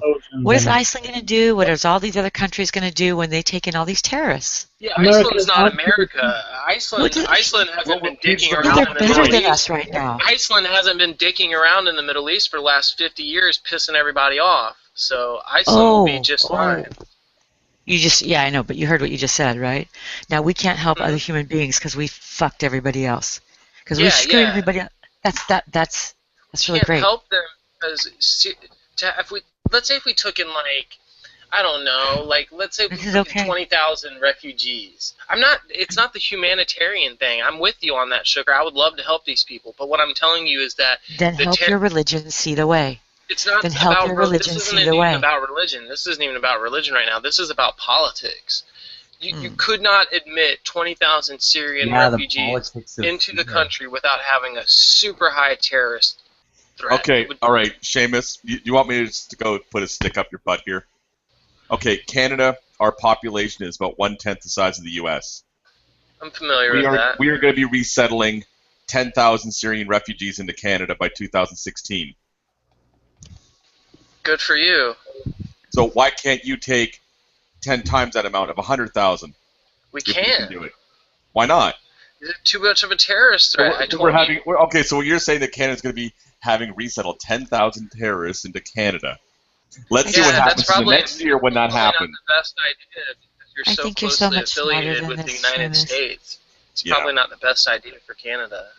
I think you're so much smarter than this, Seamus. I'm with the humanitarian cause. I'm with the sympathy. I think he's watching too much Alex Jones. No, I don't even watch Alex Jones. You guys just. I'm very familiar with the political reasons why these people are not going to be able. They're not coming here. I'll guarantee you that. But I don't believe that. Just because you hear it from other people with like minds. No, I'm just familiar with the situation. These. I know what you hear, but I think at some point. No, it's not what I hear. I'm familiar with the situation out in the Middle East. I've been following it pretty closely for a while. I kind of have a good handle on what's going on. I understand the politics out in the Middle East, and I understand without a shadow of a doubt that there's no way we would be taking any refugees from Syria. There's no way that we couldn't do it. Okay, well, I'll grant you that, okay? For that, just so we can move on, I'll grant you that. But Shug, hold on. There's something wrong with that. Hillary Clinton, U.S. Yeah, it's messed up. 65,000 Syrian refugees. What'd you say? Hillary Clinton stated that the United States should accept 65,000 refugees from Syria. Yeah, see, it sounds good for the politics. To go vote for Trump. It sounds good in front of the podium or whatever, but it's never. Realistically, we're not even going to take 10,000, let alone 65. It's not going to happen. I'm not even giving you how I feel about the subject. I don't even. My feelings are not even being put on the table right now. I'm just telling you the political situation. These people will not come into our country. I guarantee you, they're not going to let them. Well, I got a question. Back in the 70s, what did you think about all the refugees from Vietnam that came in the 70s? That's different. If 100,000 exactly wanted to come over if 100,000 Vietnamese wanted to come over right now, it'd be fine. If 10,000 Syrians wanted over to come, everything would be fucked. Why? Do you not understand? Apparently I don't. Okay, Syria has been in a super hardcore civil war for like 3+ years. They've lost half. They've lost half the population of their entire fucking country. That's like North America. I mean, not North America. United States has like 325 million people. Imagine half of those people not being in the country anymore. That's what's happened. I understand. Now think about this. Every kid that's a male, but between the ages of like 14 and a half and 35 is basically either either Been trying raised to a raise their terrorist. family or are competing in one side of the faction, whether it's the jihadis So you or mean whether to it's tell with the hold on, pro-Assad forces. Seamus. Are you telling me that Syria has lost over 10 million people in the last 3 years? Yeah. Syria people has have a population of 22 million. People fled Syria. Do you? It's not the people that have died. It's the people that have fled. Syria. Yes, those people are called refugees. Yeah. And they want to get out of there. Yeah. What is my point have to do? So what is my point about them losing half of their population? That's undisputable. They're gone. They left. There's no. You can't dispute that. They left. They didn't. They left because Yes, they did. They left because they didn't want to live there anymore. Because it doesn't matter what the fucking why they left. They left. They're gone. Half the population of that country is gone. Gone. Okay. 140,000 people have died. Most people think it's at least 225,000 people. Okay. So 10,000 died in a suburb of Damascus 2.5 years ago to a gas bomb. I'm telling you, it's been so hardcore that if you're part of the Alawite or Shia population, you're fighting for Assad, and if you're of the age of 16, 17, you're already being pushed into that stuff. If you're on the other side and you're Sunni, you're already fighting for the jihadi, and if not, you're probably just trying to keep your family together. Those people, I'm telling you, are like the worst possible terrorists that you could have in this country. It's sad, but it's true. It's not. If I could briefly grandstand and welcome G Whistler. We'll check out your profile briefly. Okay, actually it looks clean. If I still had a home like I did in 2000s, I would, I'd take them in. Whether or not who knows, they're going to blow me up, but still I'd take them in. I find it hard to believe that people would flee their country, come all the way here, and then blow up the country or terrorize the country that took them in. But America. No, it would be a small minority. Unrealistic. America is armed to the teeth. Why are you so scared? A terrorist attack. You can't defend against a terrorist attack. Stop being stupid. And it wouldn't even be. It'd be like 2% of these people. If we accepted 10,000 and only 2% decided to do terrorist attacks, we can't afford that. We can't afford that. It's just. I'm sorry. Okay, I'm going to go on the edge here and just throw out a straw man. Let's take Seamus's arguments now and replace Syria with Compton and Syrian refugees with gang member, and then we'll take all the little religious factions and say Crips and Bloods. Now, would you want those people moving to your neighborhood, Seamus? What I want? What, gang members moving to my neighborhood? Fuck because no. They want to get the hell out of there so they don't become a gang member? No, I wouldn't want gang members moving to my neighborhood. No, I didn't say they were. I said so they don't become. Because that's their only option if they stay. Or don't have to be anymore. What are you saying? Just or don't have to be anymore. You're basically saying take people, low-income type people from a certain area. Would you want to take somebody from a poor area, move them to your neighborhood, so that they could have a better life and become productive in society, not the poor people? I don't care. Hey, I don't care. If you have... Would you be accepting of that? Yeah, anyone... Look, my neighborhood... Why can't you be accepting of this? Look, my neighborhood. Look, if you can afford a house in my neighborhood, better life. If you can afford a house in my neighborhood, move the fuck in. So that's what this is. It's a not in my backyard issue. No, what do you want me to put up a tent community in my neighborhood for a bunch of Syrian refugees? Or Compton refugees? I'm saying, no. If someone moves from Compton to my neighborhood, they can afford a house.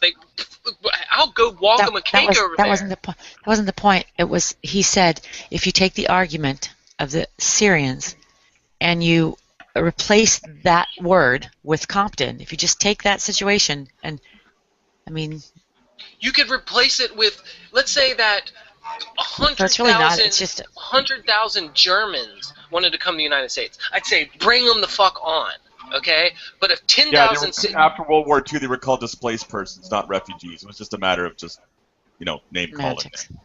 Why don't you say you can't defend against terrorism? I know you guys don't like what I'm saying. And at the time, the United States did have a large German population anyways, so, they kind of blended in. How long has the Syrian civil war been going on? Over 3 years. How many refugees have we taken so far? 0. How many are we going to take in the future? 0. Now, I know you guys don't like what I'm saying, but I'll bet my ass. You get up with me in a year from now. What is today? September 20th. You get up with me next year, September 20th, 2016, and I bet you my ass we have accepted no Syrian refugees. None. 0. Nada. So I'm just speaking political truths here, and you guys are just clinging on to emotions. And yeah, it's sad. It's fucking terrible, but they're not coming here. I'm sorry. It's not because I don't want them to. They just will not be allowed here. We haven't took them in the last 2 years. We won't take them in the next 3 years. They're too much of a terrorist threat. Because we're smarter than everybody else. That's why the rest of the world thinks we're No, we just pissed off everybody in the Middle East over the last 50 years, and we really can't afford to have any I was going to say, yeah, like it's sort of common sense, isn't it? Like, if you're even like sort of faintly familiar with the concept of warfare, like you're not going to risk that, are you? Really? Like, you know. You're saying you're. Are you really going to be that naive? Are you agreeing with him? I want to make sure I understand you. I mean, it's okay. I'm just curious, are you agreeing with him or no? What am I agreeing with Seamus? Like, he's just sort of stating a fact. He's not expressed his personal opinion, has he? Yeah, okay, that's all I'm doing. All I'm asking. Your government and your politicians agree with me. They're the ones that have been pushing this the last 3 years. I'm just spitting out the truth because you people don't want to hear it. I'm not. I don't want to be a population of war. If it's a war, I understand war tactics, but at what point do the masses say enough? At what point? Can I ask why you think you can't defend against terrorism? I think we can. I don't think these people are terrorists. Yeah, you can do preemptive things to defend against terrorism. I'm not saying there's nothing that can be done, but what I'm saying is terrorism usually manifests itself in the form of people walking into a coffee shop asking for a double cappuccino, and the fucking bomb blows up. There's no way to protect against that. Okay. There's a way to protect against an enemy that comes out, meets you in the field of battle or whatever. And is preventable. I don't know why you assume that that's going to happen. I don't understand that. Do you know who the IRA are? Yeah, I know who the IRA are. Well, those guys in Ireland that made people walk into shops and put their hands up, right? Yeah. Well, they were terrorists, and they had terrorism from them in the mainland, and we had that for several decades. And but like the Irish haven't. Wait. This is really important because what he's saying is so important right now because it is the arrogance of Americans that forgets this. The rest of the world has been dealing with terrorists on their grounds for long before. There's no arrogance. It's called common sense in politics. It is arrogance. We are arrogant fucking Americans. If you've been bombing a country for the past 5 years, Mr. Whistler finish his statement, please. Thanks. No, what I'm trying to make is that we didn't ban Irish people from coming to the mainland, and we generally don't have a problem with it, even at the height of the Troubles, where even British politicians were maimed. There was no reaction as there is now towards perceived Muslims, and I don't think all Syrians are even Muslims. Right, but the Irish were putting up with bombing campaigns on a professional level for years on end, were they? So it's a bad analogy, to be honest. Yeah, they're Christians also, actually. It's not a bad analogy. It really is, though. Like I said, the Irish were bombing continuously for decades. Were they? No, but what I'm saying is in the mainland. The point, the analogy is that Britain on the mainland didn't have a problem with the Irish in the way that people seem to have a problem now with Muslims. That's the IRA is not even in comparison. All right, look. You could take the worst shit that ever went down in Ireland and England and all that stuff with the IRA, and then take the most lowest caliber month that ever happened in the Syria war, and it would put your IRA shit to shame. Exactly. They're leveling that wasn't the point. They're gas bombing children over there. No, what I'm saying is there's no fucking comparison to the IRA. There's none. These people are way more. That wasn't the point. Yeah, that's not. I'm not trying to. It's not about who's the worst terrorist, because terrorism is horrible. Full stop.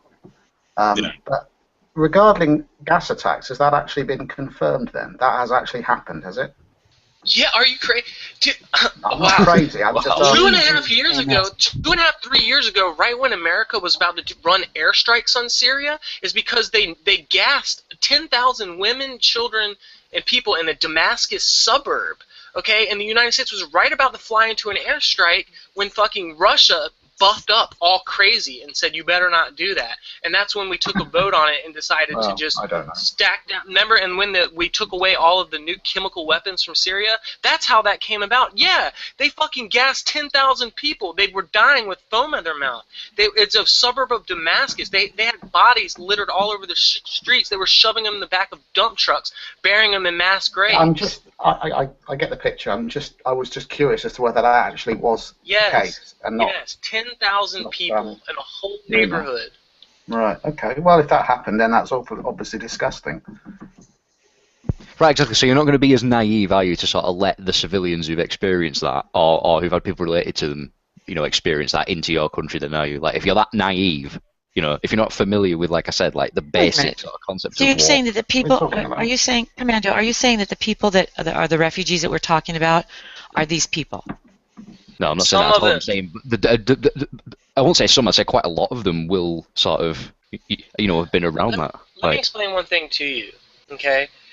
These Syrians, some of these guys over there, the men that have been fighting and they've lost family members and they've lost a lot, they lost their homes, they're saying, why didn't America step in 2.5 years ago? Why didn't they do this? Now think about it, we let some of those guys come in. All it takes is just one guy to pull like a Oklahoma City bombing. Do you know how easy it is? I don't think that's their feeling. I don't think their feeling is why didn't we come to say. Do you have any idea how easy it is to manufacture a bomb on the scale of the Oklahoma City bomb? I've done weapons of mass destruction. Is ammonium nitrate, which is a fertilizer. Yes, you can go buy it in Home By the way, the Oklahoma bombing was done by a white guy.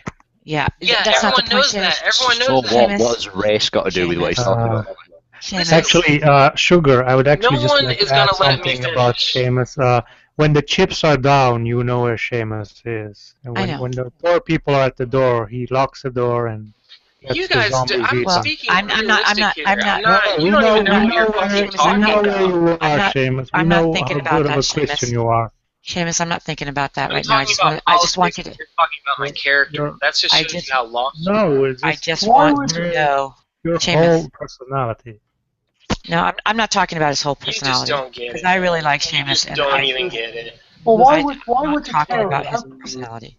If you were a refugee from Syria and you're September 20th, 2016, you guys come and send me a message and we'll find out who was right. I don't care about your feelings on this. Let's talk about what's going to happen. A year from now, there will be no fucking Syrian refugees in this country. None. I guarantee you. We haven't took any in the last 2 years. We're not going to take any in the next 3 years.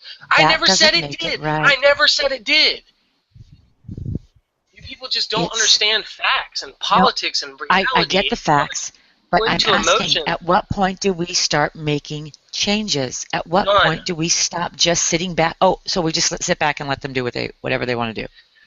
Sugar. Yeah, but you're implying that they're not capable of doing it themselves. Like, why do we have to sort of nanny them into doing that? Like, because they're not fucking doing it. That's why. The time has passed on all of that. We lost that chance about 2.5 years ago. The Russia has got that place so shored up right now. It'd be another Vietnam. It literally would. And you guys vote, right? Syria was never an easy target. You guys don't even know. Russia and the United States is what Vietnam got all cooked up about in the same way. This is the exact same fucking thing. It would be another Vietnam. If we went in there and tried to overthrow Assad, Russia would shore them up. Do you know how much money Russia has given to that regime? Stop talking right now. Stop talking right now. What do you think would happen if Assad was taken out then? What happens there? Do you guys have any idea how much money Putin has sunk into Syria? They've done numbers on it.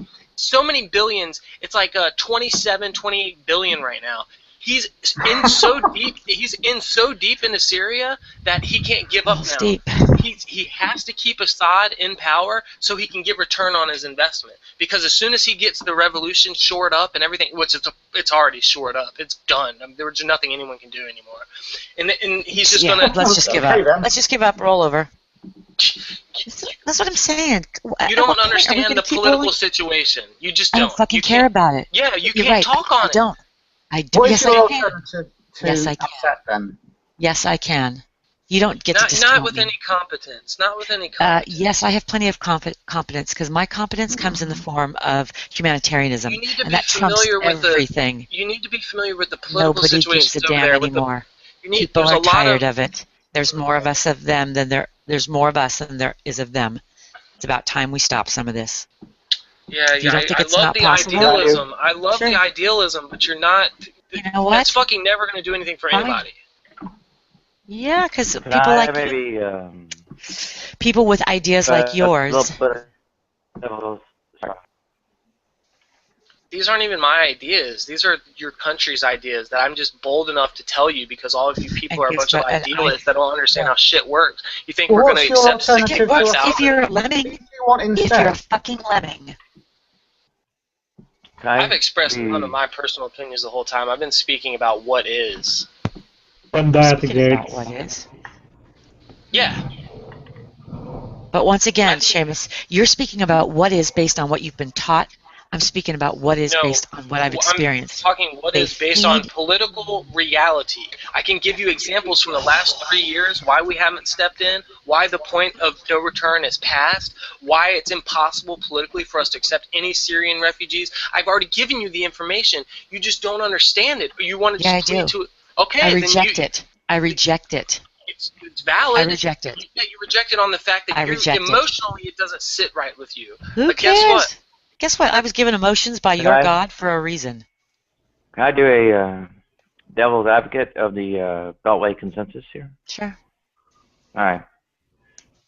So one way I might try to justify is to say that, well, the U.S. has been interfering in the Middle East and oppressing it for, well, as long as it's had the military outreach. And it is grievously harming these people.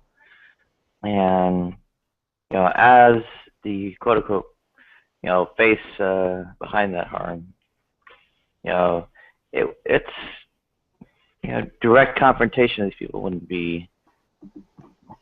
would not be, you know, something that they would deem welcome. They wouldn't want to, well, okay, let's say a Jew after World War II wouldn't want to go live in Germany necessarily. So, you know, from a similar kind of standpoint, maybe it's not as grievous a harm, but the same kind of principle applies. Yeah, you wouldn't make a strong effort toward, bringing them over as refugees to, well, the offending country. Now, maybe some other kind of humanitarian aid that doesn't you know, confront them with, you know, United States presence be worthwhile, but otherwise it's mostly inappropriate to try and, you know, end up in an engagement with them that way. Go ahead. Well, I think it's safe to assume that the Syrians don't want to be refugees. They'd rather live in their country, and they had a pretty decent standard of living. If you get rid of Assad, you just give ISIS more power. That's the reason why a lot of places are reluctant to start just bombing him. Plus, at the time, a couple of years ago, Syria had a pretty strong, was a very defensible place. You can't just steamroll in with an air force and a navy and just take them out. Syria is not a backwater by any stretch of the imagination, and I don't like Assad at all.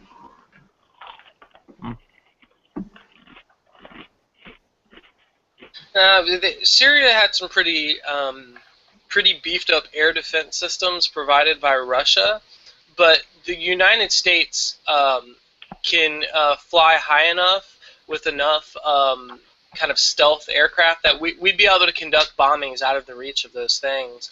But the problem with that would be it would be basically like a hegemonic kind of spillover. So what it would turn into, basically, since Russia has so much already invested in Assad, they can't back out now, or he'd lose way too much. He wants to shore up the Assad regimen so that he can just milk them for more whatever they need, oil and not even just that, the strategic value of having Russians have always wanted a foothold in the Middle East ever since they lost out in Afghanistan. And just the foothold in the Middle East from a military standpoint is worth the value. No, actually, I'm not sure there were exactly separatist movements in the early 50s in Iran, but those were all, of course, forestalled by the CIA coup against Mohammed Mossadegh. So Russia's been trying to get into the Middle East longer. Who's been trying to get into the Middle East? Russia. Oh yeah, no, that wasn't the first time, and it won't be the last time. What I'm saying is the United States has just done a really good job since the 70s to keep Russian interest out of the Middle East. We've done a pretty good job, and that's why Russia has just said they took a lot of bad bets in the Middle East. They took Iran and Syria. They're pretty bad bets considering they're the most war-torn. They're the most kind of politically sanctioned. They're not aces, they're holding a pair of deuces, but Russia, the United States has all the rest pretty much tied up.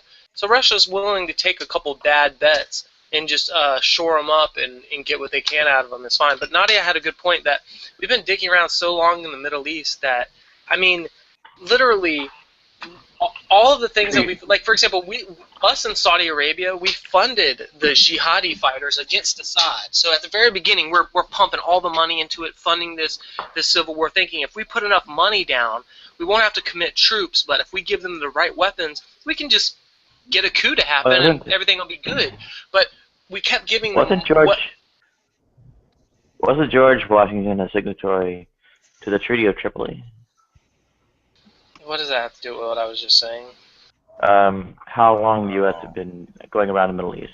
Sorry. Yeah, but I think it was 52 or 54 that we got back in full. We didn't want to go in. But yeah, Treaty of Tripoli, I think, was 1797. Yeah, you're right. Is that the Barbary Coast? Yes. Yes. Yeah. But then, of course, but this last round has been, I think, since 54, and they called because they needed, ever since communication got so much better that people can call right away and say, oh, hey, America, we've got this oil over here, we really need protecting, and can you come over and we'll give you some, you'll help us.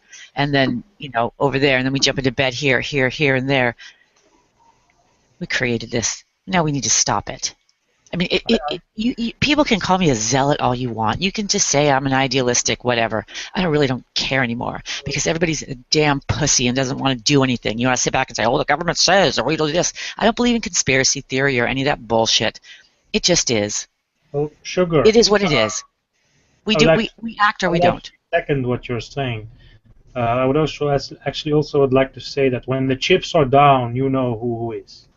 You know who stands where when it really counts. And now we sort of know how some people deal with poverty-stricken people who are fleeing a bad situation. I think what Seamus was articulating was the Beltway consensus Washington policy, and claiming that it would not be possible to act on one's inclinations to a system because of their decision contrary to it. I think I've said enough about Seamus. I'm not going there on that one because I don't feel it. That's necessarily true, but I hear what you're saying, Palm. I'm going to ride the fence on this one.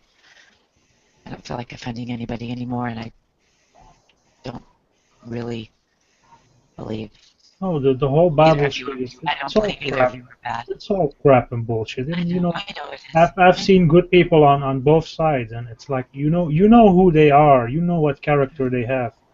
Once things count, Not throwing out the baby with the bathwater. It's always it's always like that. I know. I wish it were easy. I wish it were this easy. I wish we were the ones making the rules. Wish we were the ones that could make it better. I for one welcome them. I for one welcome them in my country. If I can vote, I will vote to have as many as we can. I remember There are some terrorists, then screw it. You know, we're gonna deal with it we're gonna deal with it when they are here. We will deal with it, and if some unfortunate thing happens, you know, we will deal with it as a population.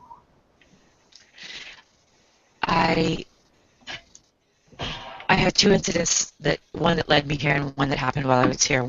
The one that led me here was when my daughter got pregnant, and I realized that I was going to be a grandmother for the first time, and I was walking past the TV and I saw the war news, and I thought, there's a 50-year-old woman in the Middle East somewhere. She's about to be a grandmother for the first time, and she has to. And I was so worried for my daughter, and she has to experience this in that war-torn. Shut up, chicken. In this war-torn area, and I get to do it here in a piece of my country after my country's done that to their country, and it just really felt bad, right? And so I thought, okay, I should learn more about all this stuff. So that's what I've been doing this last year and a half. And then when I got here and I opened my very first hangout, I got a young man named Bilal who is from Syria. He had this big smile on his face. He's a medical student. He's a younger gentleman. And all he wanted to do was read. He wanted to speak English. He wanted to talk to us. He wanted to tell us things. And he said, I don't get to get, I wanted to come in these hangouts. I don't get to come in too often. He goes, you don't understand. We don't get to go outside too much anymore. And at the time, I was really raw. I mean, when I had just gotten here, and I was getting my ass handed to me because I didn't know anything about anything, even less than I know today. And I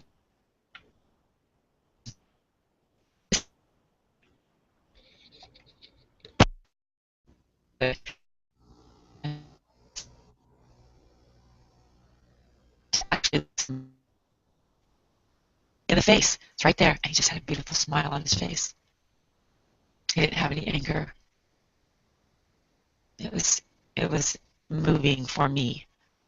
And it was participations like that. It's hanging out in hangouts and getting to know people around the rest of the world in other forms. Talking to other people, hearing them say, what's up with your country? The rest of us don't feel this way.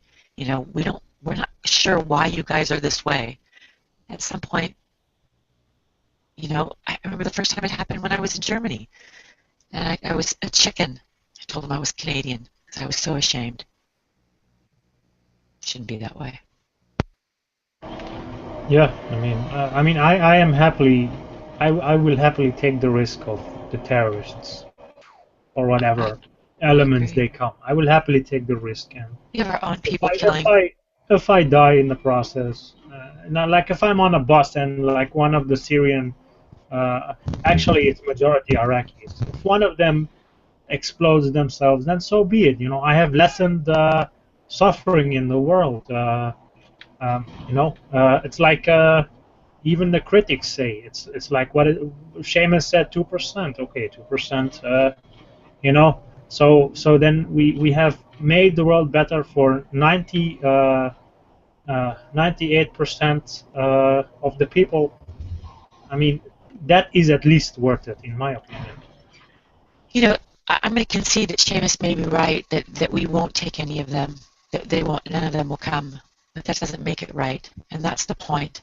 At what point do we all turn and walk in the same direction towards peace? At what point do we not start rallying our troops and say, look, what's going on is not right, and we need to vote people in that stand up for this, and we need to align ourselves with, I mean, look, we've got social media, we've got all kinds of things. We all have time to sit around and do fuck all and talk about a 2,000-year-old argument that none of us are ever going to win until we die. We don't have time to speak to our politicians. We don't have time to write letters, emails, one day a month. Are you kidding me?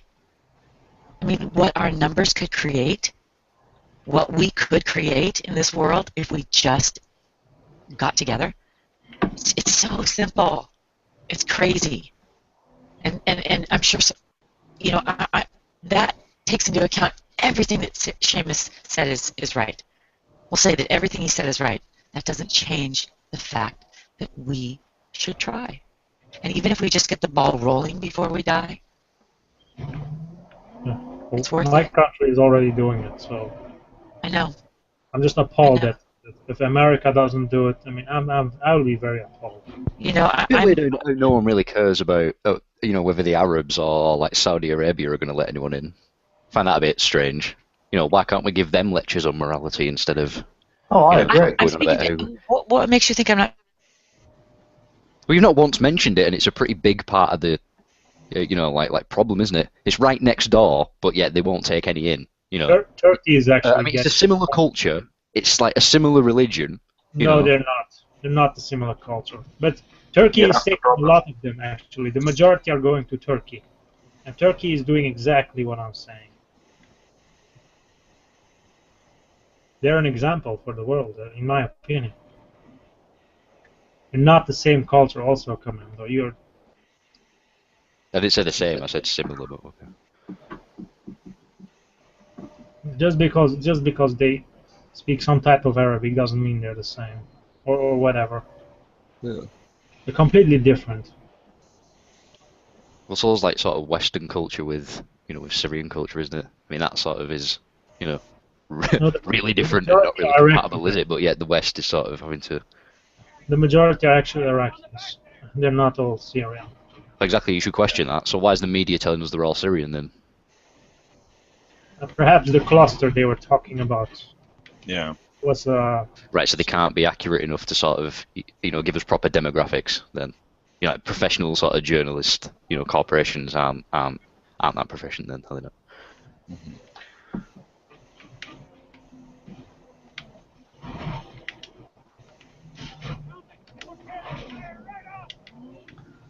Well, it's a bit conspiratorial, but one of the reasons that I've come across that they're focusing on Syria is simply because the Western war machine, if you like, the Western countries just want to target Syria. That's the next place, I suppose. And by making it look, by focusing on the Syrian refugees, you create a situation where people think that Assad is a nightmare. Let's get rid of him. I mean, there was a British paper, The Sun, on Sunday that had a picture of the dead lad that drowned. His name Ayla, I think it is, and it was for Ayla, let's bomb Assad or something like that. Let's go and get rid of these people, and this is what's going to happen. That's what it's about. Well, I won't say that's conspiratorial. I'd say that's just sort of. Well, really, no, but I'm not a conspiracy theorist personally, but. No, yeah, I wouldn't be one of them. Be one of them. No, but I mean, you've got to speculate. I mean, we don't know what's going to happen, but. It's not conspiracy. It's politics, right? It's how politics works. Mm-hmm. Well, indeed. I don't think America will take anyone in this side of the election, though. Yeah. And only if Democrats win, but they're at least president, the legislature, like our parliament, whatever, probably not going to end up fully Democratic. Could you have a Democratic? I think there's a chance to get the Senate, but the House is too deep. Go ahead. Could you have a Democratic president? Why? Is it because the House is Republican that it cannot be done? Mm. Or why is it? What's the problem here? The president can only do things that are supposed to be like enforcement of laws. The law itself, so to speak, has to be written by Congress, and things that spend money have to be approved by Congress, right? So. But you didn't answer my question. Mm. Is the House Republican or what is it? I've not looked into it recently. It's Republican right now. It's been that way ever since the primary, where Democrats lost their ass. Isn't it always like that when people are disenfranchised with the president? They sort of, go more Republican, elect more Republicans. Yeah, I'm not sure. Are you referring to the polls actually swung Republican? I didn't know about that. Dude, Is that right? the primary, what was it? About, oh God, how long has it been? I don't know, it was about 7-8 months ago or something. That last primary is when the Republicans took back control, and that's the last one until the next election. Oh, So I'm sorry. You mean midterm? yeah. Midterm. Okay, sorry. Yeah. Well, I mean, everyone's known that God, I remember watching it on CNN Live that night. The Democrat lost the House and the Senate that night. Yeah. I remember that pretty well. We just got confused because the word. And there's no more elections. There shouldn't be any confusion. There's no more elections until the presidential election. That's it. That's the status quo until the. So there's where's the confusion at? Oh, you said primary. Midterm.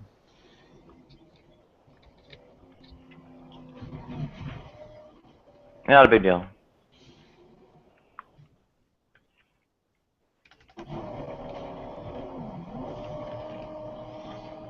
I think Palm, you're picking up effects from your game.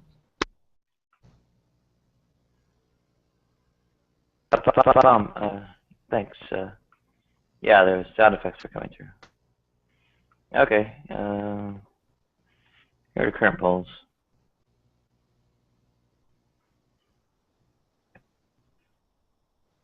So, yeah, it's pretty clearly Clinton on the Democratic side. And I'm not sure what the head-to-head polling data is of Clinton against the various prospective nominees, of the Republicans.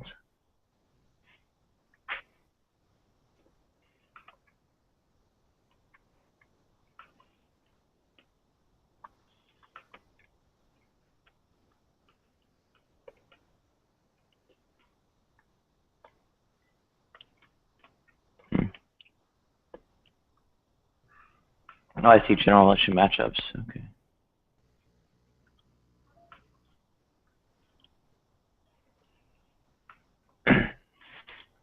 Bear with me, it's taking a while, but actually is my... Commando.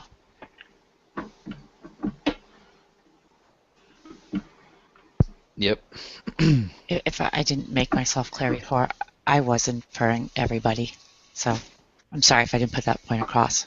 I lost my connection. I didn't leave on purpose. Sorry. But that's what I meant. And so just so you know. Right. I may still be wrong in your eyes, but just so you know that I meant everybody. Right. No, fine. Okay.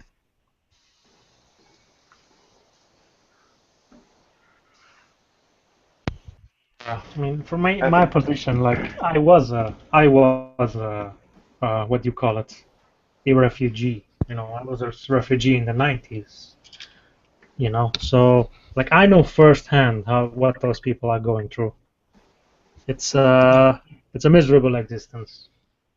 Yeah, I know. And, no, I don't know. I can imagine. Especially from my view, it was when I was a child. The children, especially, they are, they are just in free fall. Their culture has changed, their environment has changed. People don't even speak the same languages anymore where they're going. People are hostile where they are. They're living on the streets. They're living in poor conditions. They don't have clean water. The food is different. You know, you have all these things. You know, and a child is very much affected by this. A child's mind. Yeah. That's, you know. Yeah. I understand. My whole family is actually immigrants, but you know, none of us are freaking terrorists. Well, no. Why would you be? And believe me, I know a lot of immigrants. You know, being an immigrant, you get to know a lot of other immigrants, and it's like none of them, like our families know their families, and their families know their families, and none of them are terrorists. None of them are violent. None of them. They just had to flee their country because it was just it became unlivable. It became unsafe, and people were worried. You know, that's mostly the non-violent people. They flee. You know, the people. That's the one that usually flee because they just want to live. They don't want to deal with all this violence. On the subject of the upcoming presidential election, Hillary Clinton's lead over Donald Trump looks worryingly slim. Is she going to be the Democrat candidate, though? I hope not. Almost certainly. There's no almost. And therein the next reason why I'm moving to the UK. I just will not. I won't have it. Most disgusting thing in the world. Well, the scary thing is it's only a 3-point lead over Trump, and Trump being like radioactive to half the country. Yeah, probably like Carly Fiorina. That's even scarier. Like Carly Fiorina. None of those people have a chance, by the way. The only Hillary's going to 100% get the nomination, then it's going to be Hillary and Jeb Bush. So Donald Trump doesn't have a chance. He won't even win the primary. Fiorina and all those people are just stage fodder. None of those people have a chance. I don't know. I don't know how anybody can even say Jeb Bush and Hillary Clinton in the same sentence and that not strike fear in you. It's just but that's what it's going to be, though. I would bet. I'd bet anyone in this room $1,000 that it's going to be Jeb and Hillary. I'd bet anyone in this room with confidence. This is what happens when a free country that has the right to vote and the right to free speech says, I want my right to vote, I want all my rights. Oh, I'm not going to use them. And then they use their freedom of speech to then they use their freedom of speech to complain about gay cakes, gay wedding cakes. Really, it's just that disgusts me. It really does. You know, show me two consecutive elections where everybody votes or everybody who's eligible, the majority votes, and when nothing changes, then I'll shut my mouth. But until anybody can do that, I'm going to stay on my little soapbox that says, you don't vote, you shut the hell up. You know, plenty of people that don't vote. You know, it's why? Because there's no point playing a rigged game, is there? That's why people don't vote. Well, that's the thing. If you can show me that it's a rigged game, then I'll believe it. I'm not saying that it's not a rigged game. They start to believe it's a rigged game and they stop voting, and that's how they know it's rigged. Yes, I know. I know. Yeah, it is a rigged game. Civic duty anyway. Yeah. What? Yeah, there is such a thing as civic duty. What? Even though it's rigged, I do it anyway. I will absolutely concede that it's rigged if everybody can vote 2 consecutive elections and nothing changes. I'll concede. Sure, it is absolutely rigged, Sugar. All these multinational corporations are buying the votes right from under you. And you know why it's rigged? I agree with Nadia.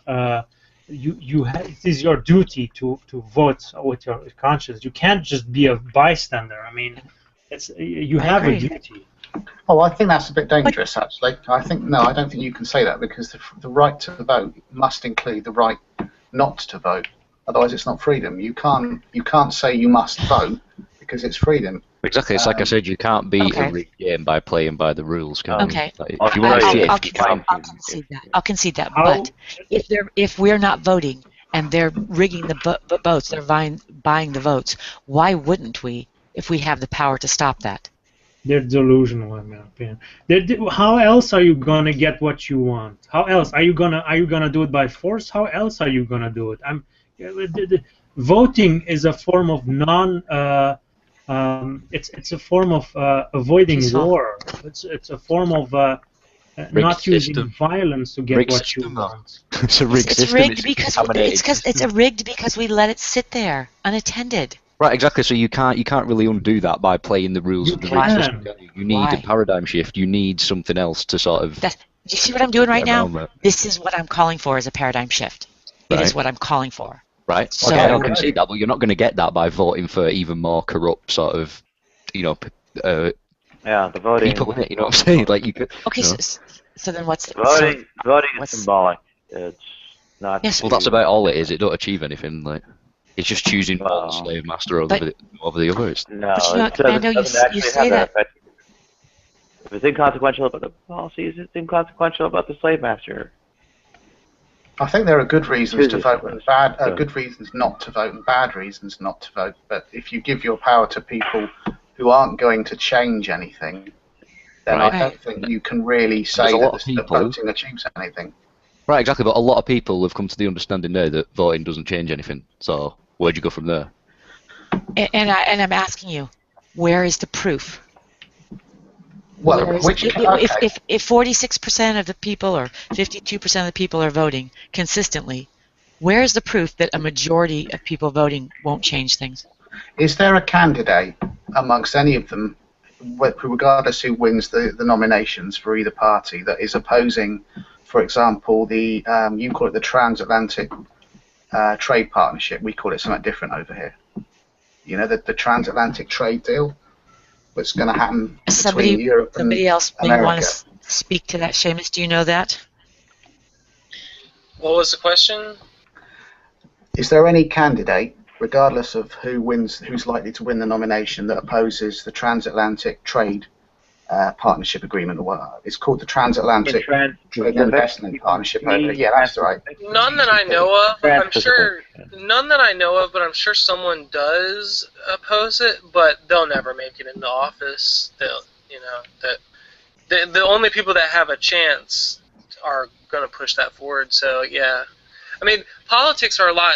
It's kind of the perception of the choice. It's a lot more narrow than it really is. They're not just going to get somebody up there that's going to be doing stuff against what the status quo or anything. The person that's going to get up there is going to be doing exactly what he's asked to do, kind of thing. So yeah. So Bernie Sanders is not one of those people.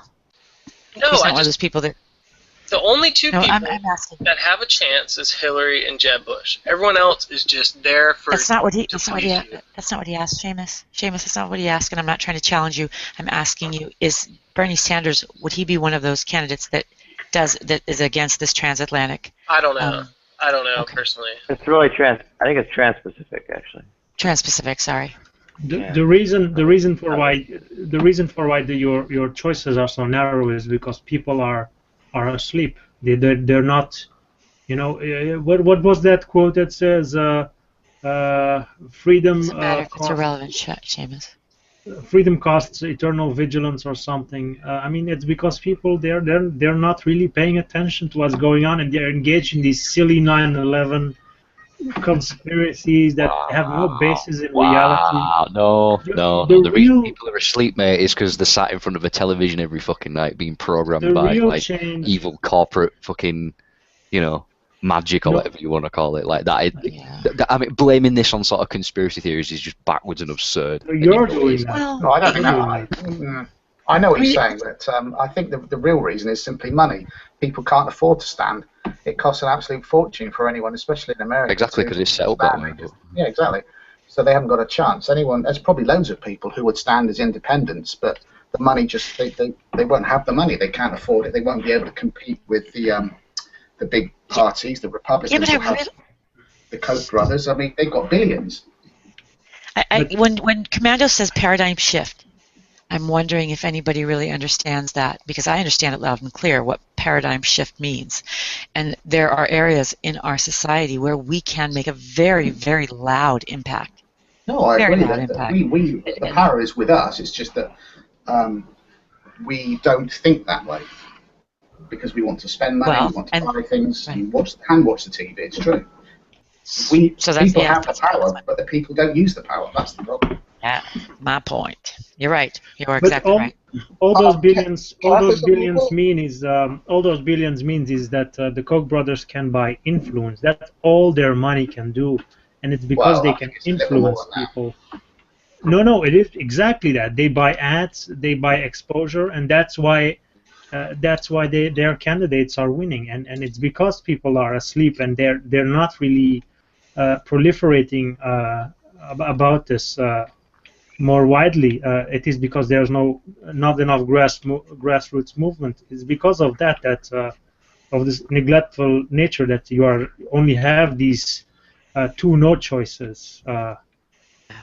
People like Rupert Murdoch, who rule our media, tell us. I mean, they've been studying us for years on what keeps us on the TV, what makes us walk away from the TV, what makes us riot, what makes us calm. They know it. So why don't we just stop? They just program uncertainty into people. What if this happens? That's what happens. Real. You know, and that's real. You can talk about 9/11. You can talk about pyramids. You can talk about crap all you want. But when we ignore the media that's right in front of us, that we listen to every night, and we take the news as the gospel, when clearly they're showing us that the shenanigans are going on, nefarious activity is afoot, and we ignore it. We ignore that. That's tangible. News these days is just 24-hour rolling insecurity. Right. It's this might happen, that could happen. Here's a camera outside a school where it's even worse for us than it is for you. 16 hours straight. Oh yeah, because you've got more channels and all the rest of it.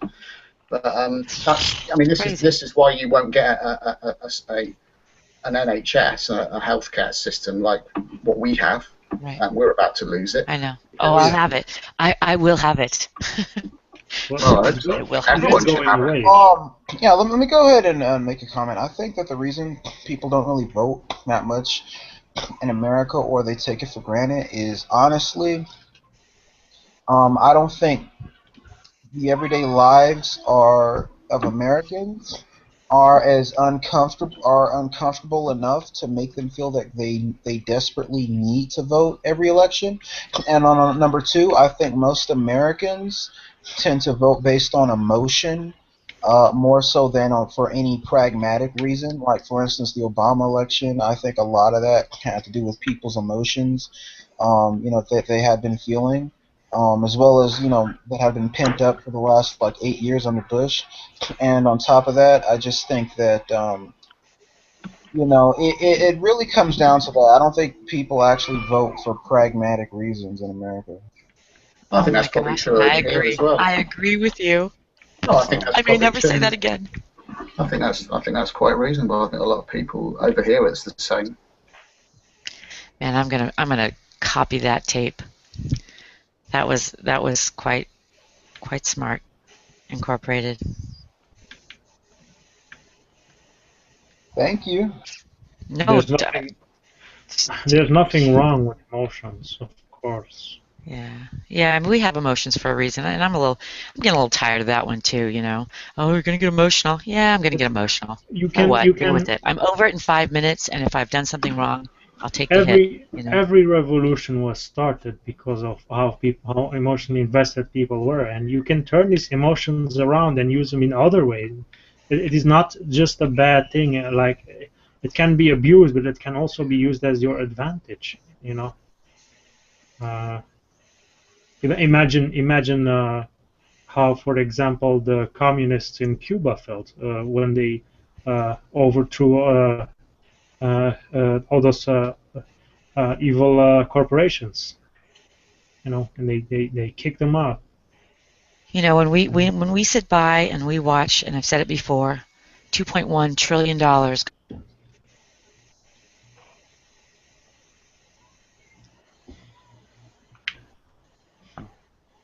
Sugar, I think Sugar broke up. Nadia, I think. What's that? She broke up. Sugar. Nah. Yeah. Damn it. Go ahead, say it again, Sugar. You. Can you hear me? Am I still here? Yeah. Go ahead. It's things like the $2.1 trillion that was shipped offshore to avoid taxation. You're breaking up again, Sugar. Perhaps disable your video. How about all the money that Rumsfeld can't find and all the money Clinton can't find? There you go. All of it. Bring it all. Hopefully that's better. Yeah, you broke up again. Yeah. Yeah, it makes me wonder, how asleep we really are. Still breaking up? No. Doing good for now. Yeah. But I think all these conspiracy people, they're kind of abusing this. They're steering the attention to a wrong place. They're saying you're asleep and whatever, and what you're really asleep of is that you're not paying attention to your political system. That's what I mean. It's Well, not that your water is poisoned. That's not what I'm saying. It's that you're not paying attention to what the people are doing at the top. You have to, you have to elect people who will go in your favor, and you have to, imagine how the founders of America, how they started all this, and when they kicked out the British, they didn't want to be ruled by kings. Whether you agree with that or not, they fought for that. And Palm, there's two things, and the conspiracy theorists and those that get the rest of the country worked up, there is a physical side effect. You stimulate the stress of the brain, and you flood it with all of those other chemicals, and the amygdala and the frontal cortex that deals with all that. Everybody starts running at 90 miles an hour. That fight or flight is constantly going off. When real problems come up, yeah, you can't act because they're numbing people. You now don't know what reality is. They're numbing people. Doesn't it hinder you any? Sorry? And living a lie doesn't hinder you any? No, I'm not saying that living a lie is, but how can I confirm a lot of these things? Because I hear everything everybody says. I've watched everything that every conspiracy theorist has brought by. I've listened to chemtrails and on. Listen to it all because you need to. Otherwise, you can't make a comment. And these things cannot be confirmed any more than anything else. If they were, they would be common knowledge. They would no longer be a theory. Well, it is common whether knowledge. it's conspiracy or not. It is common knowledge. It's just whether or not you believe. They're numbing people, in my opinion. Okay, so then if I don't believe, then I don't believe. I don't believe that is. And again, we can talk about. Point a finger at those that do. You just get to take it for what it is. Could I? Yeah, you can. Briefly point out the thing on screen sharing. Voter turnout by household income. This is derived from census data. They probably did the plot themselves, but the numbers came from that. So this tells us that those class barriers are what's blocking people from voting. And of course, since the decision process is through voting, as well they get their influence in the vote. I just think the people with the low incomes are just apathetic to voting. They don't give a shit. That's why they don't vote. The more and more money you have, the more and more. If you're just living paycheck to paycheck, voting could help you if you think that some guy's going to let up on you a little bit. But really, the people that really want to vote are the ones that have money and want to hold on to it, and vote for people in their interest that are going to do that. So I think it's just people become less apathetic towards voting the more money they have because they want to keep it. Well, I beg to differ. I think me too. When you look at the get out the vote efforts, a lot of them are centered in the poor communities. But I think what ends up happening is that really, really rich people don't vote at all. What they do is they just buy off interest in D.C., whether it's lobbyists or certain politicians or whatever. So they just make sure that whoever gets in power, their interest, their money ensures that their interests are going to be protected. It doesn't really matter who is in power to them. I don't believe. I'd agree with that. Anyways, Sugar, take a look at the link I dropped there before or after Nadia's. Okay. Thank you. Perhaps it's the upper middle class Seamus is talking Now, about. I will warn you, Sugar. If Jeb Bush does get voted in, that does not constitute political asylum, okay? I know. Okay. People tried it with the other Bush. They tried it with Obama. It does not count. I know. I know. How many Bushes are there? He seems to spawn like There's the father, son, and this is the other son, the brother. The unholy spirit. Yeah, Holy so Ghost. you will have 3 in the Bush probably. Oh my goodness. I think the thing with voting and money is that the people who have more money, the people who have more money probably vote because they think it's a traditional thing that they do. That's the position through the money they have. That's the class they occupy. If you see what I mean. And it wouldn't be that the information that they put out on voting is so confusing for even moderately educated people. They are always talking about, I don't understand this. Am I voting yes on this or am I voting no? You know, and they do it for reasons. You know, if you vote yes if you're against it, you vote no if you're for it. But sometimes it's no if you're against it. And yes, you know. Well, let's try. Common knowledge. Let's try what it takes to actually go voting. A day off work. You need a stable address to be registered to. Serious mail. Probably a bit more. You know, it's not going to be for everybody. You think you can vote if you're homeless, or if you're bouncing from place to place so fast you can't hang. There's always going to be those people that there's an exception to the rule.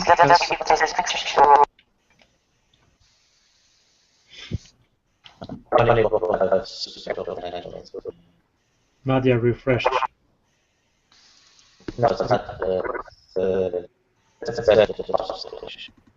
Refresh, Nadia. Your audio is messed up.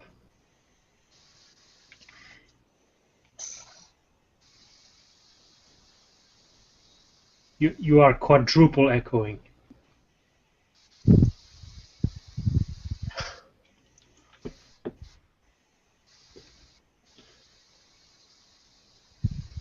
But yeah, Seamus was talking about upper middle class.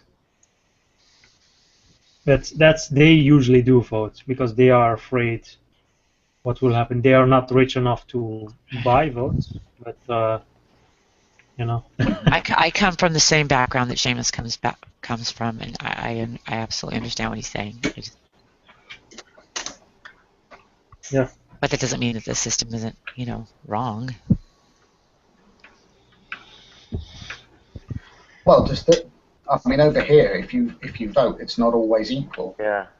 Some places their vote is worth more than others. I don't know if I presume that must be true in America because it's a similar system.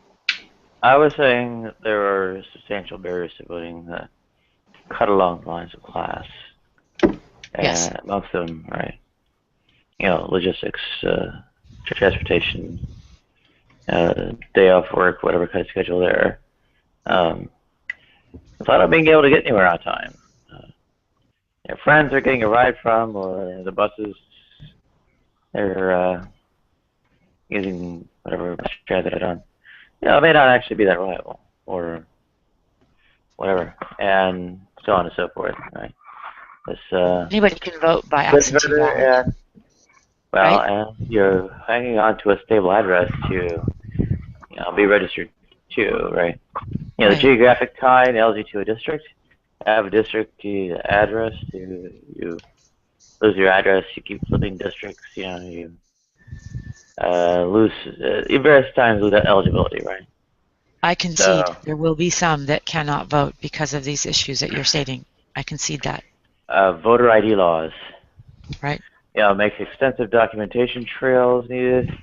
People who have trouble hanging on to paperwork or other possessions. Amongst which should be paperwork. We're going to have trouble with that. The fees associated with getting documentation.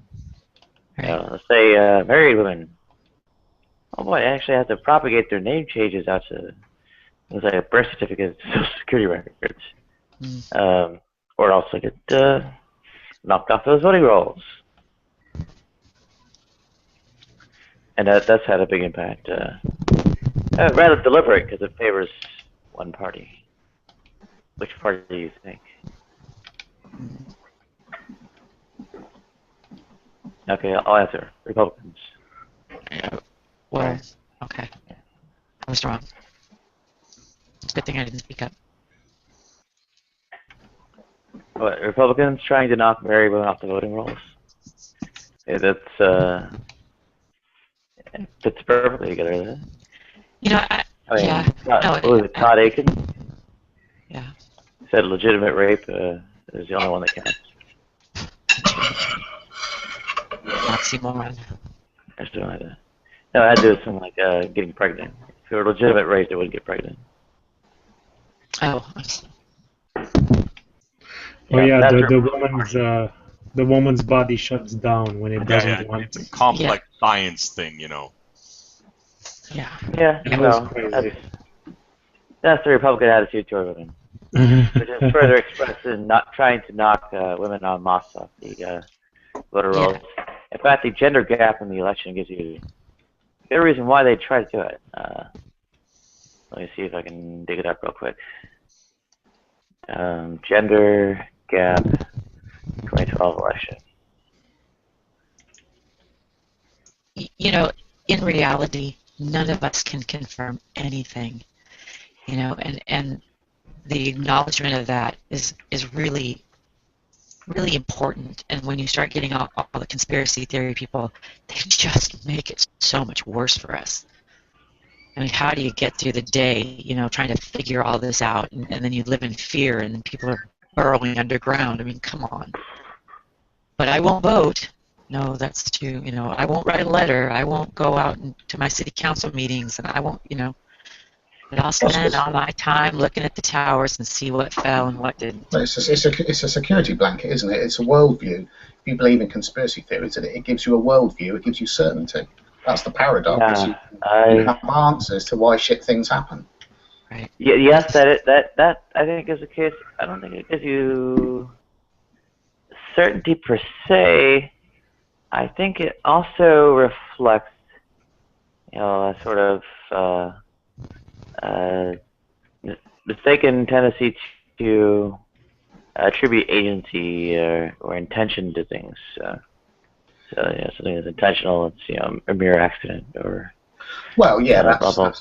Whatever it is. Yeah, that's true. And certain conspiracies, obviously, 9/11 wasn't an accident, in the sense that the buildings didn't just collapse because, you know, accidents happen.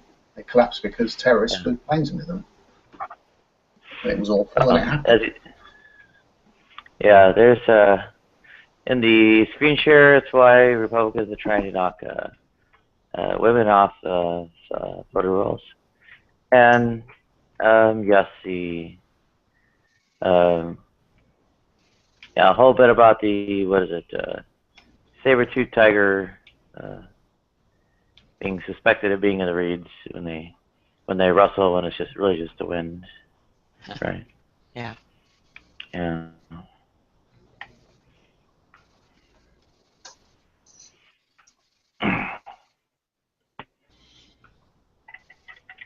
Yeah, I don't think, yeah. When like someone here described it, Chris is someone, sometimes he comes on here. He said that the reason this he was a conspiracy theorist in the past, and he said the reason that people believe in these conspiracies, one of the reasons at least, is because you know, it makes them feel special. You know, they have knowledge that nobody else has. Oh yeah, that's true. Yeah, definitely. Yeah. I agree with that. I suppose that's one of the reasons. And I don't even know if that applies to everyone, or actually the majority. Perhaps that's just a tiny minority. I'm not. It reminds me of what my grandmother told us about religion. You know, that people who cannot or do not or have gotten out of the habit of dealing with the reality of the world, that they don't have family structure to help them through grief, they don't have, you know, anybody to explain to them why bad things happen or to at least discuss them and vent. These people are susceptible to this because, you know, it's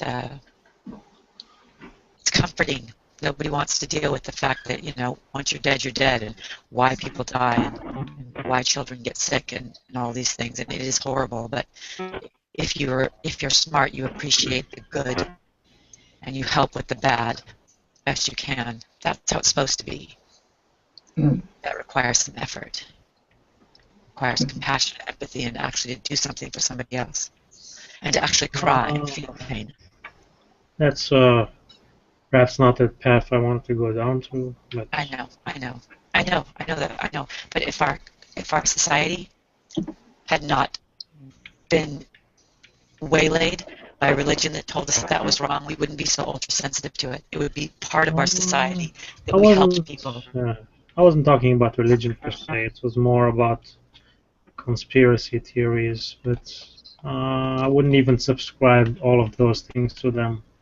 Well, it's the whole social narrative that we have, that it's acceptable to believe fallacies to make ourselves feel better. That runs through both. And the fallen world and such, and original sin, and Provatio Boni, and so on. I think they're convinced. I don't think they, like how I view. If I was a conspiracy theorist, I would say that I would be convinced. I wouldn't be saying that it's a lie. I wouldn't be saying that I'm intentionally doing this. I think that these people are convinced 100%. Perhaps not even 100%, but to a high degree they are very much convinced. I wouldn't call them dishonest or liars or whatever. And they are very caring people. A lot of them, they're very much caring. Sure, yes, but this is the paradigm shift we're talking about. When you want to care in that direction for something that can't be confirmed, when you could care at your local shelter, your local Red Cross, your local child care, what they call orphanage, when you can care in reality, then I want to know you.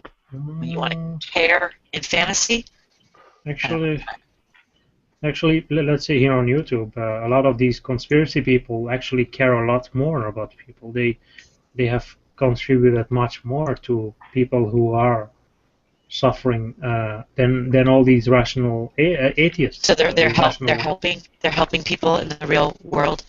Oh yeah, Is these that what rational atheists are the ones not really. What the hell are they doing? I mean. Okay.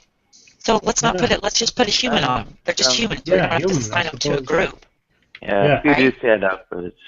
I'm actually very disillusioned with the atheist community. Yeah. Serious. I don't blame you. I don't blame you. I mean, really, there shouldn't be that. It shouldn't. Yeah. I would rather be friends with a conspiracy theorist than an atheist. Yeah, they have interesting conversations. What's that? What was that? Oh, the conspiracy theorists, they have all the interesting conversations. Yeah, they are interesting, but sometimes it's painful to listen to. I do listen to them. You can't not listen to them, because then you're just ignorant. You don't even know. I really want the ones who claim that the pyramids were some kind of power generator to explain how they work. Yeah, well, I think Michael Ann knows about that, and I think Arcane knows about that. I enjoy those conversations. Same kind of idea as Arcane. I think Michael Ann. Are they different? I think the pyramids had like a advanced technological design, but I don't think you think they were power generators per se. If it's right. Yeah. No, I want the people who believe they're power generators. Yeah. You know. Yeah. Yeah, I don't think Michael Ann's quite in that vein. All right. Yeah, I love hanging around. I love hanging out with Michael Ann. She always has interesting stories. And I think the people who poke fun at her, I think, they're pretty undesirable people. Well, it's really funny because people pick and choose, Palm. I hear a lot of picking and choosing because I like Michael Ann just as much. I may not agree with what she says. I don't like what she says, but I'm sure she's a very nice lady. They're bashing her person. Wait. You didn't have a problem bashing Seamus a few minutes ago. I was bashing. Yeah, of course, I bash him on his position of not Disregarding the need for helping these people who are in need, of course, I am against that, and anyone who is for that, is my enemy. Of course, I will bash anyone who doesn't care about human beings. Yes, they are my enemies, and my clan is not one of them. Okay, so these people who bash my clan, it all depends on how you see it, Tom. Because here's the thing: if conspiracy theorists, on the whole, are damaging the way people think and the way they're increasing stress and they're increasing anxiety in this world, then they are doing damage to other human beings. So you can't pick and choose. No, you're making a whole group. I'm taking person by person. I'm not saying every conspiracy theorist. I have mentioned specific people. You're just making a whole group of conspiracy theorists. I see an inconsistency in that it was okay to, take the piss out of Seamus a couple minutes ago. That was a specific person, and he's a Christian or whatever he is. But there are other Christians that I like. What are you saying? It's inconsistency. What I'm saying is that you're not seeing that both sides are hurting people. So your theory that it's okay to poke fun at one. She's doing more good than bad. So in my book, she's okay. Okay. I won't argue with you. Well, you said both sides are hurting people. I mean, you have, well, I guess the main thing is, how are you called to respond to it? And when that's answered, part of it is, also what you're able to do about it. And in that respect, some feasibility problems can render, efforts toward, particular people or even, kinds of, say, bad ideas or wrong conclusions as infeasible, right? At that point, you say, oh, well, this isn't really going to pay off, so it's not a good investment of effort, right? There's also that, okay, you can be guaranteed that, one individual issue will pay off quite a bit. But there's other ones. Maybe the rate of the payoff that they'd have is a bit lower, and it's not just the fact that you would, achieve the most, that you would call you to invest, so much in one and the other. It's also that, you also have some kind of, there's also some kind of virtue or merit and so on to, addressing more than one thing, I think. So, I mean, for instance, let's say that the most effort that could, or the most payback for some amount of effort could be like along the lines of, say for me, LGBT activism. And, there's other things like, I guess, general liberal, leftist political activism, international, whatever it is, like, Syria or so on. Oh, thank you. And, also kind of a religious front, not just pure LGBT, and so on and so forth, right? And, let's say the Syrian refugees, get thrown in on the international or whatever front. At least having some kind of notice or attention, that gets put out toward, some broader variety of issues than just, the single or, very few, where you get the kind of most return on investment. Return being in the form of, doing good for the world. Yeah, that's also out there. So I don't think it's as strict. I don't think it's as strict a calculation as writing off something entirely. But you could definitely say that, even though you done some kind of, well, I'll say not entirely token, but I guess limited, so you don't detract from where you do better.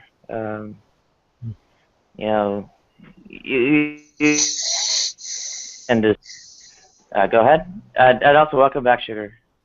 Oh, did she drop out again? Yeah, her connection is a bit bad, but in my opinion, that's all I care about. It's how much good versus harm are you doing. If you're doing more good than harm, and I mean, that would, in my opinion, make you a moral person. Well, it depends, actually, doesn't it? But did you understand the point I was raising? It was actually almost directly against the kind of position you posited just there. But no, everyone makes harm and good. If you think that you're not doing harm to society in some form, then you're delusional. Everyone does the good and bad. You're not always a good person. You're not always a bad person. Everyone is flawed, and the amount of good you do, if it outweighs the amount of bad you do, then you're a good person, in my opinion. And you have to make sure that the amount of good you do outweighs the bad. Oh, well, I was doing a bit of a different basis. Go ahead, G. I've been blabbing long enough. Go ahead. That's all right. No, sorry. I was just going to say the problem I have with conspiracy theories is not that people have wacky ideas, because that's fine, but a lot of it does tend towards some very dark shit. So you get a lot of That's the world you're in, mate. You're in a dark world. You're not in heaven. But, it doesn't have to be made worse, does it? That's the problem. What do you mean made worse? Well, I mean, you've heard of David Icke, presumably. Yeah, I love him. He's got a lot of information that's accurate and sound. Yeah. Right. I think he's. I don't agree. I don't agree at all. Can you pause to give you a moment to wrap up racist? Okay. Real quick, Palm. The thing I was arguing is that even though you might get say most bang for the buck, bang in terms of doing good for the world, investing everything in one cause, there's also some merit to putting some notice or attention or something to more than one cause, being more generally aware and responsive too. It might take away from getting the most bang for the buck by investing all in one cause, but it's still worthwhile to have a broader awareness and responsiveness. I don't. You're saying most bang in one. I don't understand what you're saying by that. I'm saying that you're doing multiple bad things and you're doing multiple good things. You have to make sure that the multiple good things outweigh the multiple bad, because you will make bad decisions. You will make bad choices that will harm others. Everyone does that. Okay. This might take a little bit of math, so why don't I pass it back to G and Commando? I'll try and side check. Go ahead. Well, no, I mean, if you take, for instance, the conspiracy theory of what do they call it, the free man on the land, that's quite popular at the moment. The people who... How is that a conspiracy? That's just sort of people studying the law and going, oh shit, we're in a slave system that we didn't consent to. That isn't a conspiracy, though. Well, it's bollocks, for starters. How is it bollocks? Can you prove it's bollocks, then? I mean, if you want to throw out stupid claims, I'll throw out stupid claims. Can you prove that the free man on the land idea is it? We can both, yeah, okay. Well, it doesn't work, that's why. And more importantly, if you try that shit in front of a judge, what do you think is going to happen? If you believe that the system based on whatever admiralty law or maritime law or whatever it is, where you can go into a court if you've been, if they dragged you in front of the judge because you haven't paid your taxes or you don't have car insurance and you hit someone and the cop show up and say, right, you've got to go to the court and explain what you're doing, and you start saying, I don't stand under this statement, and you start all that kind of woo-woo magic law statements. It's not woo-woo magic law, it's just called, revision of the system that you're under. Well, and sort of... You call it that, I call it woo-woo because it's just not going to get you anywhere. And if you believe call it woo-woo because chances are you've probably not looked into it, have you? Hang on, well I have. Just let me say my piece, mate. What I'm saying is that if you go into a court and you say all that, and you believe that the judges are part of this system that is, denying you your free common law rights to do as you please in whatever situation, then they're not really going to be predisposed to taking you seriously, and they have the power and you don't. So even if you're carted off to prison and you're going to sit there and argue that these people are not obeying the proper law as you see it, you're still in prison, you're still you know, you still got the bailiffs coming around to take all your stuff. How are you any better off? May I point out an instance of this kind of harm? Please. I believe this kind of attempt at legal argument or similar is possibly related to how Kent Hovind landed in prison. Very possibly. Oh, hang on. No, but it's about sort of realizing that you're in a system that you didn't sort of consent to be in. Like, that's sort of what it's about. You know, bailiffs don't have power to take anything if you know how the law works. Well, it's not as simple as that. Either. Like, you're summoned to court, aren't you? So if if you go to the definition of the word summon, it's an invitation. You don't legally have to go to court. And what's going to happen if you don't? Nothing, because you don't have to go to court. It's a summons. Right. And if the people with the power, if the police and the bailiffs and the authority come round and they decide, well, you're talking shit, what are you going to do? Well, it's not as simple as that, because they have to play by their own rules, don't they? Their own rules, let them get away and do with it.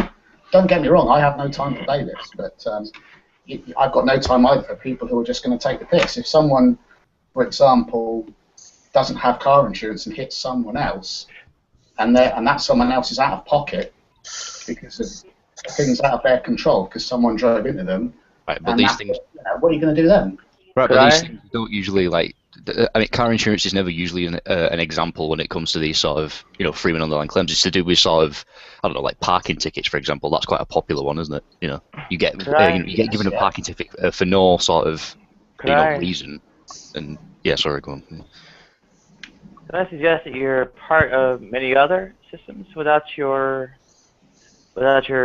consent or voluntary participation? Well, yeah, exactly. For instance, yeah, I mean, and various of them don't even have necessarily agents behind them. Like, say the system of particles and fundamental forces that make a planet, solar system, whatever. And you're part of that system. You didn't consent to that either. Whatever kind of. I mean, if you assent to, say, objective morality, right? That system didn't depend on your existing or consenting. Well, you can consent to that either. That has some kind of definite moral force over you. With or without your deity as a judge or whatever. Right?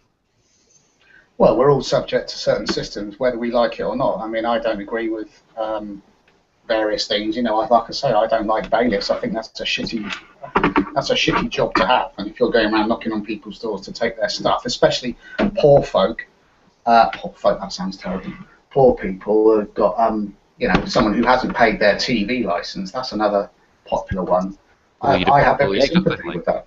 But that's not because I don't agree with this common law stuff. That's because I think that the TV license is a bit of a scam, personally. Well, exactly, it is, and you don't have to legally pay it. Well, I don't know what the technical law on that is, but that's not the same. And that's why when the license guy comes around, you tell him, no, that's not a TV, that's a fish tank. Well, as I understand it, you don't have to let me watch it. It's not even plugged in. Well, you just don't let them in. Well, irrespective of whether authority is a morally validating kind of position or relationship. These things do exist if by nothing but dint of force, right? I mean, the monopoly on violence is held by the nation state, and jurisdiction over sovereign territory, likewise. You're part of the system of, I suppose it's a matter of, they call it justice, but it's in effect some kind of, retribution or threat and such that, will respond to certain actions declared to be prohibited, right? Within their jurisdiction over the sovereign territory and other, aspects of, say, financial transactions or whatever, right? Well, the state has a monopoly of force. There's always, I don't know. I mean, a lot of people don't agree with that. don't necessarily have a problem with there being an authority. It depends what the authority is and how it exercises its force. I mean, there has to be some, even in an anarchistic society, there would have to be some agreed upon rules and some means of enforcing those. Otherwise, what happens?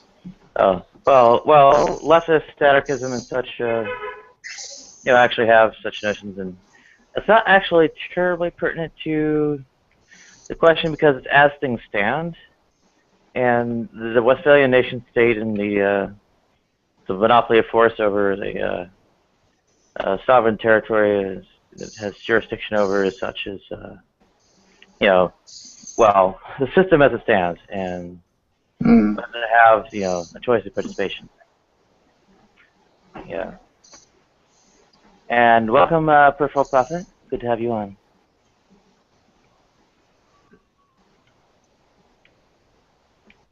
You hear me? We hear you now. Sorry. I've got your broadcast. I just moved and got my computer reset up. Excellent. Congratulations on the move. Thanks. I certainly hope it was onwards and upward. Yeah. Excellent, excellent. I got my dream computer set up now, finally. Oh, and congratulations on that as well. So, I think we were arguing against the sort of freeman on the land sort of position. What are the other names for it? Like sovereign citizen and... Yeah. Well, it's a belief in a particular interpretation of law, but I think they call it common law, which is some... well, they use the term God-given rights, but that assumes, obviously, that you believe in God, I suppose. I think it's opportunistic. I think it's based on a very flawed understanding of legal systems, and I don't think anyone pursuing it has ever gotten anywhere except to piss off a judge, which may or may not work in their favour because the judge may just walk out and say, I can't be bothered with this, let it go. So you call that a victory, I suppose, but I don't think it's ever achieved anything. It's not going to do it overnight. It's about sort of making people aware of how it works. It takes time. It doesn't work. I think it does work.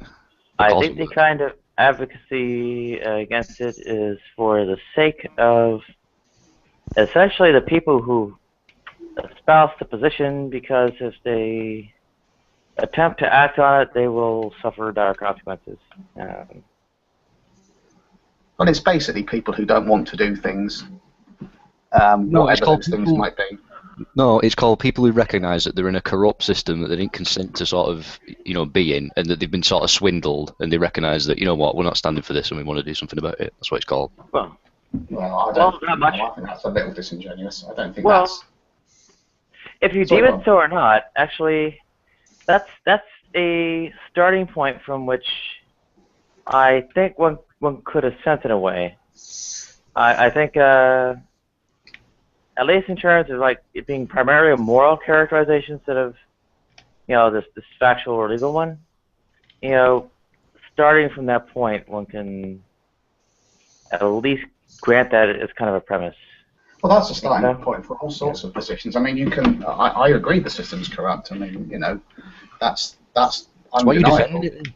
I'm not defending the system. I'm defending the fact that if you follow those ideas, it's a particular legal interpretation. It's not about defending people who want to live freely or whatever. That's not what this is about. The problem with the common law interpretation is that it's basically a legalese dodge. It's basically trying to use legal mumbo jumbo to get out of things that maybe you shouldn't get out of. I don't, as I say, if it's the TV license, I don't have a problem with that. But if it's because you don't want to play by the same rules as other people, then are you really being fair to everyone else? Especially if it's, for example, car insurance. I mean, parking fines, okay, we can all have a bit of a moan about those. But I mean, if you take, for example, a car park where you've got to pay to use it, they've got limited spaces. I'm not happy about that. I don't, there's got to be better ways of doing it. I agree, but not everyone's going to be able to just pile in and get what they want. That's just how it is. I would take more of a pragmatic counter in that the legal positions or arguments given are not going to be accepted. And in some respects, a greater knowledge of law might serve me to argue better against it. But I think the probably first thing you're going to hit is that you stand within the nation's sovereign territory, and as a citizen and someone who's located or standing or whatever within it, subject to that jurisdiction, therefore, right? And in some respects, purely by dint of force. Yeah. Yeah. Well, the thing with the free, I don't want to get on the free man thing too much, but it's just something I find fascinating. I find the whole idea of it, it just tickles me watching videos of people using it. It's just bizarre, thinking that they can say a magic phrase and that the people that they're talking to are just suddenly going to listen as if it literally was they are, though, because being cast. But they don't. That's the problem. Yeah, but the only reason judges get pissed off and sort of freak out is because they're not used to sort of common people exercising, aspects of the law that we're not usually, educated about. Yeah, but that's the only reason it comes across as a bit weird. It's because, these massive corporations that sort of screw people over know the legalese, and I dare say when they're in a courtroom, they apply the same language. So why I can't don't we? think the corporation. Sorry, go on. Yeah, well, I don't think the kind of legal arguments that the quote-unquote sovereign citizens or freemen on the land are going to present will be regarded as persuasive, and I'll at least say either the United States or United Kingdom, legal systems. They pretty much already have. It's popular in a lot of countries. This free man concept is taken hold quite a lot, which is understandable because it comes down to the same. That's why I mentioned it. Conspiracy theories are about people feeling insecure and wanting power in a world where they are being increasingly oppressed. But to argue that it's common people taking control of the law or understanding how the law works is just not true. It's just using a misunderstanding or a misinterpretation of legal theory. It's not a misinterpretation, though. Well, it is because it's not working for starters. I mean, it's not. It's right, not. But it's like I said, you're not going to get. You'll have the sovereign authority within the sovereign territory of the nation state you fall within the jurisdiction of, the territory of.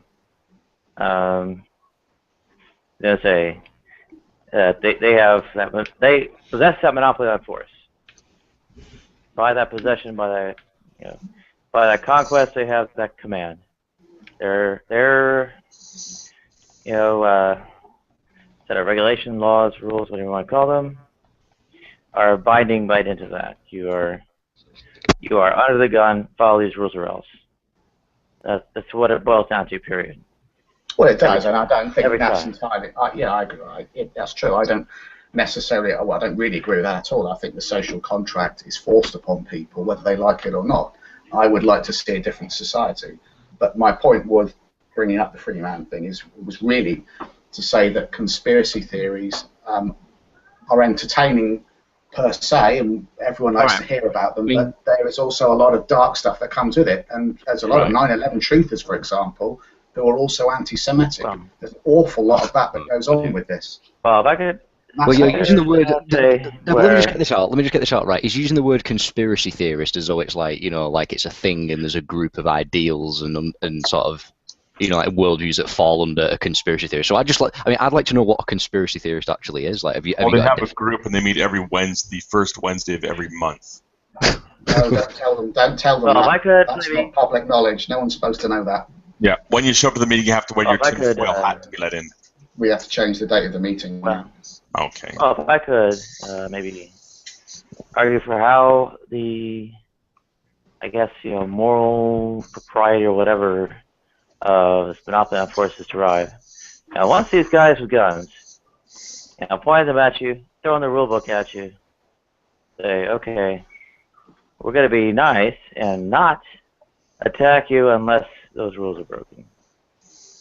They might not actually uphold that, but that's at least the principle they're espousing, and in some respects, vaguely adhere to, or at least come close to. Right.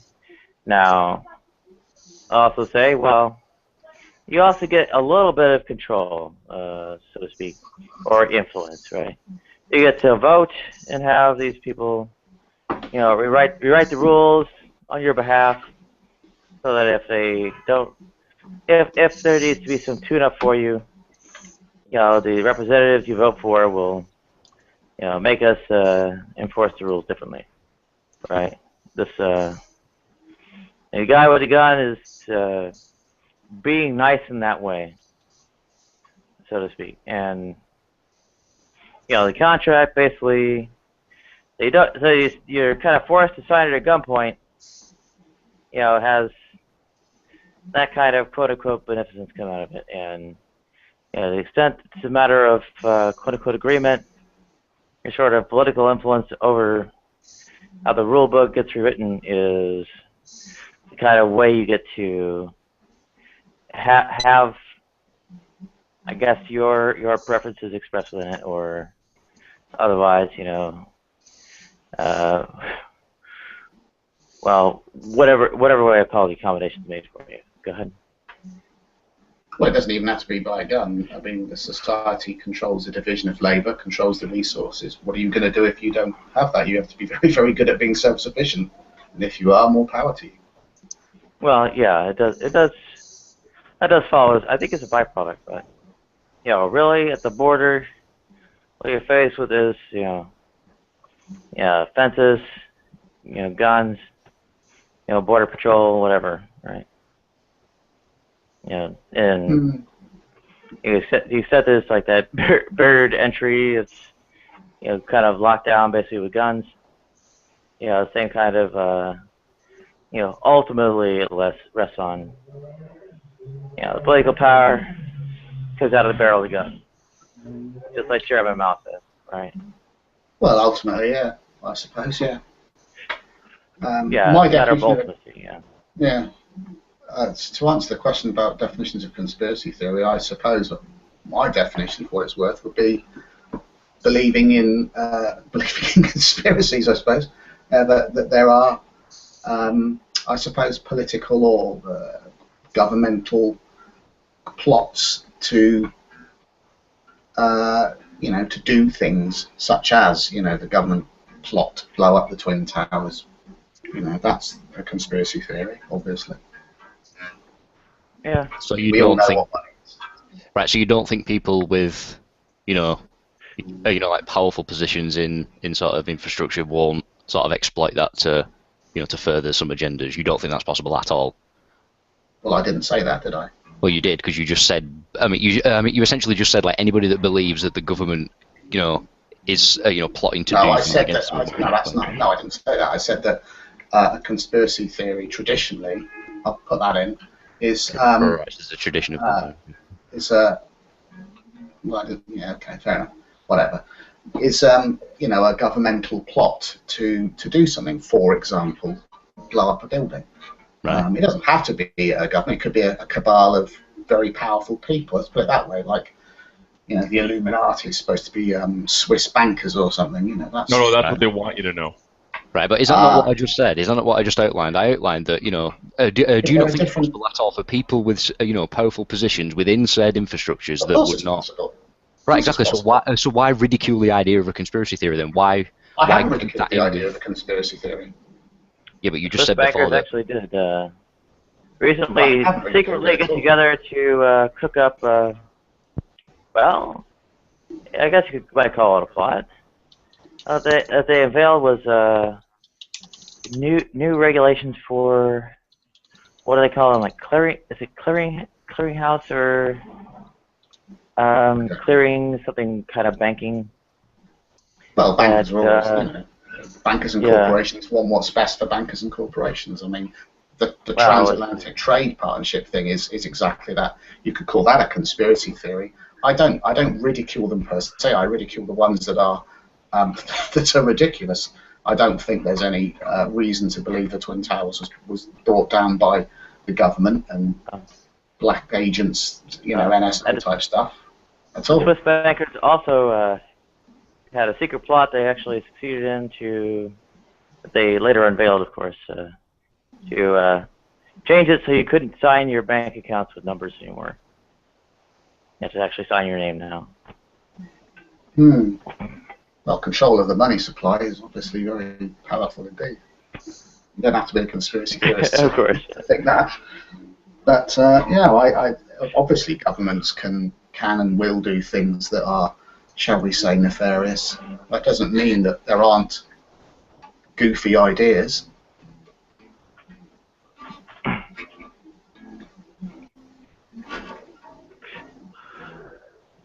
I think it's some matter of ill-foundedness that, in some ways presumed.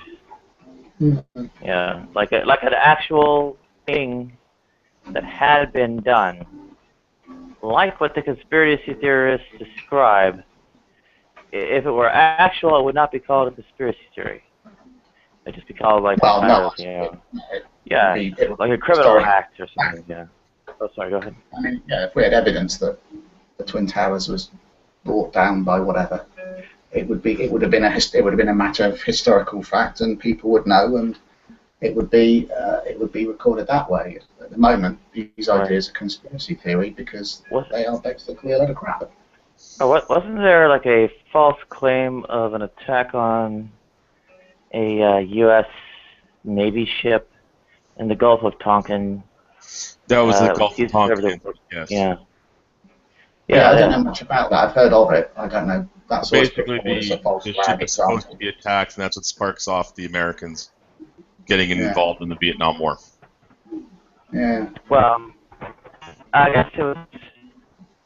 I think it's better characterized as like open or large-scale military kinds of attacks.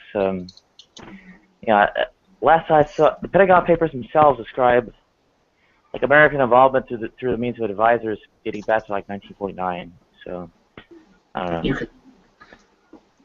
could argue that the whole weapons of mass destruction thing that predated the war in Iraq was a conspiracy theory. You could argue that, I suppose, but you'd have to ascribe intent rather than Whistle, stupidity. let me ask you a question. What is a weapon of mass destruction?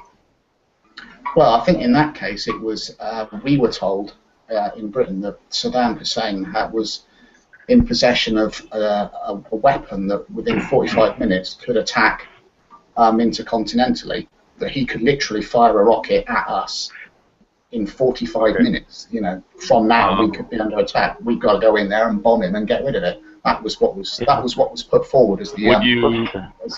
Hold on, Nadia. No, Whistle. Would you call like say fighter aircraft to be a weapon of mass destruction? No, I would call it. No, I would. It is.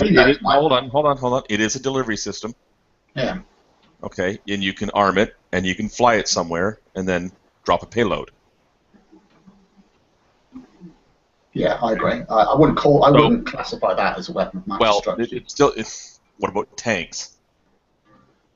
Well, I'm not an expert on mass weaponry. No, I don't think so. It's a weapon of destruction. But you understand the definition I'm using for a weapon of mass destruction? It's equipment. Okay. Well, okay. Well, now, if that's what Iraq. Now, hold on. Iraq did have aircraft. They could not support them economically. They couldn't get spare parts and keep them running. But when you have military equipment like that, you usually put it in cold storage.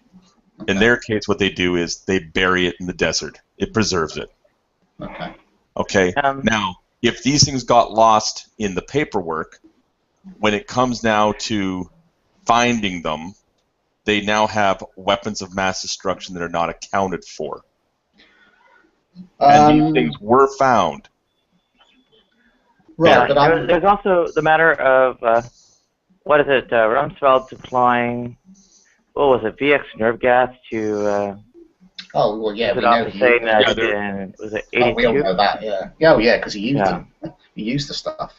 Yeah, we know about that. Yeah, I think it was suspected he still had a stockpile of it, and I think it was part of the basis. Yeah, but that's the more scary stuff they really were looking for. I think really, I don't think that counts. I think what I'm saying is that it was a very specific threat that was regarded as weapons of mass destruction. Not just that he had weapons, because obviously he did. It was that he was in possession of a particular, method. Well, an attack that could get across Europe, pretty much. I mean, that's what we were told, is that Saddam Hussein, in 45 minutes' time, could attack us over here, could send a rocket to London, and we've got to get in there. We've got to sort him out. Not that he had tanks or planes. I wouldn't count those as weapons of mass destruction per se. I'd also like to welcome Jim. Good morning, everybody. How we doing on this fine and lovely day? Oh, it's all quiet on the Western Front. Oh, Eastern Front, really. Well, this is the day that the Lord has made. I will rejoice and be glad in it. Yeehaw! Actually, it's kind of close to the western coast of Long Island. Could have made it to have nicer weather, though, do you think? No, you're in England. You get pissed on. It's too bright. Thank the Lord for that. Yeah. Thank the Lord for shitty weather. Oh, sorry, go ahead. No, I'm finished. Just carry on. Oh, I was going to say it's just too hot and bright for me over here. That And, might actually. Sorry, Nadia. What's that? I was just going to say that to whistle there. That might actually explain why the British Empire got so big. They were just looking for places with better weather. Yeah, maybe. Maybe. I doubt that one. Yeah, Australia? Oh, wow. I mean, it's like Well, okay, it's a hit or miss, but, it's kind of a gamble sometimes. Yeah, we made a prison colony of Australia. That was clever. Hasn't there been like a huge heat wave across much of Australia for the past few weeks?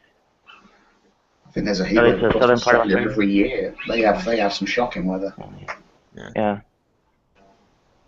Heat waves, massive rainstorms, and all the rest of it. That's just the weather, isn't it? And speaking of Gulf of Tonkin, I think a cyclone just hit Vietnam. I put a link in there for the Gulf of Tonkin incident. Yeah, and we should, of course, give our condolences for the cyclone that just hit Vietnam. So, I think it was Vamco. Yeah, and I've been hearing you guys talk about conspiracies, right? And just to really simply boil it down, at the end of the day, what it comes down to, right, is that a group of very powerful, rich people are behind the scenes that you don't necessarily see what they're doing, right? But there's plenty of information out there for you to check it out, but it's another issue. All right, they're behind the scenes basically controlling what we perceive as just random events. They're not. They're not random. When you boil down to the simple the common denominator here, that's all the conspiracy is about. It's powerful people using their power and influence to make what happens happen. That's it. I agree with almost everything you said, except for the part where, the random things are not really random. Yeah, that's I agree fair with enough. everything you just said, apart from that. I actually echo that, yeah. That's where we depart. Yeah. Yeah, there's no doubt that rich people have influence and power. I mean, look at Rupert Murdoch, Okay, well, look at it this way. The media. Okay, Whistle, look at it this way. If you had a bunch of guys who run steel mills, they're all going to know each other. Oh, yeah. If they sit down in a meeting with guys who have coal mines and iron mines and shipbuilders and guys who work in the construction industry to sit down and discuss how much steel they're going to make this year, who they're going to buy coal and iron from, so that everybody gets a piece of pie, to make sure the shipping industry is supplied with steel for ship making, and there's enough for everything else to go on. Is that a conspiracy, or is that just people being smart? Well, conspiracy theory generally refers to... Yeah, but you're not invited to this group. Exactly. So there's a machine running here that you can look at, but you don't understand how it fully works.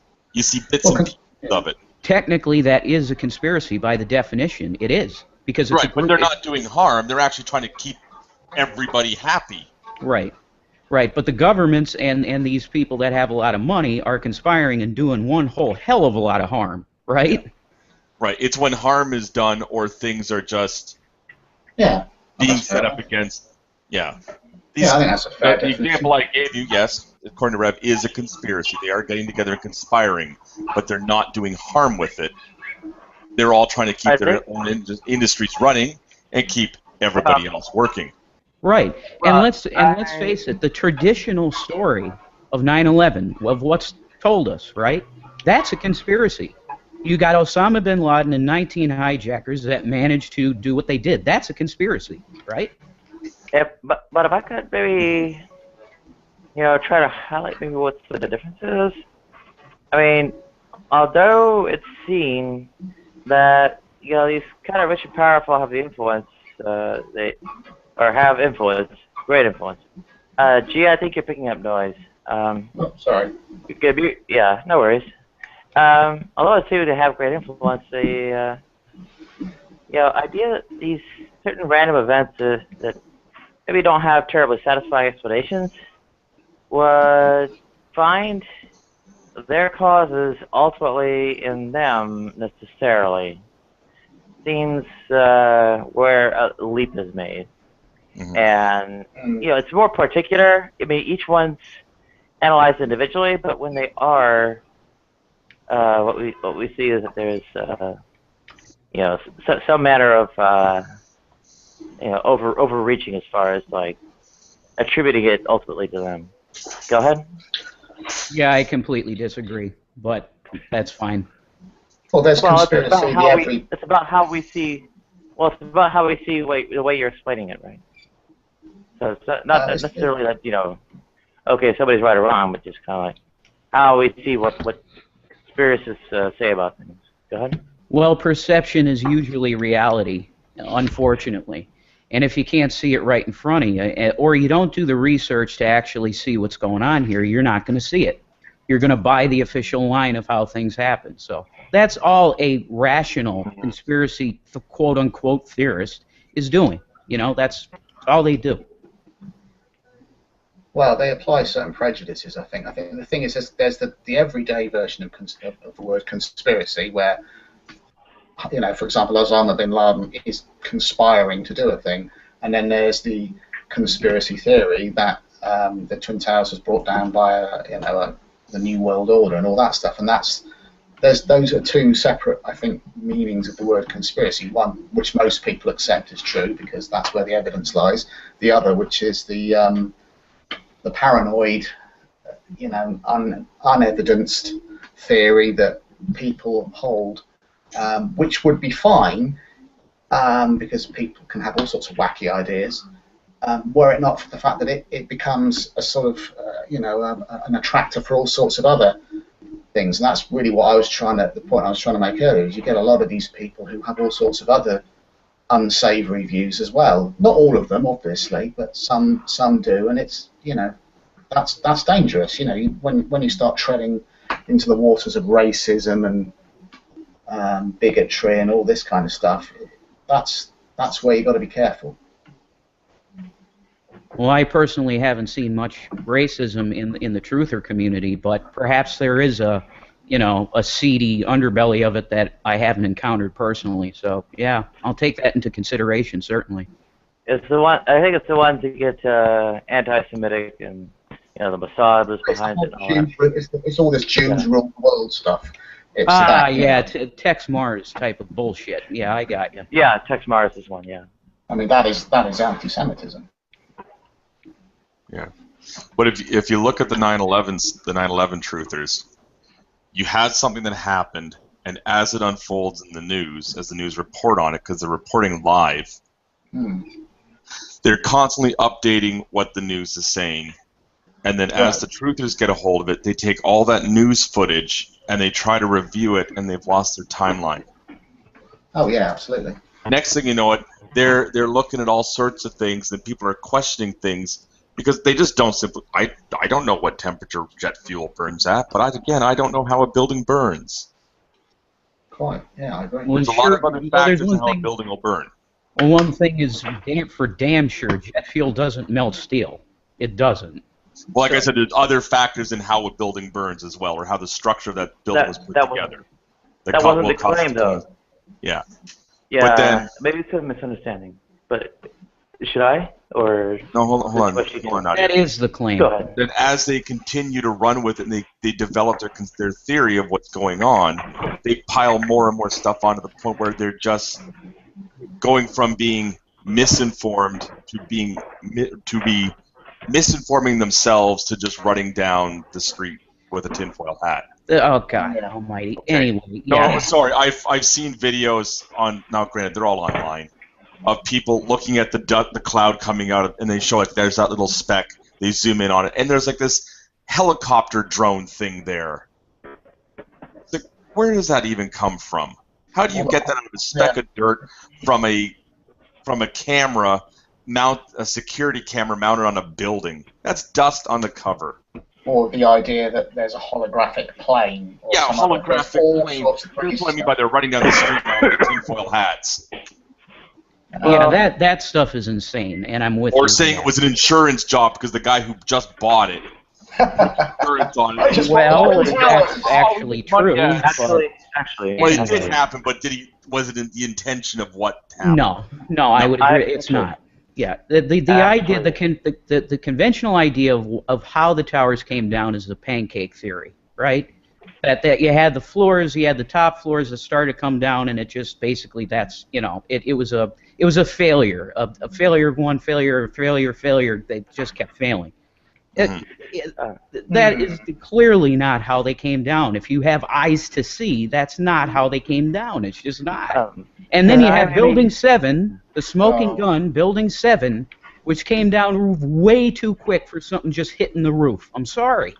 Could I maybe... if you have eyes to see what happened that day, it did not happen how they told us. I'm sorry. Could I maybe, I don't know, raise a couple of points that I was got a backlog of? So I think the first one maybe is, well, I would say to avoid the idea of like ridicule. I mean, there are a couple of different reasons. I mean, to the extent there is a serious reason that maybe these things would actually somehow cause harm or incite a panic or who knows what. It's actually no laughing matter in that respect. And other kinds of things like Well, you know what, Nadia, that's a good point. That's a very good point, because perhaps there are some people that if this was confirmed in their brain, they couldn't handle it. So that's a good point. Continue. Go ahead. Well, I don't think it would cause harm in that way, but rather that the kinds of actions people would be inspired to do, going the other direction, believing the conspiracy theory would, perhaps, do something bad, and by and large, we think they would. But there's also the matter that,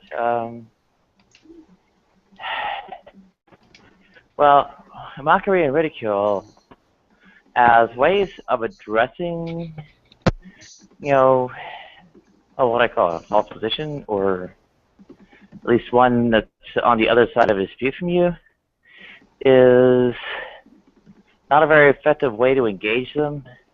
And in some respects, one is like morally obligated to engage the other side to, arrive at, beliefs that would benefit them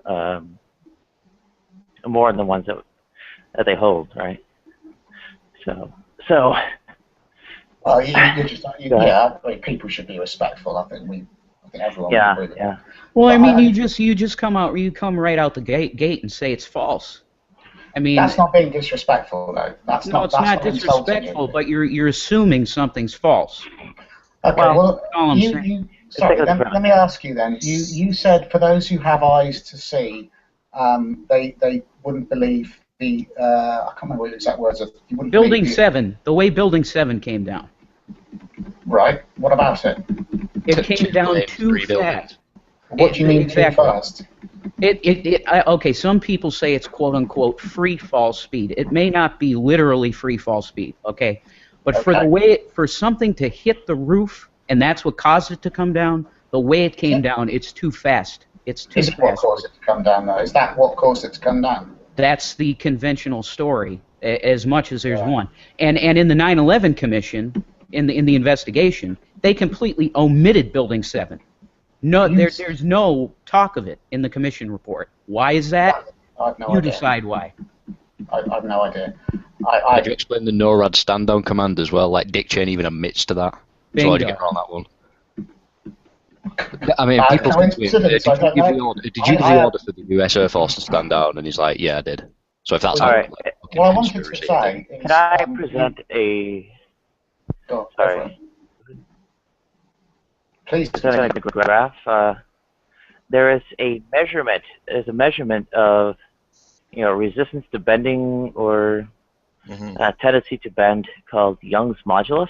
It's how structural engineers and I guess materials scientists measure, kind of the strength of material, or, it's a, propensity to bend or resistance to bending and such.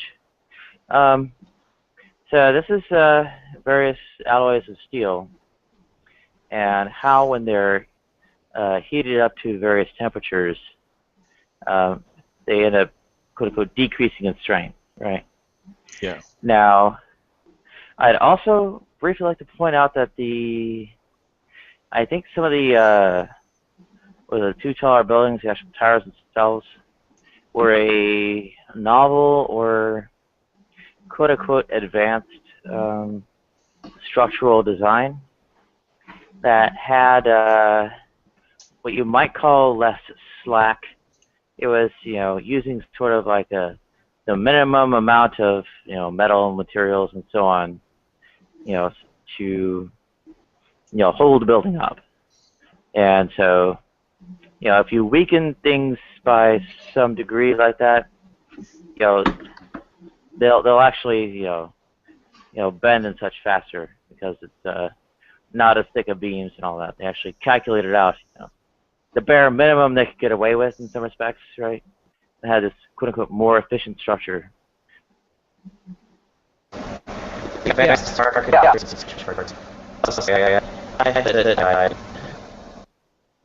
Yeah, and there's engineers that will, what you just said, will say the exact opposite. Okay, that's pointless to bring up. You can if you want to, but there's plenty of engineers that say exactly the opposite. So I was going to say there's like top physicists that have reenacted the entire thing on like a digital simulation on like an accurate scale and everything, and like even they've sort of determined that it's pretty much a done deal. Like the official story is just a joke, really. So what do you think happened then? What is your explanation? You don't even want to know what my explanation is. Yeah, Commandos is out there. Commandos is way out there. What I believe they did is they wired them to come down prior. That's what I believe. Right. Okay, so that you think that's more credible than the official story then, yeah? Absolutely, makes way more sense. Yeah. It's basic physics, isn't it? 2 tin cans don't knock down, 2 pretty sturdy fucking buildings, do they? Like tin cans. Makes it's not a tin can. It's a little bit. I think here we go. So kerosene. It's aluminum. They're aluminum cans. I'd rather listen to a fighter at the scene than someone that came into a report after 12th hand hearing the story. Well, let me present an alternative conspiracy theory, and dare you who claim it was the U.S. government to debunk it. How about that? No. I don't. Conspiracy theory. There was a rogue Saudi American government still living in Saudi Arabia, and you don't get it done without part of the Saudi government, who made the arrangements for the 19 citizens of Saudi Arabia to get their chance to attack, and to get the blame shifted away from him, said, oh well, Osama bin Laden somewhere in the mountains of Afghanistan, if not dead, and then blame it on him. He's made anti-U.S. statements, and so I think I can get away with it. I don't think This rogue prince of the Saudi government. Excuse me. Has This is plenty of idiocy. influence in Washington. They and, could not. They managed to don't get, have written enough off. influence to do it. They blamed Osama bin Laden 5 minutes after the towers fell. How did they know that right out of the chute? And that story never wavered. The only way that you could make what happened that day happen and work is to do it through the intelligence organizations of the planet. It was a multiple intelligence organization op. That's right. You can't kill the president either unless the CIA allows it. Bingo. How do you explain? I mean, how do you explain the no stand down order? Because you don't need just one. I don't explain it. I have no answer to that. Exactly. So you can't call it a conspiracy theory. Saudi's got the money. You don't have a clue what it like. You know. Saudi's got the money. Why can't I call it a conspiracy theory? Hey, because you've obviously not revised it at all, have you? You're just sort of split. It doesn't. His name starts with an O. His narrative. Well, remember, the official story doesn't fit our narrative. Exactly. The main, what you need the CIA, you need the ISI, you need the Mossad, you need all of them to cooperate to make something like this happen. And the NORAD stand down, that's another smoking gun. And that was on live C-SPAN. Norman Mineta, his testimony. It's confirmed. Presumably the Saudi prince just bribed his way through everything. Is it impossible that they could have initiated a stand down just by pure unfortunate coincidence? That couldn't have happened at all then. That's absolutely impossible. Not coincidence, no. Why not? Because even Dick Cheney sort of said, didn't he? Like, We're in the midst that's not what I asked you. They were in the midst of the drill. These drills Bingo. go on every time there's an incident. They were drilling, so it was the perfect hideaway to be able to say why we couldn't respond. We were a little bit. No problem. Well, hey, my rogue Saudi prince just. Now, see, he bribed his way through NORAD and. I'm sorry, I'm calling you on this. I started the money around. You're just coming up. You're just grabbing shit out of your ass and saying that's how it happened. There's evidence for this. Yeah, I am. Right. Okay. Makes more sense actually. Knock Saddam out, and you're the only oil supplier. Or you have one less fish to worry about. Stop talking about conspiracy stuff because the people that deny it will continue to deny it just because they feel like it. It's pathetic, really. it's the same ones that don't believe in the God. I think you're being a bit unfair there by saying that people are denying it just because. That's not. I see no reason to doubt the official story. It's 2015 well, it's though. Wow. Like, have you seen the amount of evidence that sort of weighs against the official story though? Like, yeah, I would just, yeah. Gee, you're right. I'm painting with way too wide a brush. Mind-boggling. Some people don't have enough time to look into this stuff. Okay, and if that's the case, that's fine, and I apologize. No, I said I haven't looked into it recently. I have done it before. My presumption behind my sort of, bit of ad hoc argumentation was that, I was presenting something of a, well, maybe it's not actually equivalent, what kind of objection you're raising, but I was saying, okay, well, you want to raise ad hoc arguments, I mean, I can cook up ad hoc arguments of a different form and come to a different conclusion, right? What pisses me off is that people that defend the official story, at the end of the day, what they're doing, you're defending your enslavers. And that... Right. See, now I have a problem with you saying that. That's a ridiculous statement. No, it's not. The people with the money are controlling your life. Don't you understand that? Wake up. What do you mean by that? Don't just come out with that sort of stuff. You have to work every day. You have to work every day to provide a roof over your head and have food on the table and drink water. What's that got to do with 9/11? Okay, I just follow me here, okay? The people that did 9/11 are the same people that are making you pay for your basic living. Okay, exactly. That's what I'm saying. The article that I just posted in the side, in the side chat is from a stewardess, and she talks about from the air and from these so-called planes what went on and the clues that were given by the phone calls that were made by the so-called stewardesses in the planes that were involved in the incident. And it's very interesting because it comes from a stewardess's perspective about how a stewardess acted in this time of trouble, and the problems were far and wide.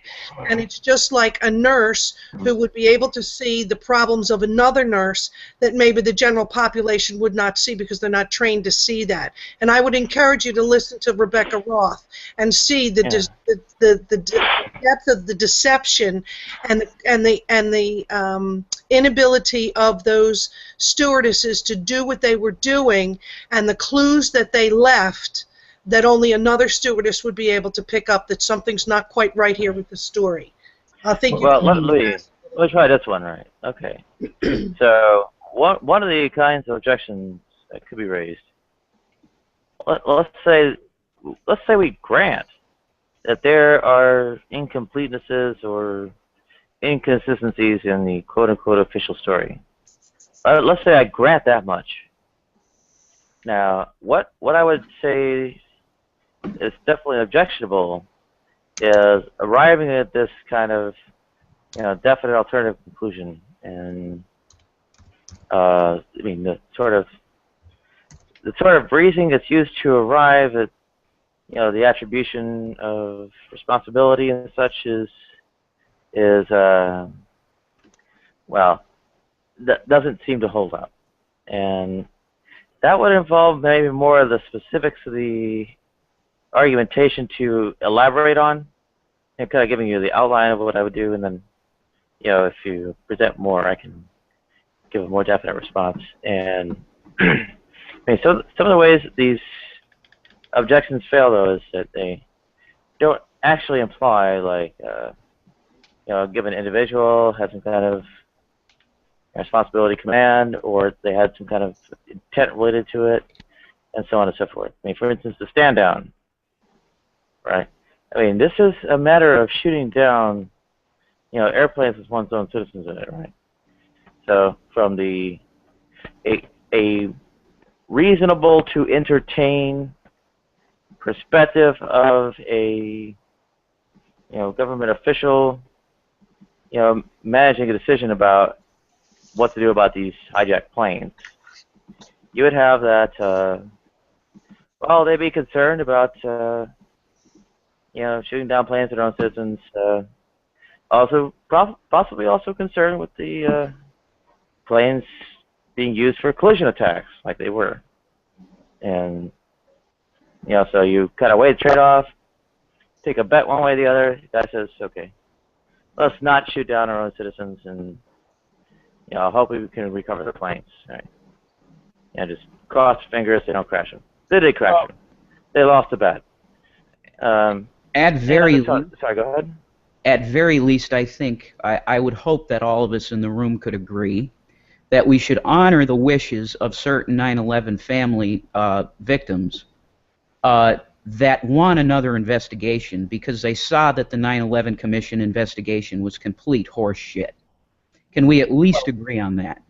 Well, you'd have to establish that it was bullshit. I don't see why we should just grant it for the sake of granting it. Okay, so you think you know more about the investigation than the actual people that had victims that watched it and read the report. Is that what I said? I would, well, unbelievable. The kind of objection I raised would be a little bit different. I mean, I'd say, okay, given that they have their wishes, it's, relatively worth betting to them, but maybe it should be pointed out, as particularly if they're suspecting this kind of involvement, that it wouldn't necessarily be that enlightening. You're kind of asking. Did you lose somebody in the 9/11? Perpetrators to investigate themselves in that. If you're. Did you lose somebody in 9/11? I knew them, but I wouldn't say I was close or long history involved. Go ahead. Okay. All right. My point is that there are families that actually lost a loved one that are saying they watched. Excuse me. I said, of course. Don't paint me to be the bad guy here, because I'm not going to be accused of being insensitive towards the suffering of people who lost loved ones in that day, because that's an appalling thing to do, mate. So don't. Well, that's actually what you are doing. I mean, No, you're kind of you're No, going it's you're going about it in a way that seems No, sort that's of you're projecting okay. that onto me. And you No, need to that's stop what doing you're that. doing, and you're No, it's you're not not what even I'm doing. fucking living in this country anyway. So I mean, What's that got to do with anything? How and why, and other people are more interested in the end result. And you have to separate the two, because the end result is not reflected in how and why. The ends did not justify the means. Yes, there were 3,000 people that died, but you got to get over that part to figure out who, what, when, where, how, and why. Yeah. Well, if I could, maybe return to Rev's point, because I don't think I really got through. Bullet theory. Well, it's a little bit of rewinding a bit. One of the things though is, under the case where there is suspicion that kind of the government did it itself, what this kind of request for an investigation represents in an analogous way is asking the perpetrators to investigate themselves. So I'm not saying it was the government as a whole. I'm saying it's a rogue element within the government. Yeah. That got us into it for various reasons, and I'd say mainly the number one is probably financial. That's just the fact of the matter. Go ahead. Sorry. Yeah. Well, the way I'd approach it is not necessarily to deny on that basis, but rather to temper the expectations with, probably relatively serious limitations on the effectiveness of the investigation. Well, for example, they say that these people were making phone calls in flight. Well, the FAA did not have that technology yet. They couldn't have done that. I don't have a whole lot to say about that. I didn't really use cell phones in flight. I do recall not only telephones. They don't work up there. They were making phone calls. Internet. I'm sorry. I mean the back of the plane seat, like telephone and internet. They were not in those model airplanes. Okay. The thing is, if you have an investigation and it goes the same way as the other investigation, you're just going to then say, we need another investigation because that one was also a load of crap. And this is just going to be just like the creationist versus whoever argument, where they want their arguments put forward and then the judge rules, well, no, it's not education, it's not science. And then they go away and come back and say, no, we want to have another go again. And back we go round and round the circle. I mean, No, not how many true. Not investigations true. do you want to have? Not true. If you address all of the holes that were in the 9/11 Commission report, which there were plenty, if you actually fill in the blanks for explanations of what happened there, I think the families would be fine with it. If it's not the case that if they can 100% prove that this was done by some guy out in the desert with 19 other guys, okay, fine. He wasn't out in the desert, was he? They were living in America. I was talking about Osama bin Laden. Yes, I'm talking about the pilots. Well, He may have said they go were in to America planes. and They do were it. in planes flying them. Duh. Yes, because they were in America, naturalized to not naturalized. They come to America and planes are fitted with got pilot skills autopilot. and all You that didn't stuff. need those guys to fly the planes. All planes are fitted with autopilot. They're flown as drones. Every plane. Every plane. Yeah, and those guys that were in the States had FBI protection too. Go figure.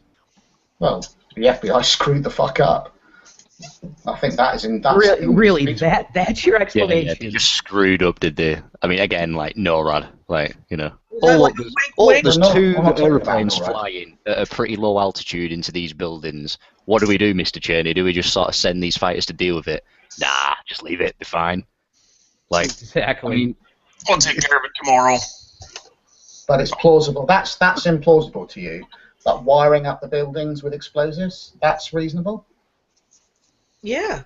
you can see it on the footage that they fucking blew out aspects of it. If they could pull Building 7, it's already pre-wired. So you have to understand they're all connected, those buildings. If one's pre-wired, they're all pre-wired. It's premeditation. Exactly. That's why 7 is a smoking gun.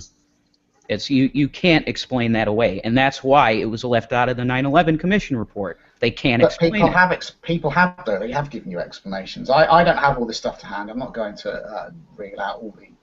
What's the explanation for building? I mean, like, what's the mainstream story for building something like the wind of Well, the I've other? just said I don't have all that to hand. I don't know. I don't have it to hand, and I'm not gonna go and Google it.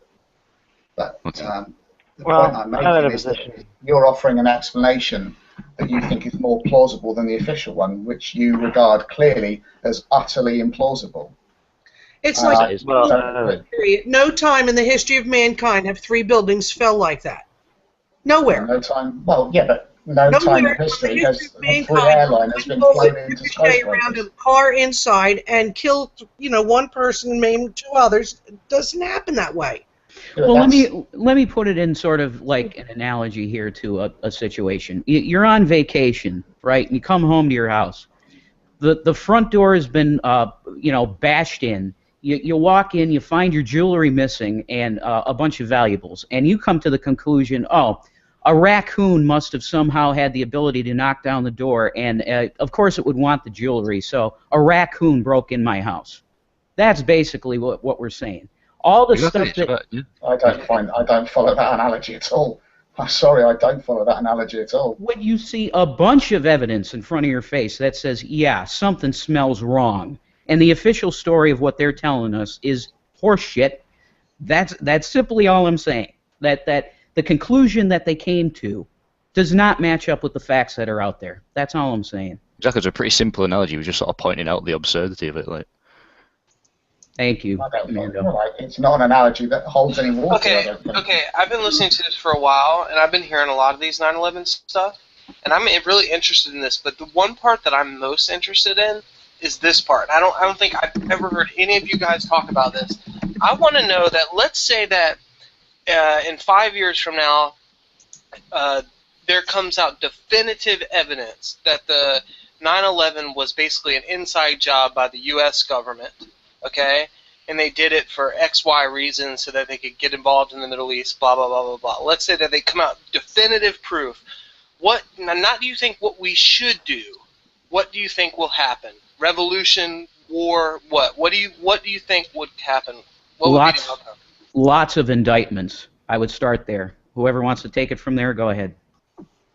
I don't think anything would happen. I think people are so sort of spiritually sort of numbed out that they wouldn't really care at that point. Like, that's why they've set the system up, like that. Like, they only disclose information like 20, 30 years after it actually happens for that reason. So I don't think anyone would really care, to be honest. Yeah, it depends when it comes out. If it was to come out tomorrow, it would have less impact than if it come out in 20 years.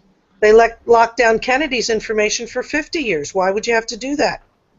Yeah, I was just going to say, Michael Ann, we have plenty of evidence to it was not just Oswald with JFK, right? But it doesn't matter. It's how many, 64, 65 years later, however long ago it was now, 40? We have one film. It was Zapruder. Last time I checked, he was an asset. Interesting. Right. That captures the whole deal for us.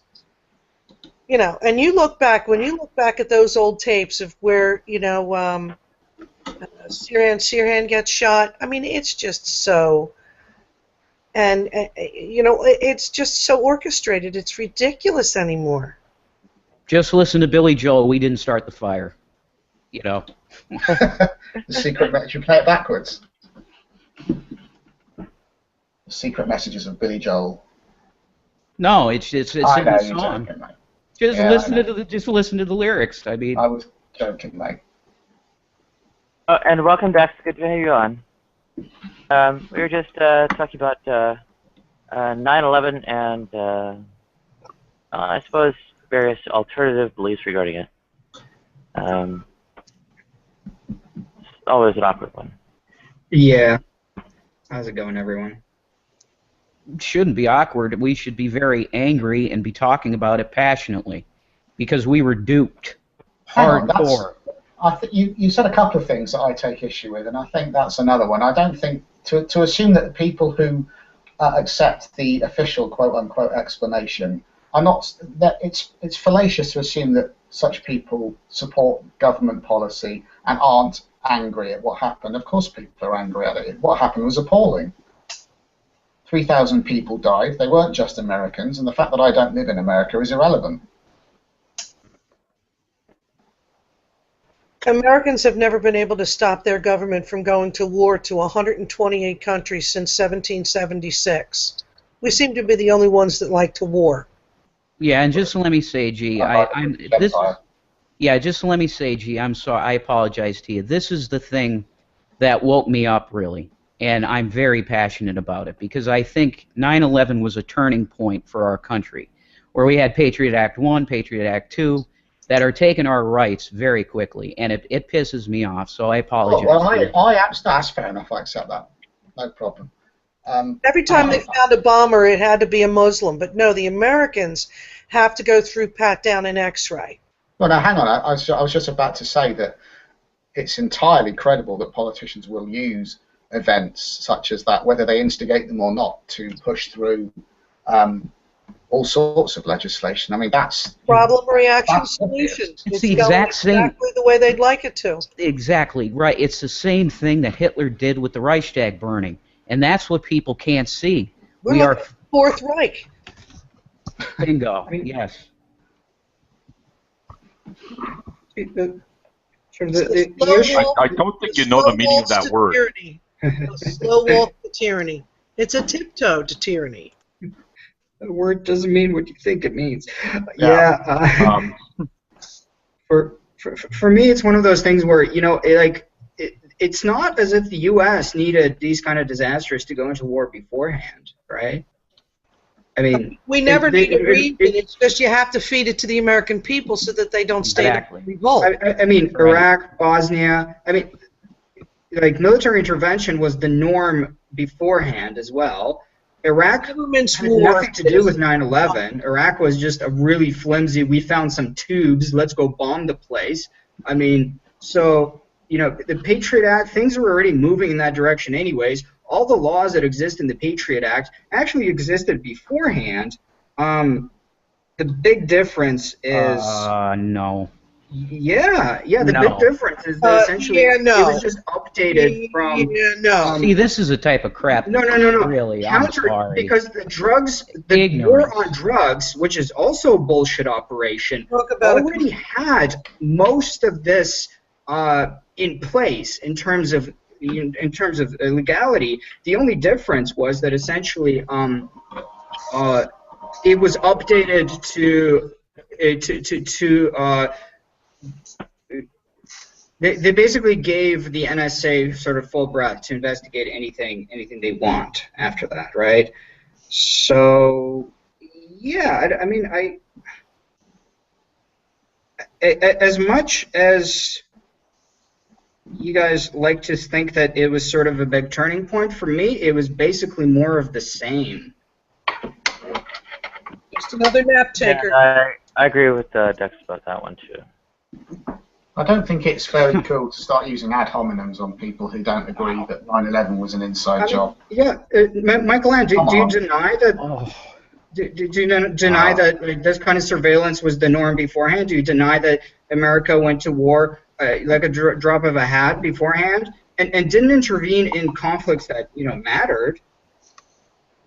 So, it takes a long time to go to war into 128 countries. Seems like that's all we do. Seems like that's our major export. Have you met the British Empire? This is all about the government, not the people that the government's ruling. The people don't want this, but we have no way to stop them. They want to go to Syria. You think your vote's going to get them to not drop a bomb? And Obama, I think, has droned out more people than Bush ever will. JFK War is what blown America away. does. Ask Halliburton. JFK blown away. What else do I have to say? I mean, if you can't see this stuff, I'm sorry. It's... Oh, we can see it. We just don't agree with it. Okay, Michael Ann, go read up on the pig war. Take a nap.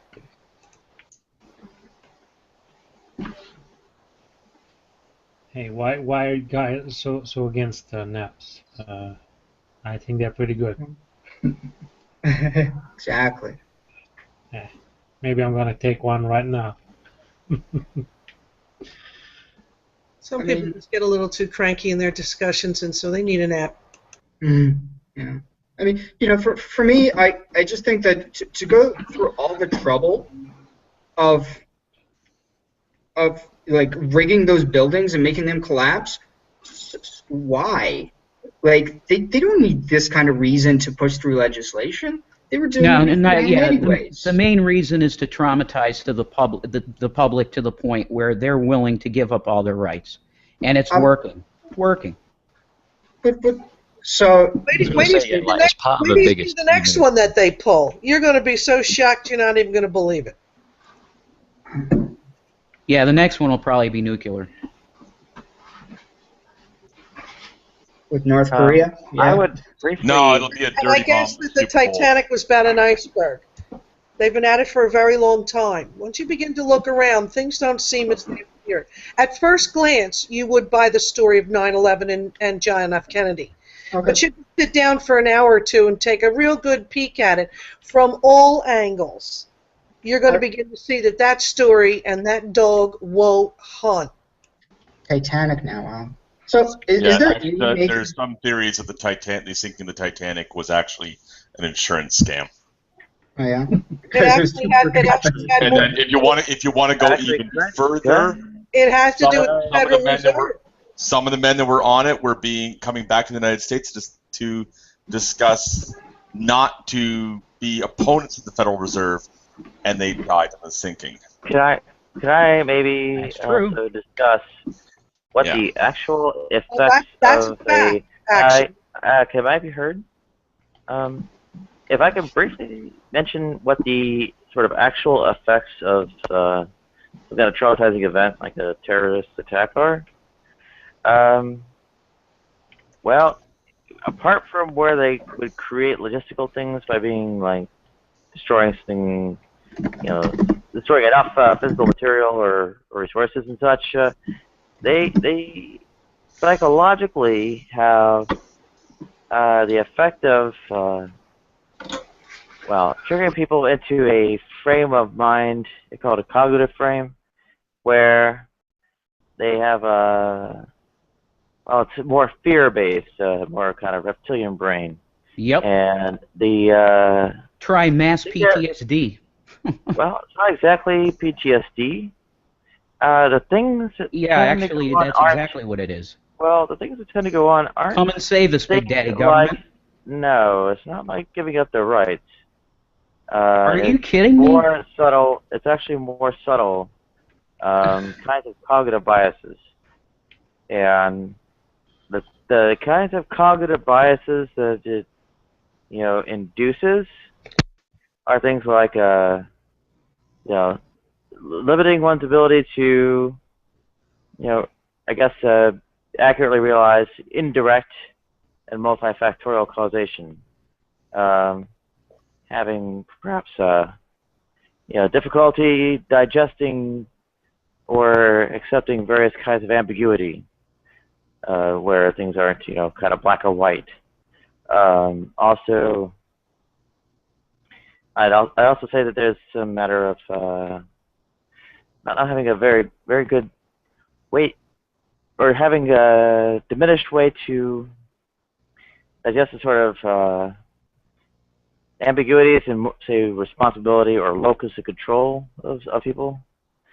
Like they would, where there might be incursions on it, they aren't able to, digest those and such, right? So there's these things add up to what's called, and you're gonna scream bloody murder at me when I say it, the right-wing cognitive frame. Right-wing cognitive frame, who cares? I mean, left-wing, right-wing, it doesn't fucking matter. Point is... on the same ass. Exactly. The point is that what the type of event like 9/11 does to somebody is scare the living shit out of them to the point where they'll give you their fucking pants off, they'll take off their clothes if whatever. They'll do anything. Just save us. Save us. That's what happened. So, I mean, it's clear.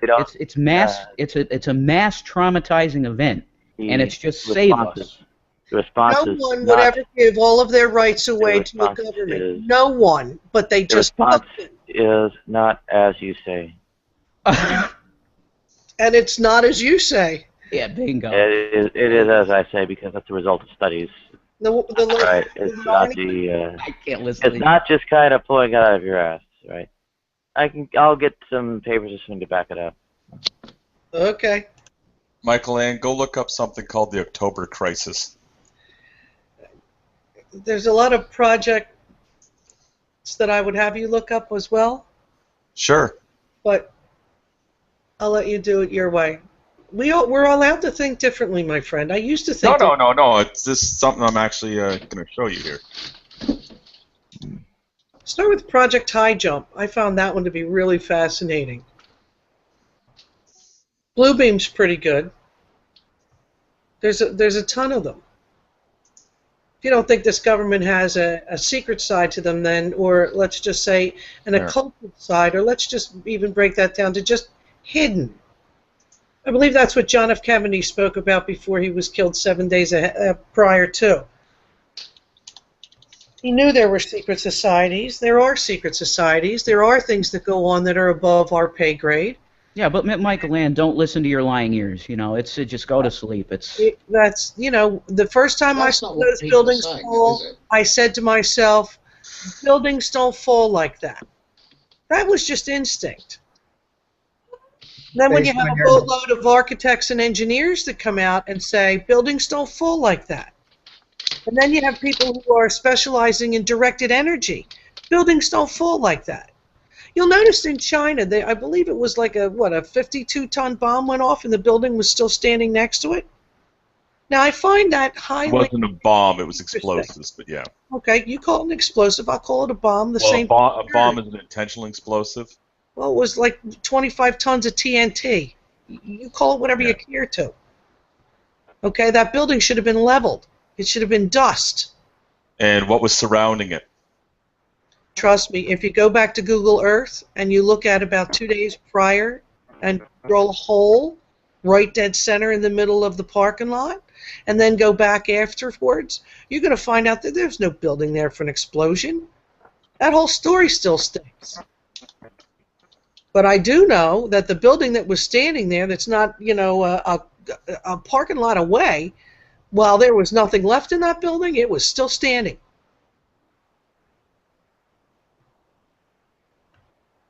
So all the buildings had to be leveled all around it? No, it's more or less the building is surrounded by a large open flat area. When the explosion goes off, it dissipates around the building. Buildings also don't disintegrate from the top down. Okay, the laws of physics would determine that.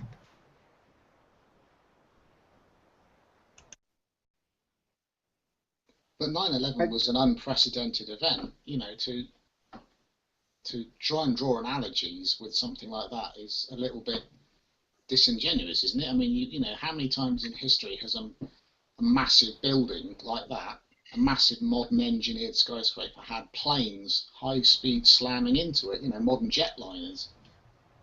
Yeah, this happened over in the United Arab Emirates. And guess what? They were able to stop that big old fall.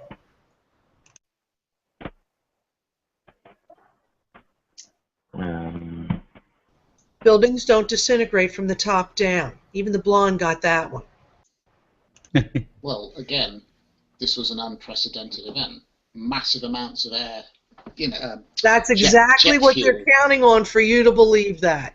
But with the architects and engineers and your first responders and the firefighters and families of the first of 9/11 victims all have a very similar story. They're not satisfied. It didn't look right to them. It didn't sound right to them. And even the airline stewardesses have come out and said those phone calls were not right. There was a lot not right that day. Well, Michael Ann, I'll tell you what. You know, I've had the great pleasure to know personally one of the 9/11 first responders, and I've actually had him come in here and tell what he saw that day. And he said it stinks to high heaven. But these people have enough audacity to say that they know better than a guy that was picking up fucking body parts on that day. Come so on. What exactly do you do with these type of people? I don't know. Sorry, who are these type of people? There's plenty of them around. Well, be specific. What do you mean by these type of people? People that think that they know better than somebody that was actually there that day. That's all I'm saying. Well, what does it matter if he was there that day? That doesn't mean he Are knows you exactly kidding what me? happened. No, I'm not kidding you. Calm down. I'm saying to you that just because he was a first responder, that doesn't mean that he's an expert in demolition and physics of jet planes hitting buildings. You weren't here, mate, to hear what he said. Oh, give me a break. Don't patronize me. No, you're touching my buttons, man. I mean, Well, you know, it's pathetic. It's sad. It's sad. Hey, you want your buttons pushed? I got a worse one for you. I'm hoping more that I'm not really presenting it as like a serious thing, but I think you know the general kind of accusation that goes around, and this kind of paper turned up, and I was looking for something else about how like people kind of like turn to the right when there's a terrorist attack and such. Well, that's what I was googling for, and oh fuck, what the hell is this?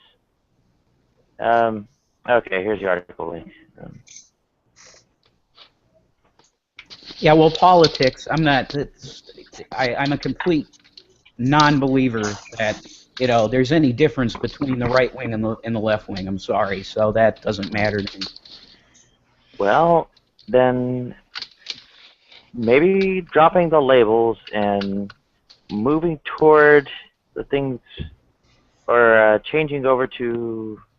Well, that's the whole a bulky, explicit. Hang on, a bulky, explicit listing of the things that it describes would possibly be more fruitful.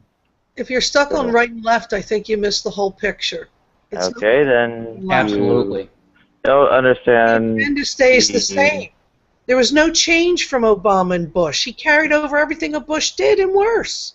You don't understand what the is meant by the right and the left at that point.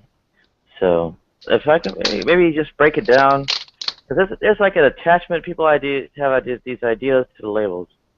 Paperclip isn't the worst one to look at. Try Gladio, actually, my plan. There's a ton of them. I just started. Hold on. I'll spell it. Gladio. I think Obama's decision not to close Guantanamo Bay was an insanity. Yeah, Michael Ann, look for Operation Gladio. You'll get a kick out of it. There's see, Daniela Gonser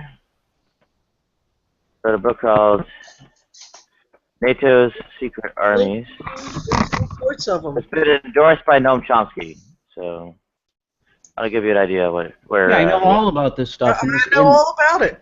And the so-called conspiracy theorists that everybody demonizes, like, yeah, and I'll say the name, Alex Jones, that you constantly throw shit at, has been exposing this stuff since the mid-'90s. So, I mean, this isn't news. Because people don't pay attention to it. The problem with using Alex that Jones... one actually happens to be real. The problem is Alex Jones, if you don't like being demonized, and that's fair enough, and I haven't demonized you, others may do, that's unacceptable, but Alex Jones has some ridiculous opinions. I don't know if he's uncovered anything. I don't think he has. I think the guy is completely crazy. And I think that if anyone's going to ally themselves with him, I think is, not a wise thing to do. People like him are controlled opposition. People like him are just controlled opposition. I beg to differ, Michael Ann. I've talked to the guy personally. He's got a little bit of good stuff in there, but trust me, his hand is still in the well. I know multiple people personally in InfoWars, and they're not shills. They're the real deal. They're trying to get people to understand what's going on here. So how do you tell a show apart from somebody who's just chasing every single conspiracy under the sun? You judge a tree by its fruit. Okay, so he literally follows every conspiracy out there. Some of them, and he makes like 20 predictions a day about things that are going to happen. Every now and then, like they say, a broken clock's right twice a day.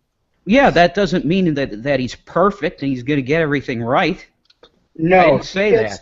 a lot. He gets wrong. nothing right. You realize He gets that. Oh, he nothing gets right. nothing right. Here we go. See, this No, is no, no, no.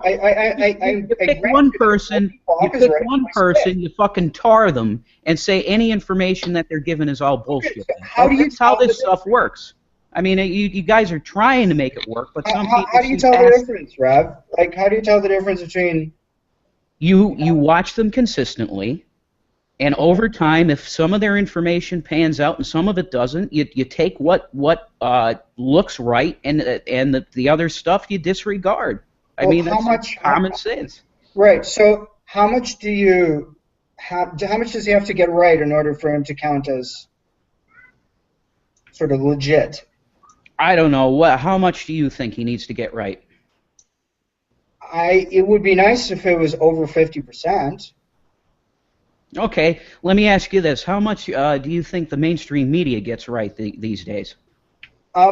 Fairly a lot. What they do. One caveat: are we including or excluding Fox News? Yeah, right. Exactly. They don't count. They're mainstream entertainment. But with the media, what they do is they basically only tell what they know. So, whereas Alex Jones has no filter because he has no accountability, right? So he could just blurt out whatever he wants and it's fine. But if like a major outlet like New York Times or The Guardian publishes something and they're very obviously wrong, that's an issue, right? I mean, that's what the editorial section's for in the news. So, yeah, I mean, I would trust that if I read, an article in The Guardian, New York Times, what else do I read? The Atlantic, BBC. I trust that over 50% of that information is going to be like spot on. There's going to be a little bit of, and I am aware that there are things that they're holding back, and I'm aware that there's that the context matters as well. I'm aware of all that, but Alex Jones doesn't do that. He just spouts out like that. This is going to be an operation to take over Texas.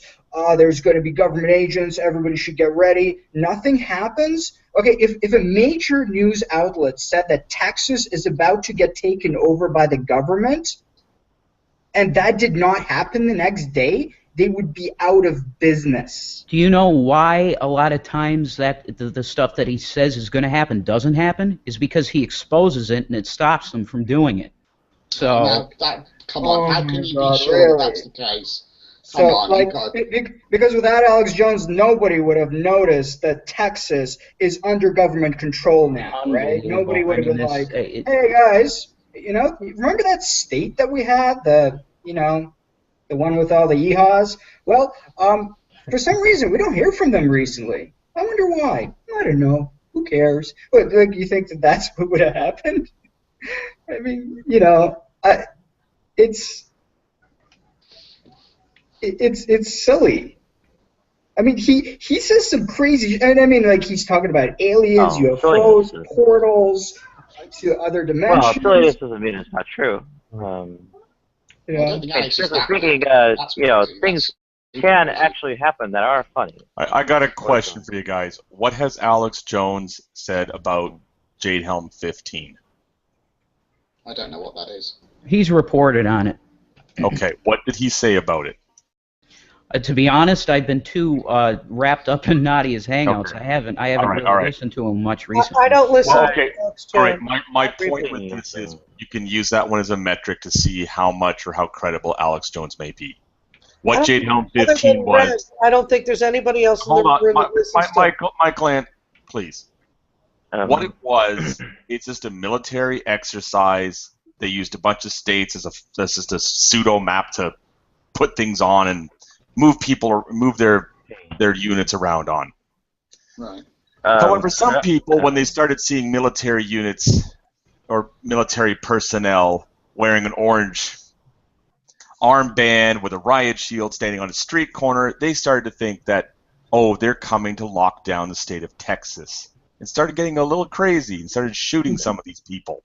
Oh, Christ. Jade helmets because they're wearing green helmets. They do it every year. It's called a military exercise. You take a bunch of guys out in the field and run them around. Oh, whoops. Could I perhaps we try to draw attention to an earlier point about the left and the right? Yeah, these things are things people what call sensitivities to particular sorts of moral concerns or values and such, right? And these kinds of things are tested in a way, something like an IQ test, right? So people get different scores on these different bits of values, how much they value it, right? And on the bottom here, they have another one, which is how they go from left to right. They're talking about the literal political left and the literal political right. Right? You see strongly liberal, strongly conservative, way down there at the bottom. I'll zoom in another couple steps here and make sure you can read it. Okay. All right. Okay. It's self-reported, but still. Now, the distinctions here are, I think, pretty evident. There are these three things: in-group authority and purity, that are held as high by these conservatives, or on equal standing by these people who are conservative, where they are less valued by those who are more left-leaning, right? There is reality to these things. They characterize these values and such characterize ways people behave, ways they respond to things, like the purity affair, right? One can actually see that certain kinds of tests of, say, triggering disgust, grossing people out, right? Actually give you an idea of whether people are conservative or not, whether they're right wing or not. They're connected. There are parts of the brain that are, say, aspects of how they work that cut across our, I guess, conscious understanding of them, if you want to call it that. And well, right there you see, or in those kinds of studies you see, you can turn up, whether somebody's conservative or liberal or not in brain scans too, right? I mean, it all gets tested on a whole bunch of different scales, and you can see that these aspects of morality in there also factor into it, right? Different kinds of values in the morality. It gets always a bit better, various kinds of other sorts of behaviors, positions, psychology, and so on. The aspects of the right-wing cognitive frame, etc. Describe, I guess, things that are more, would you say, almost epistemic, or maybe more, cognitive, or about the way people think, right? So, there's a whole bunch of things. There is genuine reality to this left and right. It's characterizing a kind of disposition of behaviors and attitudes to a whole bunch of different things. There, different kinds of moral values. Flat out just whether people get grossed out. Weird stuff like that too. So I dare say,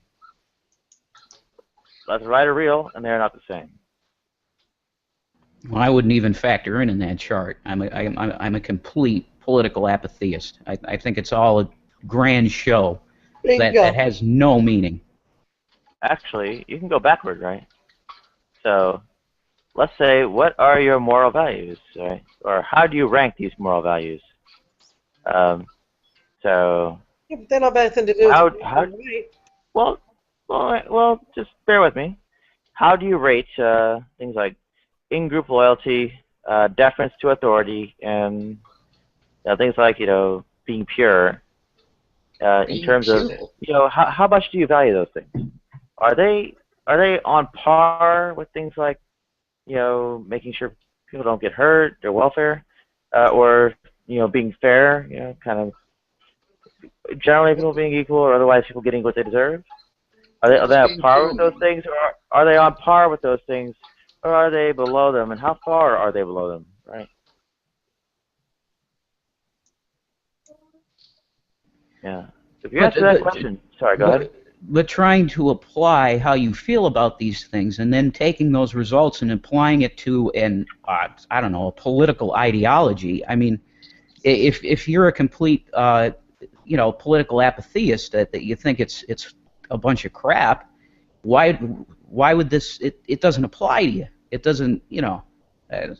You're basically, if you were to answer those questions, it would say something about your character as a person, but to apply it to politics, I think that's just misguided. Well, there's a reason why these things are tied together. I mean, these decisions, the political decisions and such that are made, endorsed, discussed, proposed, and all that, they are, in many respects, responses to moral questions, that are, I guess, groups of people trying to, decide what the whole group should do. They kind of, have the internecine, I don't know, way of trying to negotiate that or compete to make it happen or whatever, right? So, in that kind of context, I think you still do have a moral question, a genuine moral question, right? A moral question regarding how society is to be governed and architected, and resources distributed across the whole population. Those are moral decisions. And, calling them political means they are something that pertains to something just outside yourself, and well, what are you doing? Are you someone actually directly involved in governance, or are you someone like, are you the president, or are you someone who's really voting, or are you an activist, or what? And that kind of role also factors into the amount of which you go about giving these things consideration. Like someone who's actually writing the law actually has to, well, get it down to the letter as far as making sure the thing is kind of lawyerese, bulletproof, whatever. Whereas someone who's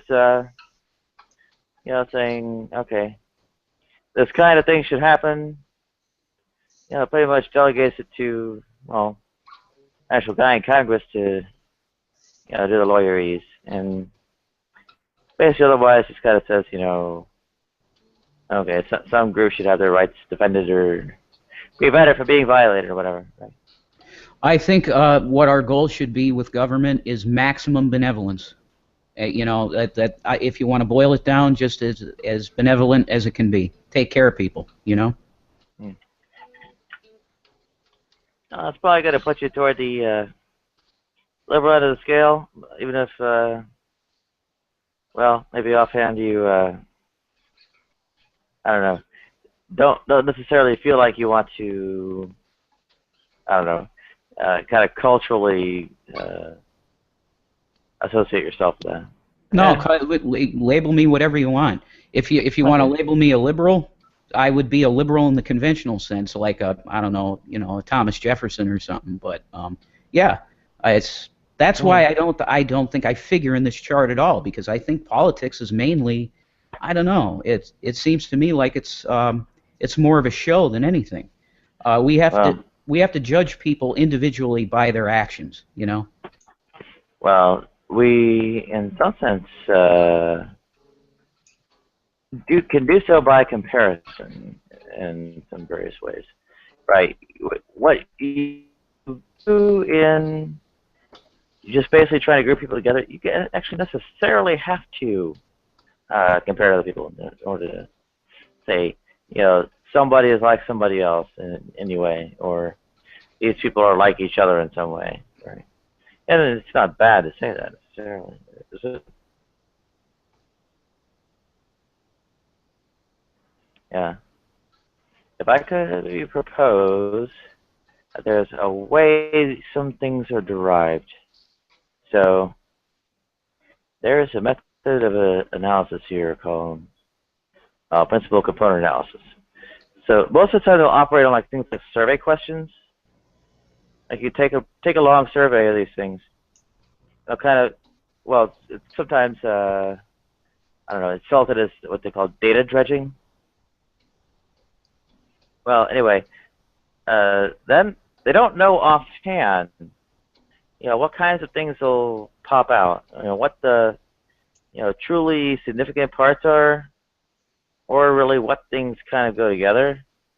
What kinds of things, when you see people, as they vary, there's one case and then another, what kinds of, like, survey questions, have their answers, like,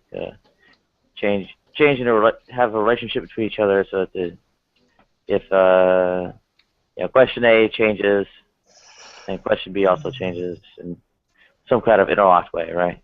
They have a kind of like, where are those interlocking sets of questions and such, right? So this tries to find an answer to that using a kind of a math problem, and there's been some attempts to use that.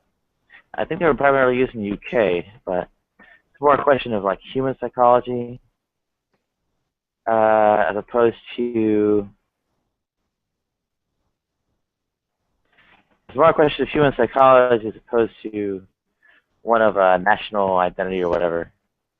So let me see where the results end up being.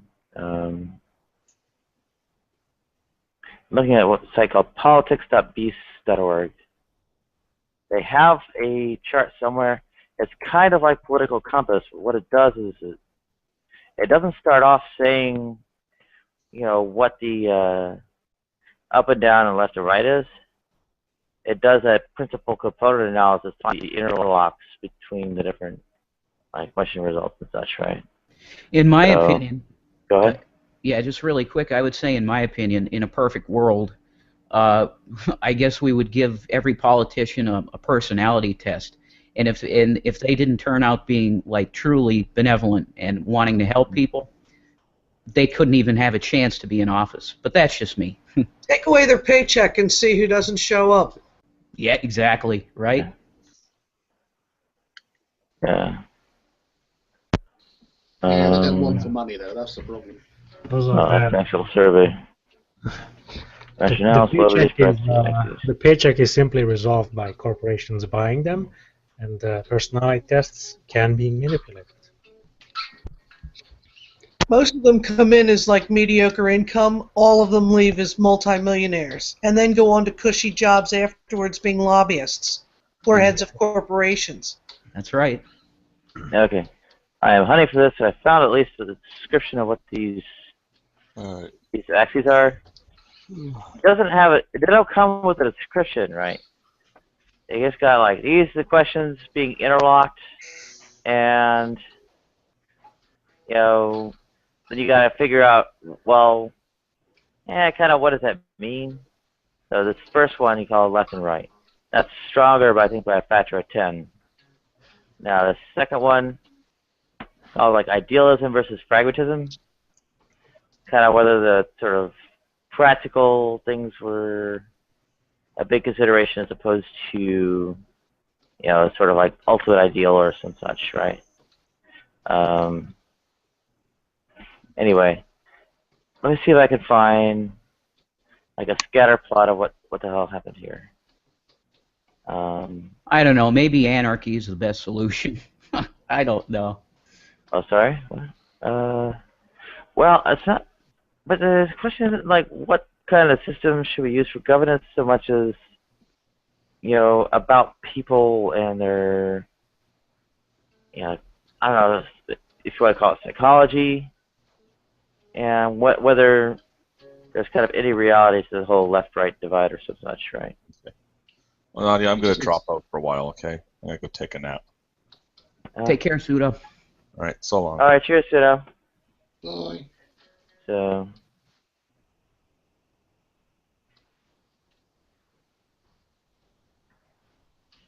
I think you actually have to take the survey to get the result out. Okay, I'll give it a shot. And stop tying up the screen for a while. Did it say Hitler was a liberal? Let me see.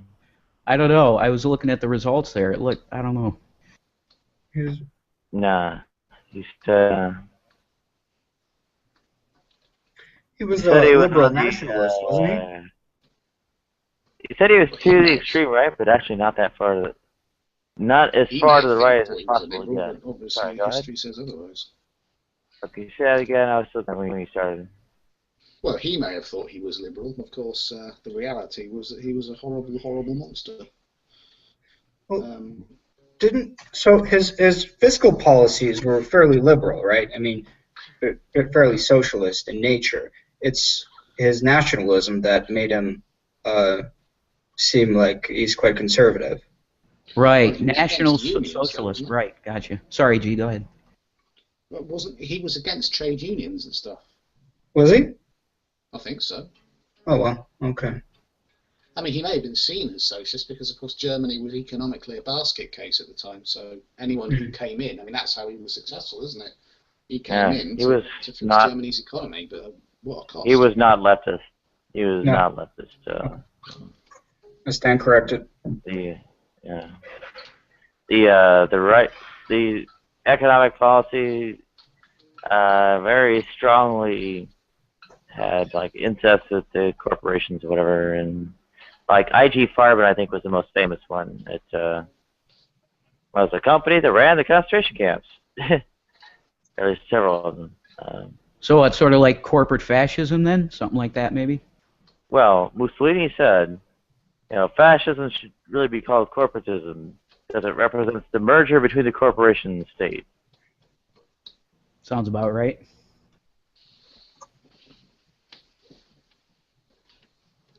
Yeah, it's well,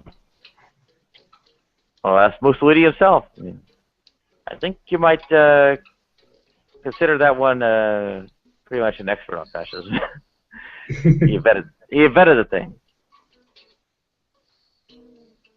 So yeah, and my voice is falling apart again. Anyway, yeah, my body's falling apart too. So I mean, at the end of the day, putting all this stuff together, are we talking about the best way to govern, or are we talking about, people's attitudes right now. Right, gotcha. Wow, I don't know, people are always going to be people, and that's not a good thing, so what do we do, Being a person is a bad thing? Democracy. That's the way being said. Yeah, I think you need to take the money out of it all. That's got to be the start. Take the money I agree. out of politics. I agree. Well, representative democracy, get rid of capitalism, and I think you're on to a start there. Well, that's why I generally talk about, anarcho-communism and all that. But, what does money represent, though? Well, it's supposed to represent a medium of exchange, but the problem is it's become corrupted through financial, sorcery and all the arcane practices that the powerful, use to make money become more. So you end up with all the sort of derivatives and all this sort of shit that they use. Sort of be careful when going into that, because you're starting to sound a bit like a conspiracy theorist now, mate. Like, well, actually, let me go cut across a slightly different line. I mean, you say it's a medium of exchange, and that kind of raises the question about exchange being the way that these things are passed around, right? Well, I imagine how that you has would it need changed to the have basis? some media exchange, wouldn't you, in a society? I mean, if you want What's if that? Group A wants what Group B wants, if Group A wants what Group B has, and Group B doesn't want what Group A has, how would you resolve that? So some kind of medium of exchange is necessary. Well, here's a Well, question. the medium itself. Sorry, go ahead. No, I'm sorry, Nadia. I just want to ask, poll the room here. In general, do you think people are more altruistic and benevolent, or looking out for themselves and more so selfish on par? What do you guys think? More benevolent. What than we used to be? I don't think it's so easy to necessarily break down that way. I think there's, maybe spheres of concern and spheres of influence and such, right? Yeah. I mean, so in some respects, one's, powerless or ignorant of those, across the world who are in need, who, I don't know, I guess one's just unable and not even aware of the concern to address. But how about the quote?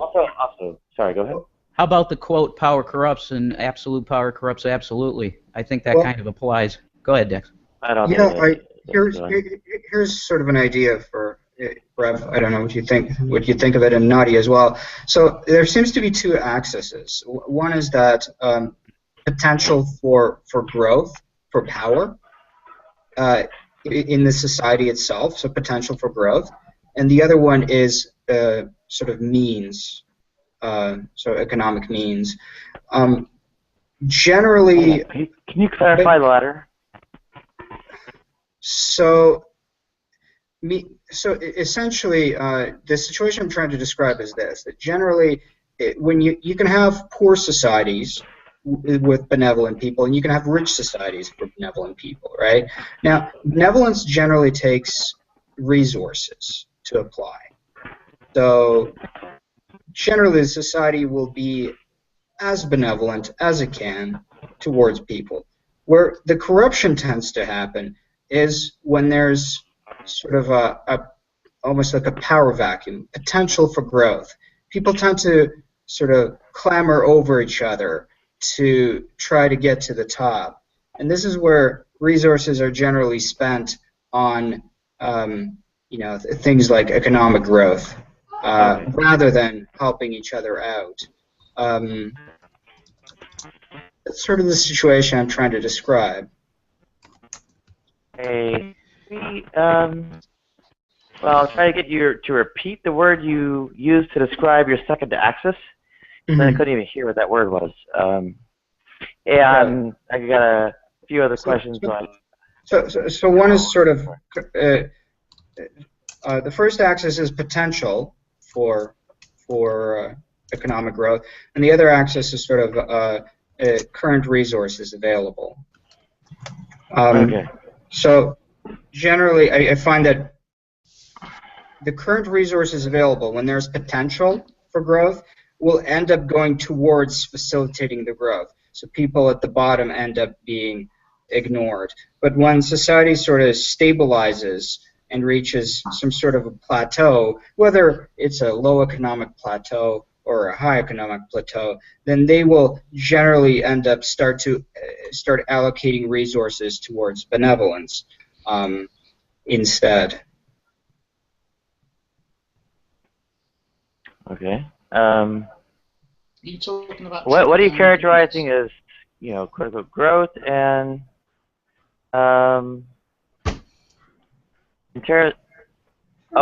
you had an idea of like it was deserving or some such, and yeah. Can I try? I can try cutting across various different lines. I saw Shelley Kagan talk about more like the general context. The general context of I am getting some kind of background noise from somebody. Yeah, I think it's Michael Ann. Sorry. So no worries. So yeah, I would just. Shelley Kagan. Sorry, go ahead. Yeah, I just wanted to say quick that I would agree 100% with Dex that you could have rich people that are benevolent, absolutely. But the problem seems to be that as a person grows more and more wealth, and I don't know if this is just part of the human condition or something, but it seems to me like the more wealth they get, the less they care. But maybe that's just my perception, but that's sort of what I see. Go ahead, Nadia, sorry. I think it's more like how the more climbing they have to do, the less they end up caring. I think Exactly. The old money doesn't actually act like that. I guess they have what you might call noblesse oblige. So anyway, let me try and wind back and Shelley Kagan to I talk about like baselines of egalitarianism and as things that modify naked utilitarianism and or otherwise go or defy utilitarianism, whatever.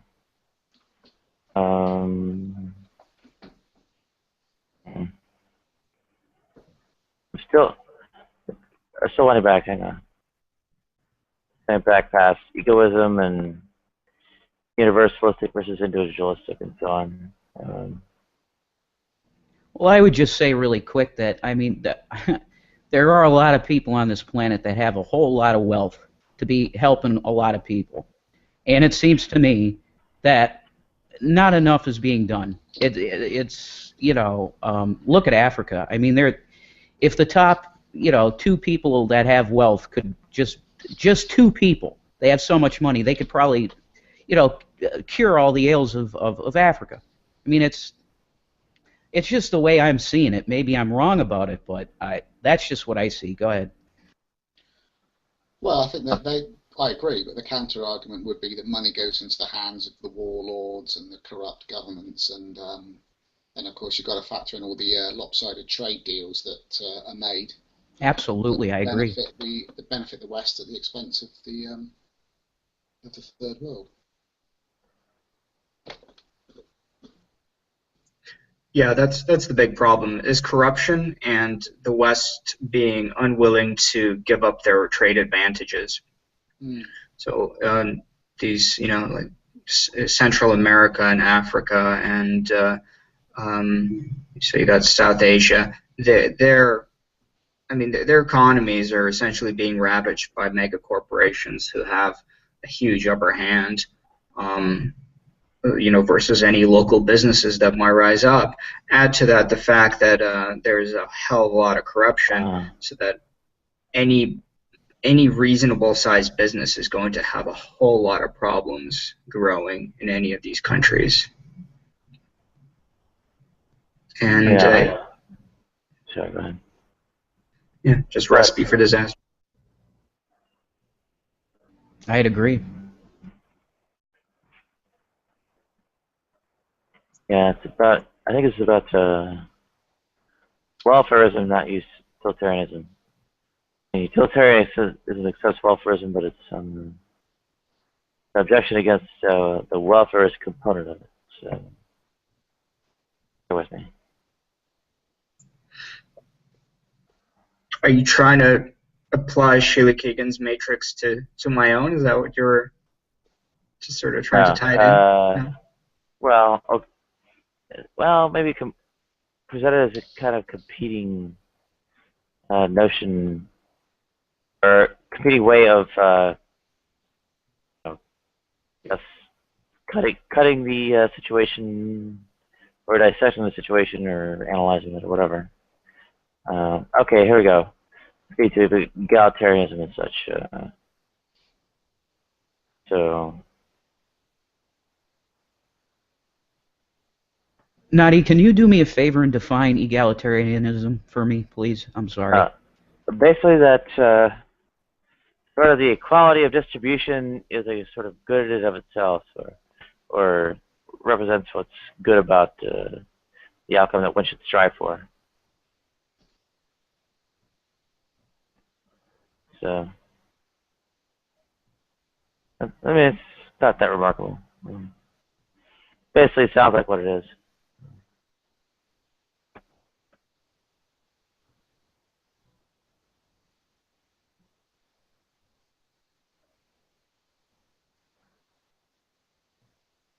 I don't know if the text is that enlightening to screen share. It's kind of well, plain like English text. So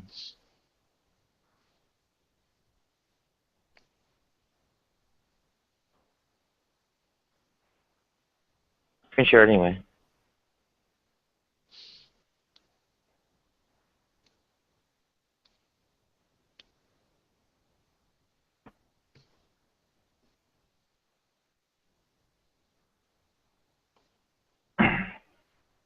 I hate the word welfare. I absolutely hate it. Yeah. So here we go. Well, they're using it to describe something, right? So. Yeah, but it's used by the usually the right wing to, demonize people who receive it. I don't think that's the way to look at it.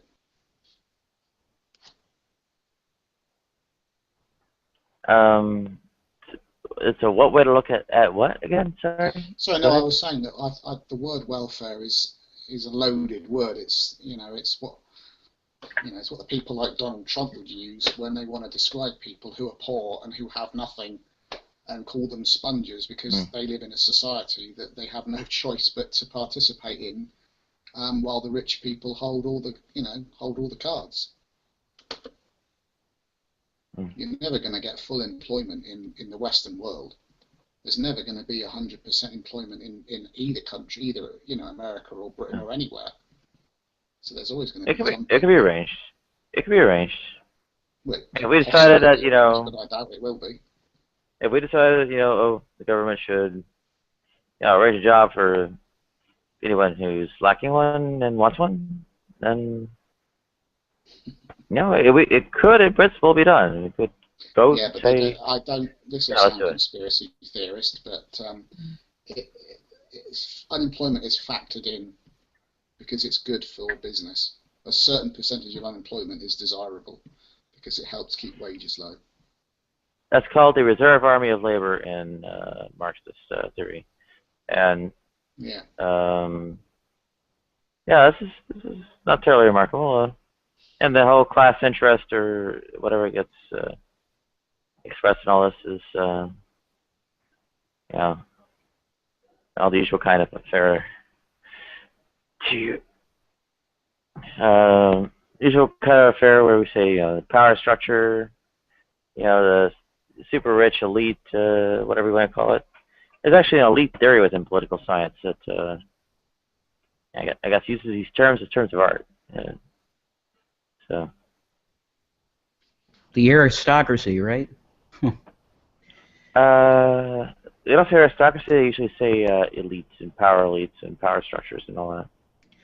Well, all I could say is I think a lot of the problems, at least in this country and probably in most countries, but this one in specific, I think a lot of our problems could be alleviated and the resources being used for the right thing if we stop spending so much money on stupid wars.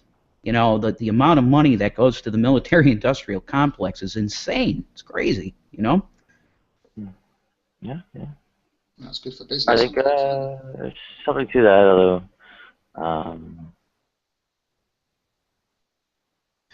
In addition to the money that they can't find, i.e. Rumsfeld and the Secretary of State, her Madam Self. Condoleezza Rice, is it?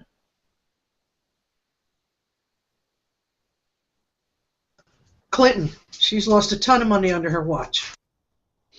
Okay. That makes sense. I think I found the real thing here. Okay.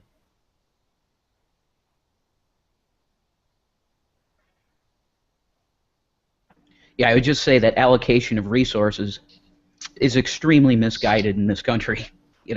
Big time. Yeah. Yeah, a lot less killing, a lot more a lot more healing would make a lot more sense. Exactly. The politicians have to cozy up to we the people just to get elected, and then at that point they do an about 180, and they're only interested in the corporate fascism that they're relying upon to keep them in the office. Oh, welcome back, Jim. Good to have you on. So. Thank you very much. Yeah, I think there is a almost genuine extension of things like morality. But I mean, there's also maybe a little bit of a question about like what one means to say when one says one's like it's critical setting morality. There's like it's not like just there's an applied ethics, which is I think what most people have things to. It's like you're saying something that's right and wrong. Somebody's doing, and you're looking at what's happening in that case. And what I think the more things people say is like normative ethics or that kind of morality. Talking about like what are these systems called? What are the things that change between them? What are the different arguments for different things about these systems and all that? And it's kind of a level or two up from the idea that I think most people have. I think what needs to happen is I think politicians need to be perhaps paid out of the public purse rather than by corporations, and prevented from taking on second jobs or lobbying or any of this kind of stuff, because that's clearly the problem. Once you get these extra interests out of it and they have to basically work for the people, then there is no mechanism by which they can be bought and sold. That's what has to change, because at the moment that's the case. In America it's the case, in Britain it's the case across the Western capitalist world, because corporations, big business, whoever it is, can just fund the politicians. They depend on these organisations to exist. I agree 100%. And super PACs and stuff like that. Go ahead, Nadia. Yeah. I think there's an extent to which there is some trouble with the sort of ability to withstand the quote-unquote onslaught of corruption that in effect one gets by having or allowing like super concentrated the super wealth to arrive or to arise rather. Once it happens, it can come back to bite you, and kind of unless you stop the runaway wealth accumulation from happening in the first place, I don't think you have a chance. So, well, I mean, money will always translate to power. Go ahead. Yeah, exactly. That's right. And the super wealthy, they don't pay a cent. They have accountants that it's. I don't have to say anything else. 1 second. Oh yeah, obviously the corruption. Yeah. The money will be leveraged to carry out corruption. Yeah, they make the laws that make the tax laws. And they're the rich, the ruling elite make the tax laws, and the tax laws benefit the ruling elite. Exactly. Your mic volume's oh sorry. I couldn't tell who was talking, but their mic volume was a little low. I don't know if you have a way of turning it up, but just thought I'd warn you. Yeah, G, you're a little bit quiet. Oh, I'm on my tablet. It's probably what. Yeah. No problem. Just, you can crank it up. Yeah. Here, if you can't, we can just get over it. Oh, sorry. Say it again. I will when I find out how. Yeah, you're good. Just hold it pretty close to your face. There we go. Yeah, you're good now. Yeah, I just think that it's the money. It's that's what it is. There's nothing complicated about it. It's the simple exercise of economic power. Well, is money. Okay. That's a little bit awkward, I think. No. The answer is, sorry, go ahead. You get enough money, you get the power. Simple. Well, why would that mean that? Because the world is run by money. It's just. Well, that kind of.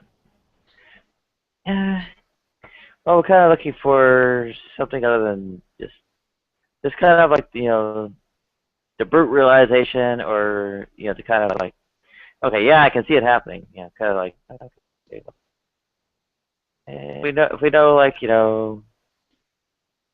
say, I don't know, the moon's orbiting the Earth, and of course it's happened because the moon, it gets in between the sun and the Earth or whatever. I mean, not that hard enough observation. Still gotta think about it a little.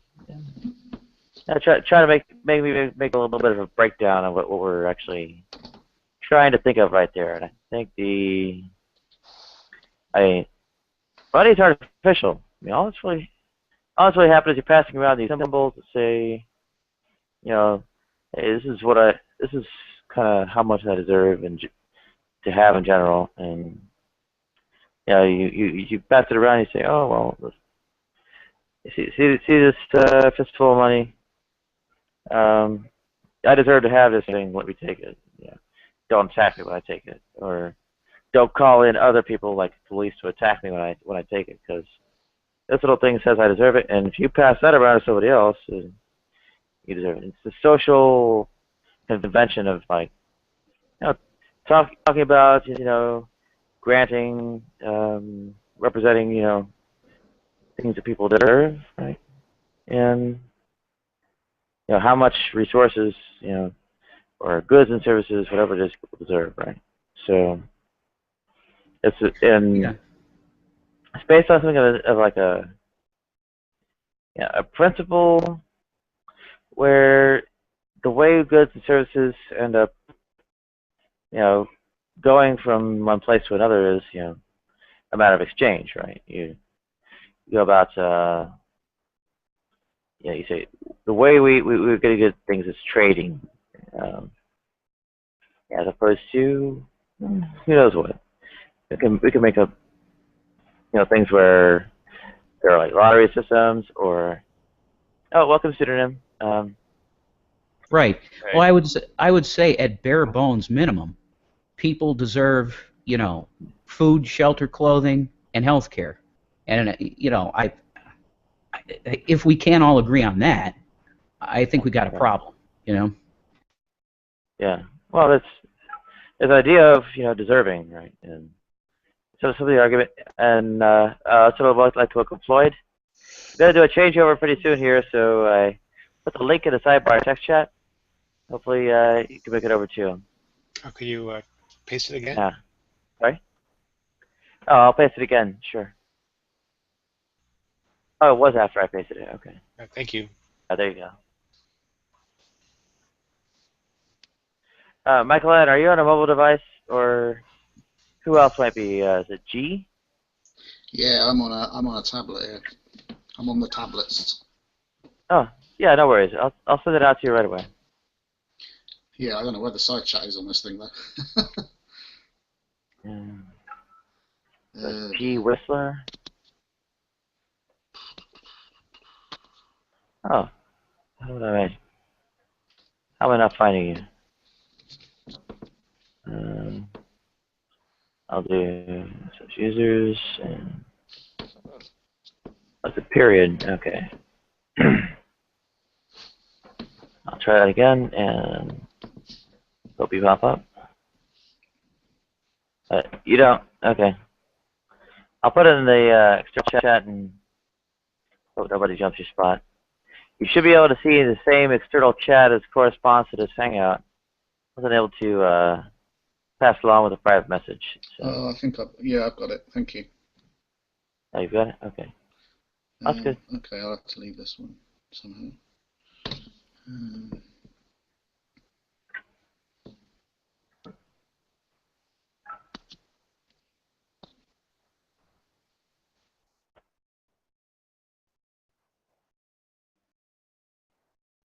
Yeah. Also, in some ways it helps to kind of, you know, well, maybe look at things from a little bit of a different angle, and the, you know, other person's word, try to make sure that they understand what your word is, and, you know, maybe go over a little bit more of what you're talking about. And I just lost my freaking phone. Hang on.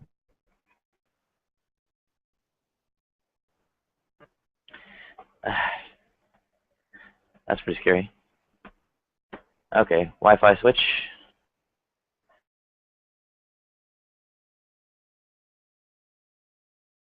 Yeah, deserving and trade is a system of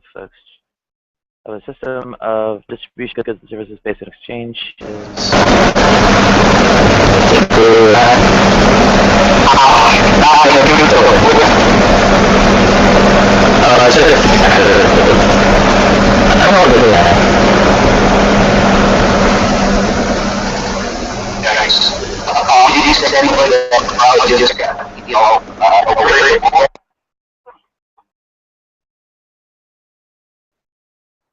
Yeah, I need to fix that so I can feedback properly, because it's a bit of a problem when I do changeovers that the audience won't get a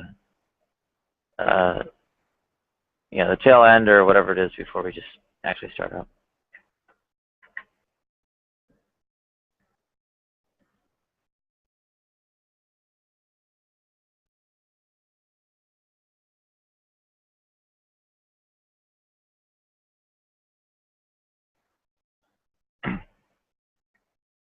No, this laptop's pretty good, actually. It's a Lenovo Yoga 2 Pro. I think it's more of a software issue because it's basically Linux's Bluetooth stack sucking. I should probably boot it. Yeah, I should probably boot it into Windows more often. Yeah.